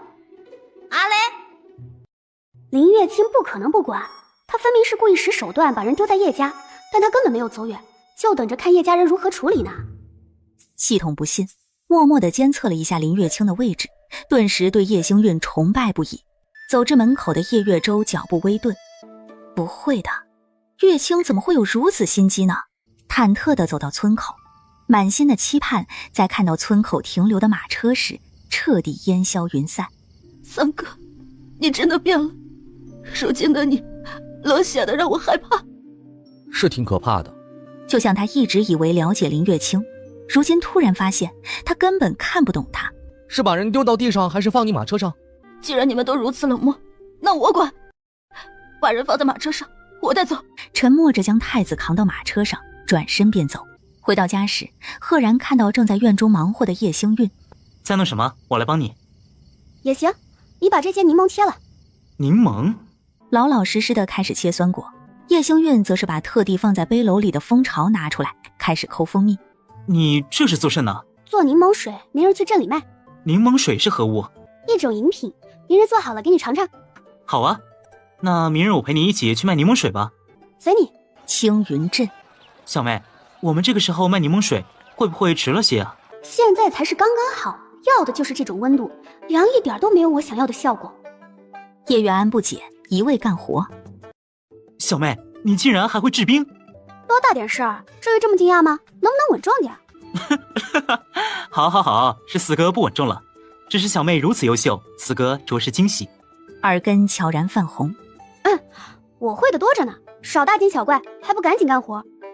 哎，叶星运将盆里的冰块打碎，拿起一个杯子，加冰块，加柠檬水，那尝尝，酸甜滋味入喉。好喝呀！由衷的感慨瞬间引来几人的注意。这是卖的什么？这是柠檬水。柠檬水？那是什么东西啊？你们看，这水怎的白白的，能喝吗？面对众人的质疑，当场制作一杯冰凉柠檬水，再倒入几个特别准备的小杯里面。这是我特别制作的消暑神器柠檬水，大家可以尝尝看。哎呦，免费尝？免费的，大家觉得好喝再买。众人都有些心动。啊，好喝好喝，这玩意儿酸酸甜甜还冰冰凉凉的，一杯下肚，我感觉整个人都凉快了不少。哇，何止啊！我感觉我一上午的疲惫都没了，还能再干许多活来。姑娘，你这啥子水咋卖的？大娘，这叫柠檬水，一杯5文。啥子？这一杯水就5文？你还不如去抢嘞！大家莫急，我这柠檬水虽然是水，但里面我用了上好的蜂蜜，还有不少的冰块。炎炎夏日，大家应当知道这冰块有多难得，京城贵人可都花大价钱才能上的少许，而我这一杯就用这么多，5文还贵吗？我做这柠檬水的初衷也不是为了赚钱，只是希望大家能舒舒服服地度过炎热的夏日。这样吧，我决定了，大家若是能自己带盛具来，我便少收1文钱，原本1斤半的柠檬水也给你们多加到2斤。只要自己带程具，便可以4文钱2斤柠檬水。不错，好好好，你等着，我这就回家拿盆来。其他人见状，哪里还敢耽搁，便急匆匆回家取盆。叶月安此刻已经不知该说什么了，只是满心的崇拜。兰芝心中疑惑，不敢耽搁，匆匆回府，打算将这件事告诉自家小姐。小姐，这般急躁做什么？那2人出事了？不是那2个人，是大小姐。这林府只有一个大小姐，你若是巴巴的想着她，大可以直接去。小姐息怒，是奴婢口误，还望小姐饶了奴婢这一次。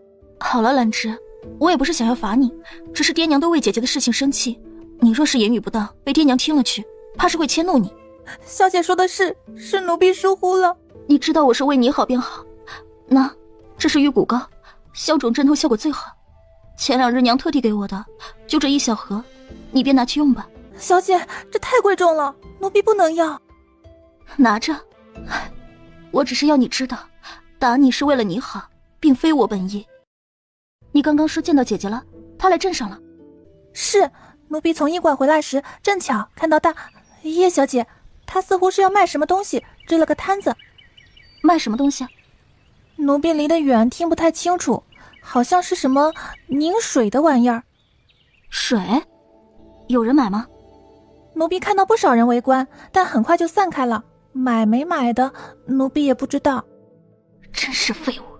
猛然想起叶星韵之前要给人看诊的事情，莫不是想要卖消暑的水？炎炎夏日，难保不会有人想买。一来二去，让林家人知道叶星韵的聪明，岂非又要把她接回林家？你去给我找2个人。是，奴婢这就去。娘，跑什么？慌慌张张的，哪有大家闺秀的样子？都回家这么多日子了，还学不会稳重吗？就你这样子，连星韵的半分都比不上，我如何带你去参加宴席？林月清顿时委屈的红了眼，心中更是恨不得将叶星韵大卸8块。你莫要怪娘说话重，实在是那些富贵人家最重礼数，娘不求你超过星韵，至少不能比她差太多，否则出去旁人定是要笑话的。袖中的手无声紧握，林月清面上乖乖受教。我知道娘是为我好，只是我听闻姐姐在街上以林家的名义售卖一种消暑水，实在担心会喝出什么问题，影响林家。你说什么？此前姐姐还说自己会医，怕不是自己调配了饮品。女儿实在担心姐姐着急赚钱做错事，所以才赶着来找娘，希望您劝劝姐姐，莫要因小失大。且不说老二即将参加科考，最重名声，单单是林家100年的基业，若真的因为他而毁于一旦，我死后如何面对列祖列宗？不行，你立刻带我过去，绝不能让他如此迫害我林家的声誉。2斤柠檬水，您看好称，高高的。叶星韵将盆的重量减掉，称了2斤的柠檬水，确定夫人看清后，才开始加冰块。哎呀，你这小闺女还真是会做生意，我回去喝得好的话，肯定给你好好宣传宣传。那我就先谢谢您嘞，来，您端好。将4文钱交给叶月安，夫人接过满满当当的盆，乐颠颠地离开了。天哪，小妹，你也太会做生意了，这一套一套的，你究竟是跟谁学的？难道林家还教你这些？叶星韵动作一僵，不应该啊，林家3个儿子，怎么也不至于教一个女孩抛头露面的做生意吧？问题咋那么多呢？干你的活得了。林星韵，不过到了叶家几日，竟是连最起码的规矩都不知道了，见了人都不问安。阁下说这话当真好笑，我家妹妹为何要给你问安？我与我女儿说话，轮得到你插嘴吗？果然小门小户的，就是没规矩。我有没有规矩不需要阁下来评判，但我必须要纠正一点，你的女儿在你身边，别出来瞎认亲。哼，可笑，你当真以为她会选择你叶家？此话一出，叶月安顿时没了底气。星月，此前送你回叶家，不过是想要给你点教训。如今你若是诚恳认错，保证你以后不会再闹，娘还是愿意认你这女儿的。你放心，你与靖王的婚约我没有给你妹妹，只要你愿意悔改，婚约便还是你的。反驳的话到了嘴边，叶月安却无论如何都说不出口。唉，就这战斗力，我还寻思今天不用我开嗓了呢。谁能有我家宿主战斗力强？上吧，宿主大大，给他一个小小的震撼。我说，你哪位啊？我们很熟吗？还是说你林家人祖传的脸皮厚，跟谁都能认亲？你说什么？姐姐，你胡说八道什么？还不赶快给娘认个错，然后一起回家？我知道你脑子有问题，但你不能仗着这点就为所欲为吧？我娘在上河村叶家，且只生了我一个女儿，你从哪儿冒出来的？瞎认什么亲？林星月，你竟敢如此说话！难不成你是真不打算回林家了？你林家是皇宫啊，我不回能咋的？还把婚约留给我，说的怪好听的。我看你是觉得你身边那位带不出去，所以想要我嫁给靖王，给你林家维持人脉吧。既如此，你该求我才是，摆架子给谁看？你心思被戳穿，林夫人脸色愈发难看。没规矩，当真是没规矩！林家这么多年对你的教导，竟是全为了狗了。对啊，所以你别对我叫，我怕狗。放肆！叶小姐，你太过分了！无论怎么说，娘都养了你14年，你怎可如此没有良心？你有良心，被认回家还跟叶家藕断丝连，你这么舍不得，干脆别回家呀！想要好日子，又舍不得叶家对你的好，既要又要，你想的可怪美的。一句话将林月清堵得哑口无言，委屈的直掉眼泪。我原以为将你丢到叶家，给你长长教训，你便能老实，不曾想你愈发的过分。月清是我亲生的，他就该获得最好的。是，他死后的棺木都得用上好的金丝楠木，行了吧？你太让我失望了，日后我绝对不会再认你这个女儿。真的？那可真是太好了，最好你说到做到，而且你还要管好你身边那位，别有事没事去我家膈应人。还有，看到我尽量绕路，毕竟每次见到都很晦气。明明之前那么听他的话，如今怎的变成了这般？叶家乡野之家，当真可怖。叶小姐，你太过分了！得知你在这里做生意，娘特地赶过来看你，生怕你做错事。你怎地能如此欺娘？生意？对，林夫人想起正事。叶星运是吧？既然你不愿再回林家，那你便没有资格以林家的名声做生意。啊，林夫人，我念着你是长辈，已经很客气了，但做人不能太不要脸。你凭什么说我是以你林家的名声做生意？你林家有什么好名声吗？我林家百年基业，名声多好，人人皆知。你若不以林家的名声做生意，谁会看你一眼？真当旁人傻不成？花银子买你那白花花的水？是啊，叶小姐，你贸然给人看诊，还做着老石子消暑水，万一看坏了喝坏了人，还不是要林家为你兜着？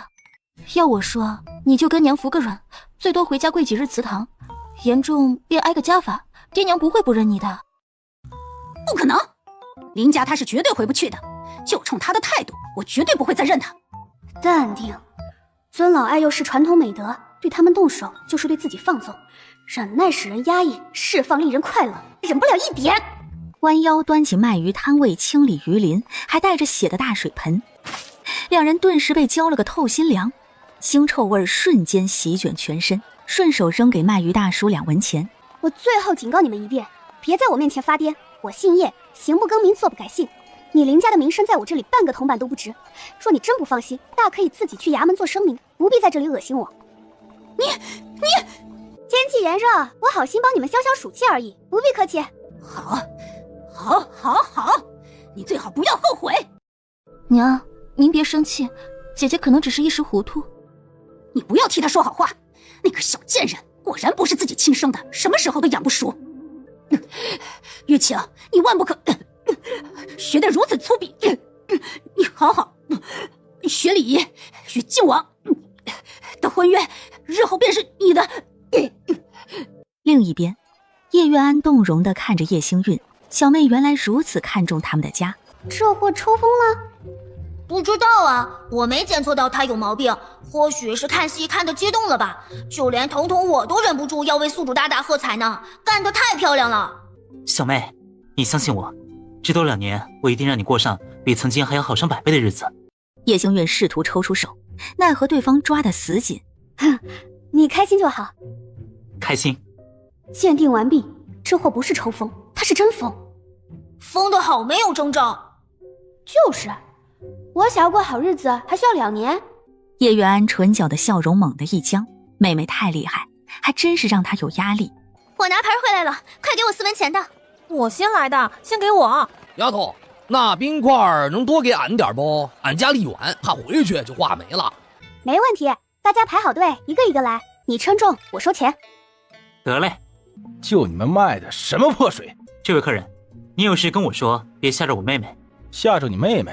你们卖的丧良心水，喝得我兄弟腹痛不止，你们还好意思害怕？这柠檬水会腹痛，那我可不敢买了。不应该呀，不知前长了，到现在都没事啊。真的假的？不会是托儿吧？不可能，我们家的柠檬水绝对不会有问题。我兄弟今儿个就喝了你家买的柠檬水，你还敢狡辩？宿主大大，你不会是想要帮他吧？那可是崩人设，要扣分的哎！胡说八道什么？谁要帮他了？是他自己逞英雄，跟我有啥关系？那你撸袖子干嘛？我不能容忍有人污蔑我的柠檬水有问题，这跟打我的脸有什么区别？当然，打我的脸就等于打系统你的脸，这我能忍吗？不行，不能忍，揍他丫的！还敢污蔑我最好的宿主大大，给他屎打出来！倒也不用这么恶心啊！少他娘的废话，赶紧赔！小娼妇，你还敢打？叶星运端起刚刚调好的柠檬水，粗暴地倒进张明嘴里，顺手把下巴给他推了回去。正欲咒骂，下巴再度被卸。你说我柠檬水有问题，空口无凭，你便亲自尝尝，也请大家做个见证。如果真的是有问题，我不仅给你们退钱，还给你们赔款。但如果没有，捏着他手腕的手也暗戳戳用力，也别怪我不留情面。叶星运抬手将张明的下巴推了回去。你喝完这么久了，可有不舒服？你最好老实点回答。张明眼睁睁看着叶星运徒手捏碎了一个竹筒杯。不疼。那看来我的柠檬水没有问题了。没。下意识想要摇头，张明却猛然注意到不远处的一抹身影。不对，就算我喝了没事儿，不代表我兄弟不是喝你家柠檬水出的事儿。好说，我现在就陪着你们去医馆，但凡大夫说是我柠檬水的问题，多少治疗费我全出，摊子我也立刻砸了给大家赔罪。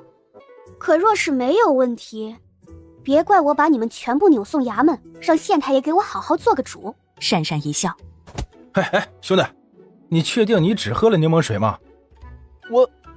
我想起来了，我之前还吃了个放置好几日的馒头，想来是坏了。你个蠢货，这也能忘？抱歉啊，姑娘，是我冲动了，给你赔不是了啊！祝你生意兴隆。不打扰了。小妹，就这样把他们放走，真的没有问题吗？主谋不是他们，留着也没有用。刚刚大家受惊了，我这剩下的柠檬水便赠与大家好了，虽然不多，一点心意，算是给大家压压惊。众人纷纷惊喜不已。叶星运一人一勺，尽可能的让所有人都喝到一些。真好喝呀！还有没有啦？没有啦，今日就带了这么多，真是抱歉了。那你们明日还来不来了？来，当然来。说准了，明日我一定会来买的。好。擦擦汗，看你小脸通红，怕是累坏了。还行吧，就是热得很。时间还早，你要不要吃些东西再回去？好。下意识点点头，将荷包丢给叶月安。突然想起来有点事要去找二哥，你买点吃的，我们直接去书院一趟吧。行。接过荷包，叶月安很快买了些易放的糕点，又给叶星运带了碗甜豆花，看着他吃完，才带他一同前往书院。两位在这里稍后片刻，我去找叶童生来。有劳。叶月安礼貌颔首。小妹，我去个茅房，你在这里不要乱走。叶星运百无聊赖地打了个哈欠。果然，从古至今最让人犯困的地方绝对是学校。那宿主你为什么还要来？这不是答应了沈君言帮他问问叶月辰有没有抄书的活吗？那都是4、5日之前的事情了吧？我那不是忘了吗？我当初到底是哪串数据乱套了，会以为宿主大大对沈君言上心的。就在叶星运思索着要如何打破尴尬时，星运循声看去，样貌有些眼熟，似乎哪里见过。这谁？这是林家老二林少宇。又是林家。认命地叹了口气。叶星运已然做好了战斗准备。星运，这几日你在乡下定然吃了不少苦吧？这剧情走向是不是不太对啊？你说你傻不傻？早些跟爹娘道歉不就好了？硬刚能有什么好下场？再说你不会来找我吗？难道你觉得二哥还护不住你？不过还算你有脑子，知道来找我，不然我还打算这2日告个假去接你回家。林少宇压根不给叶星运开口的机会，上下打量着他，眼眶都红了一圈。瞧你瘦的，叶家都不给你吃饭的吗？也是，他家穷的都没多余房间，能有什么好东西吃？真是苦了你了。不是我，目光落在桌上的糕点上，林少宇更觉心酸。从前你在家里何时吃过这种档次的糕点？是不是私房钱都被掏空了？我这月银也不剩多少了。你先拿着，一会儿我去跟父子说说，陪你去租个房子。看你这样，定是被叶家赶出来了。放你回家，怕是你这性子要吃亏。不若先住外面，等我放了假再带你回去。这嘴是租来的着急还吗？好歹给我个插针的机会啊！什么？啊？叶星韵显然也懵了一下。他刚说什么了？怎么突然变成问句了？我错过了什么啊？妹妹也没说话啊，她咋听到她的声音了呢？想要询问，但话到嘴边却无论如何都说不出口，甚至她越要较劲，呼吸便愈发困难。林少宇天生犟重，偏偏要询问，整张脸逐渐憋得发紫，一口气没上来，硬生生把自己憋晕了过去。哎呦我去，这是碰瓷吧？童儿，你看见没？他碰瓷！好心机的林家人，宿主可不能让他得逞。不是，关键我咋整啊？你不是会诊脉吗？你救他呀！看着林少宇已经快紫成茄子色的脸，叶星韵咬了咬牙，撸起袖子，左右开弓。林少宇骤然睁开眼，心有余悸地喘息着。哎呦娘哎，太吓人了！他怎么还能听到？还想要询问，眼瞧着林少宇又要玩憋气游戏。呼吸！你打我！我就说他碰瓷，我要不打你，你现在就被自己憋死了。林少宇满心疑惑：星月，你是不是中邪了？咱俩之间你中邪的几率似乎更大吧？我好得很。你别骗我，我是你二哥，不论何事都可以跟我说。对上林少宇真挚的目光，叶星韵心中多了几分不解。奇了怪了，不是说原主被家里人厌恶吗？那是因为闹得厉害，加上林月清在背后添油加醋引发的误会。其实原主原本很受宠的，也正因如此才会受不了落差，各种作妖的背后也是为了被家人关注，让林月清钻了空子，得以挑拨离间。原主也愈发憎恶林月清，屡屡对他动手。什么三观不正的破书！星月，走，我带你回家讨公道。等等，我没打算回林家，也不需要讨什么公道。你说什么呢？林家是你家，你不回家你去哪儿啊？叶家呀。胡闹！叶家若是对你好，你会来找我。你不要赌气，爹娘只是一时糊涂，我会跟他们说清楚，林家永远是你家。说不感动是不可能的，但可惜我没有被叶家赶出来，叶家对我也很好。我这次来是来看我二哥的。对啊，我就是你二哥呀。我说的是叶家二哥。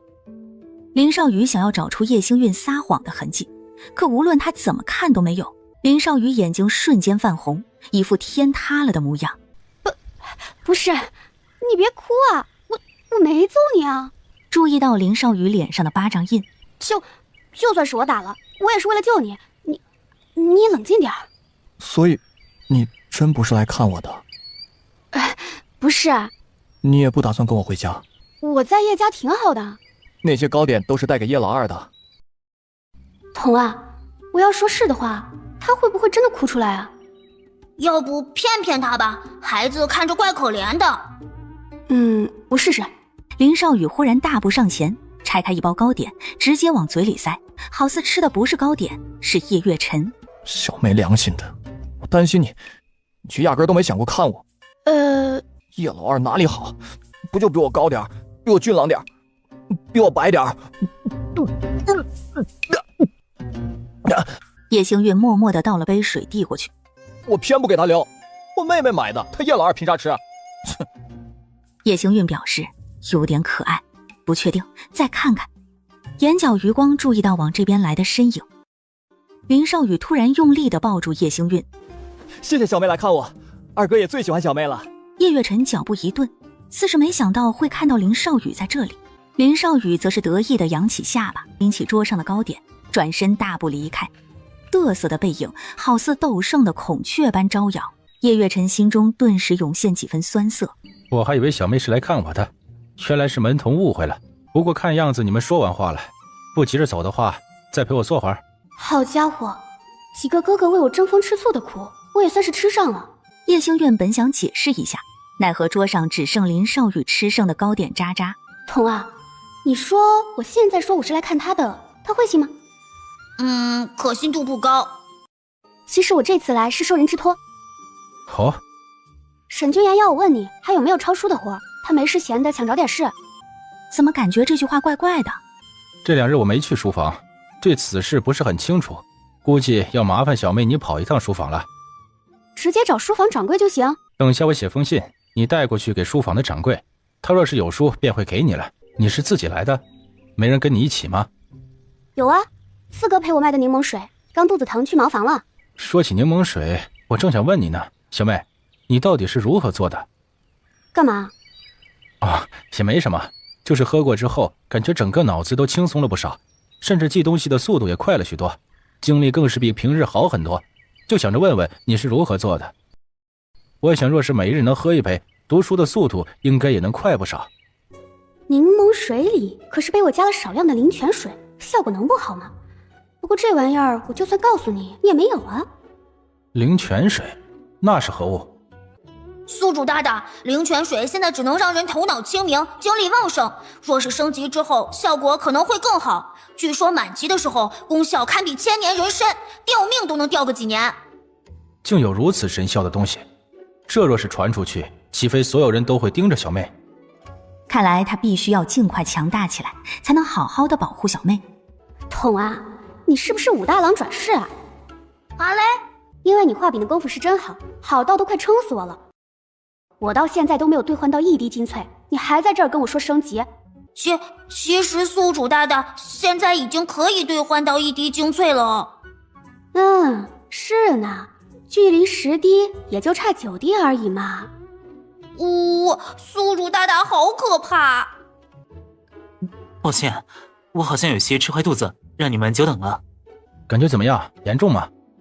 没事，现在好多了。小妹不是说找二哥你有事吗？解决了吗？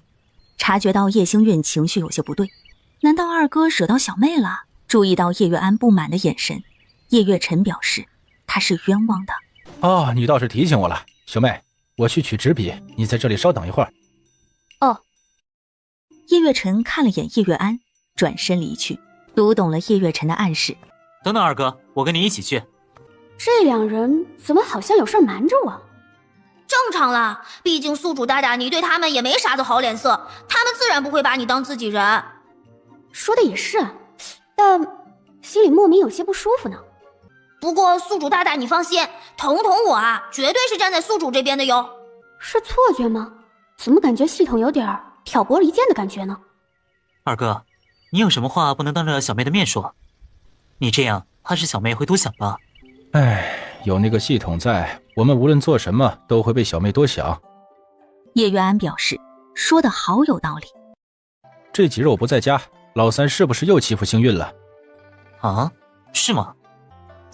你不是在家吗？我昨日才回家。对了，说起这个，我还真想起来一件事情。言简意赅地说了下昨日的事情，叶月安着重说了下受伤男子的身份。你确定对方是太子？反正小妹是这么说的。那便是真的了。你确定老三没有再去找林月清？应该没有。这段时间你先不要接活，好好在家看着老三，绝对不能让他与林月清接触。你是担心三哥去找林月清，被太子知晓我们见死不救的事情？不错，我知道了。虽然不救人并没有罪，但对方是太子，他们便是有罪的。还有，看好老三，别让他欺负星韵，实在不行你就去找大哥，让大哥揍他。我觉得让大哥下手，还不如让小妹来。回想起今日叶星韵的手段，叶月安心中不由得多了几分期待。小妹那么乖巧，就算是打，估计也不会下重手，根本就没用，还白白让小妹受累，不如找大哥一劳永逸。想到叶星韵纯良的笑容，叶月安顿时觉得没错，小妹就是乖巧又可爱。行，我知道了。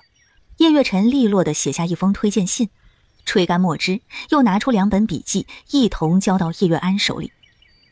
这个给你，拿去给小妹，